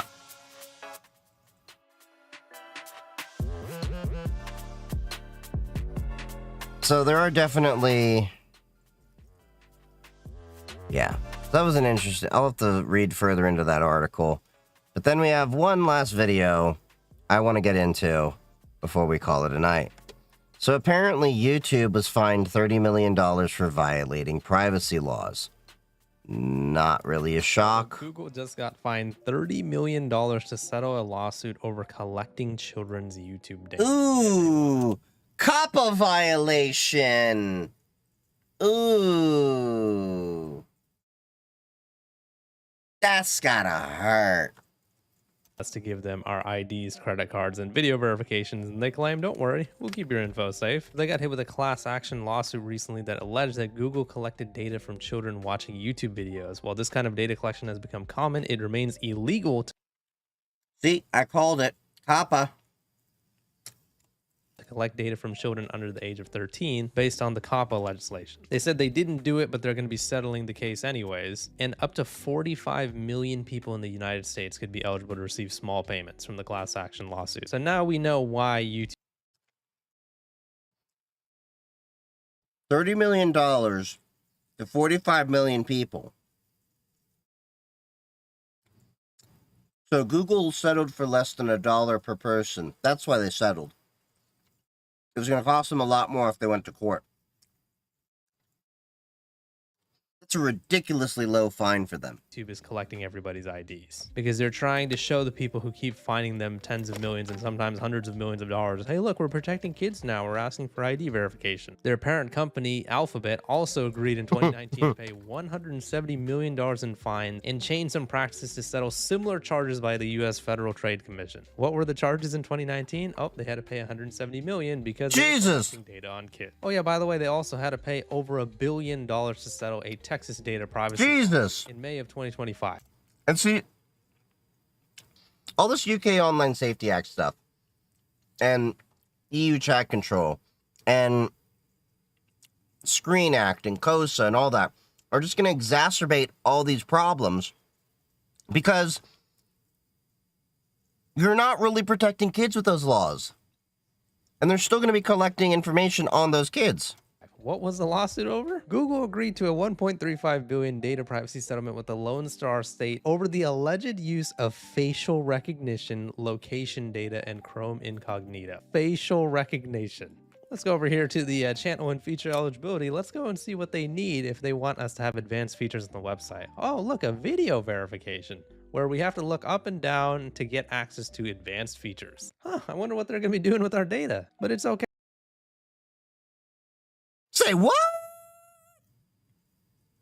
Okay, though, according to this YouTube employee, they're not going to be retaining data from our ID verifications for the purposes of advertising. Maybe it'll be retained for something else, who knows? But yeah, I guarantee you this is something that a lot of you guys didn't know about. It will be retained. They will take my picture, retain it so that they can actually plaster it on like a mask so as to run people down and scare them in the middle of a horror movie because I'm an ugly bastard. Moving on. Especially this recent development of Google having to pay $30 million for collecting child's data. They claim they didn't do anything wrong, but they settled anyways. I'm pretty sure Google has the lawyers and the actual legal means to make sure that they can just win the case. So why do they need to settle to begin with? It would be different if it was just like an individual settling a court case, because for one person, those types of legal fees are going to be very expensive. And sometimes it does just save you more money to settle a court case as opposed to keep fighting it for years. But Google, they've got $1 trillion, quadrillion. So why didn't they just try to fight the lawsuit if they knew they were on the right? So remember, they're currently doing a $30 million settlement for allegedly collecting children's data. In 2019, they had to do another $170 million fine for, again, collecting children's data. And then they had to do a $1.375 billion payout to Texas over the alleged use of facial recognition, location data, and Chrome Incognito. And this is all based on biometric data. If you guys don't know what that means, it's basically data that is collected from the use of your face. It refers to unique, measurable biological or behavioral characteristics used to identify and authenticate individuals. So things like fingerprints, facial features, or voice patterns. So for example, they already have most of our voices if we've ever made videos on YouTube. Then they want to request our facial data through a video verification or a selfie. Right. And those two pieces of information enough would give them so much information about each individual that uses YouTube. And as we've seen through 3 fines and settlements, Google has been collecting a lot of people's data. But that shouldn't come to a surprise. A lot of websites Definitely against all this age verification crap. Would rather not have to scan my ID or face to use a website with little to no use data usage transparency. Oh, I totally agree. Collect everyone's data. However, when you do see something that has concrete proof behind it and you're still like, oh, I don't think Google will collect anybody's data. I think YouTube's fine. You just give them your ID verification. They'll just delete it after a while. Yeah, sure, buddy. They were completely in the right and they didn't do anything wrong. That's why they were willing to. And this is why I say that we need GDPR in the USA, because Google can get away with a lot of these things because there is no national data protection regulation. And we need to hold companies a little bit more accountable. Pay over $1 billion to do some settlements. Huh, interesting. The Attorney General of Texas, Paxton, actually sued Google in 2022 for unlawfully tracking and collecting users' private data. Seems like these attorney generals have come out to play recently in terms of privacy and protecting kids on the internet, because remember, Roblox is actually being sued by the Attorney General of Louisiana as well. Google spokesman Jose claimed that the company did not admit any wrongdoing or liability in the settlement, which involved allegations related to the Chrome browser's incognito setting, disclosures related to location history on Google Maps app, and biometric claims related to Google Photos. Well, then why were you guys willing to pay over $1 billion to do the settlement to begin? I never understood that. You're willing to pay money, but we're not accepting any fault. If you're not accepting any fault, just fight through it. I get the argument of that it costs less money, but yeah, you know where I'm going with this. With why not fight the case out and make sure that you prove that you're right in court? Canada released a statement after they won the lawsuit where they said, for years, Google secretly tracked people's movements, private searches, and even their voice prints and facial geometry through their products and services. I fought back and won. The Google spokesperson said Google did not have to make any changes to products in connection with the settlement, and that all of the policy changes that the company made in connection with the allegations were previously announced or implemented. Right. Yeah, you guys definitely didn't make any changes because you just had to pay over $1 billion.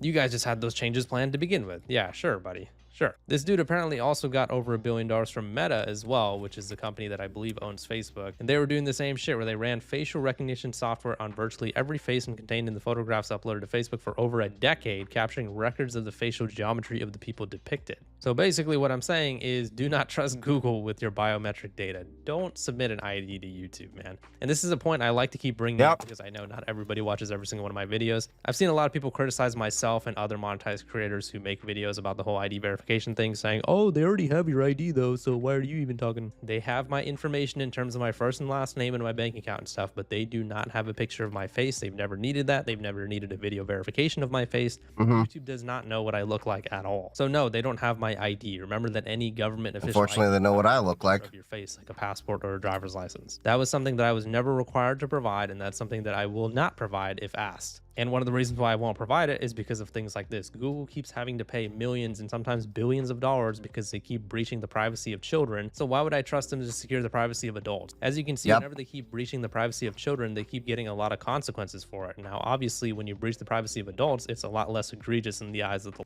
Yeah, because apparently we don't give a crap about privacy. You're only allowed privacy when you're a child. I think you should have privacy whether, no matter what part of life you're in, but... You know, apparently, that's a foreign idea to a lot of people. Law. Remember that YouTube tells you exactly what type of information and requirements are needed for certain features on the website. So for example, for the standard features, all you have to do is make sure that you don't have any community guideline strikes, and then you can upload videos, create playlists, add new videos to existing playlists, and add collaborators to playlists. For intermediate features like having custom thumbnails, live streaming, and videos longer than 15 minutes, you just need to make sure that your standard features are enabled, so basically don't have any community guideline strikes, and you just need to verify a phone number. This was something that I've done like 6 or 7 years ago. And so for the advanced features, remember, you just need the intermediate features enabled, and then you need only one of these: video verification, valid ID, and channel history. My channel history has already been solidified because I've been uploading videos for over 7 years. So this is more so for the people that YouTube determines doesn't have valid channel history. So basically they look through your account and determine that you're under 18. You would either have to build your channel history to prove that you're over 18, or you have to provide a valid ID and video verification. Now, obviously, as we just went over in this video, Google likely has some nefarious reasons for wanting to have your ID verification in the first place. I ain't gonna give them my ID. Like a passport, driver's license, or anything. all of them are going to have a picture of your face. Now, what did we just go over in this video? The fact that YouTube has been collecting the data of kids, allegedly. I hate that I have to say allegedly. And they also had to pay out $1.4 billion to Texas for allegedly using facial recognition from YouTube and Google. So I'll be honest, I don't want to give a vocal minority attention, but I gotta do it because I just keep seeing it on Reddit over and over. Stop fucking criticizing people who want to talk about this. This is a fucking big deal. Yep. This isn't like some random ass YouTube drama where people are fucking milking someone saying it's over, it's done, it's over, it's done. This doesn't need to be talked about. It's about protecting your own image and making sure that your information isn't just collected and sold. This is about making. Yeah, because what's to stop Google from taking my image and then start making content on themselves about cybersecurity and everything with my likeness? I know somebody's going to say there's some legal protections around that because it's my face, but I mean, think about it. Making sure that people can actually go on the internet without having to fucking provide their ID to every website, game, or anything that they do. So yeah, I'm gonna make fucking videos talking about it. And no, YouTube doesn't have a picture of my face, and even if they did, it doesn't fucking matter. I still want to protect the privacy of myself and other people because this is bullshit. This is a slippery slope that's going down a bad path, and we need to make sure that we actually try to stop this now and get people to talk about this now before it's too late. The parents or guardians of 34 children allege that Google violated dozens of state laws by letting content providers bait children with cartoons, nursery rhymes, and other content to help it collect personal information. Oh God, really? Settlement, the report added. Sounds familiar, doesn't it? You know how Markiplier made a prediction like years ago saying that honey is shady? He couldn't put his finger on why, but he could just tell that there was something wrong with the honey coupon app. I'm going to throw my prediction out about Cocomelon. I have no information to prove this. I just have a feeling that there's just something weird and shady that's going on with Cocomelon. I have heard that Cocomelon, the drug for kids. Kids will hear the little Cocomelon jingle at the start of their videos, and they come running in the room like Goku Black smelling immortal or something. I don't know. It's just really weird. It's pretty shady. So yes, Google is allegedly, most likely, collecting the data of kids, and they've gotten in trouble for it in the past. So what makes you think they won't collect the data of us adults when they ask us to provide ID verification? Let's not be naive here. We know exactly what's going on. YouTube tends to suppress these videos, so if you guys could leave a like and a comment on the video to boost engagement, I'd appreciate that, and subscribe for more. Okay. But yeah. Huh. Yeah, YouTube definitely, I mean, it's Google. Google has definitely been kind of shady for many years. That's been pretty obvious when it comes to the way they do content and everything like that. Yeah. Not surprised at all. Just kind of surprised they, you know, got that much money from it. That's just shocking to me. I don't know. But anyway, thank you all for joining me. And we will definitely be streaming again, at least on Sunday. Possibly another one on tomorrow. We'll see how I feel. I've been kind of getting more into doing more content and everything like that. Don't forget, if you haven't already, follow me on YouTube, follow me on TikTok, follow me on Twitch, Kick, Blue Sky, Mastodon, everywhere. And I, of course, had a YouTube video that came out earlier yesterday talking about EU chat control, COSA, the Kids Online Safety Act in the US, the Screen Act in the US, the UK Online Safety Act, overall privacy, things like that, and where we're going to go with it. I still need to sit down and make my video debriefing Hacker Summer Camp. I'm putting together my thoughts on different things, so I'm hoping to have that video out next week. But I thank you all for joining me. I love all of your faces. And as always, happy hacking. And stick around for the raid if you're over on Twitch. But I may be back on tomorrow for stream, latest Sunday night. Don't forget Saturday night is movie night in the Discord channel, for the Discord voice channel. So we will definitely be watching a movie. I gotta figure out what movie we'll be watching, but yeah. Thanks for hanging out with me. I know this was an unplanned stream. I love you all. We also got to do some Linux gaming as well, get back into doing some of that stuff. So I'm probably going to have a day where we're going to be assigned that this is going to be a Linux gaming day. And we're going to do, you know, times where we do these React video content, things like that. Because I've been enjoying doing this all with you. And, yeah. Thank you all. I love you all. Happy hacking. Stick around for the raid on Twitch. Otherwise, and I will see you all later.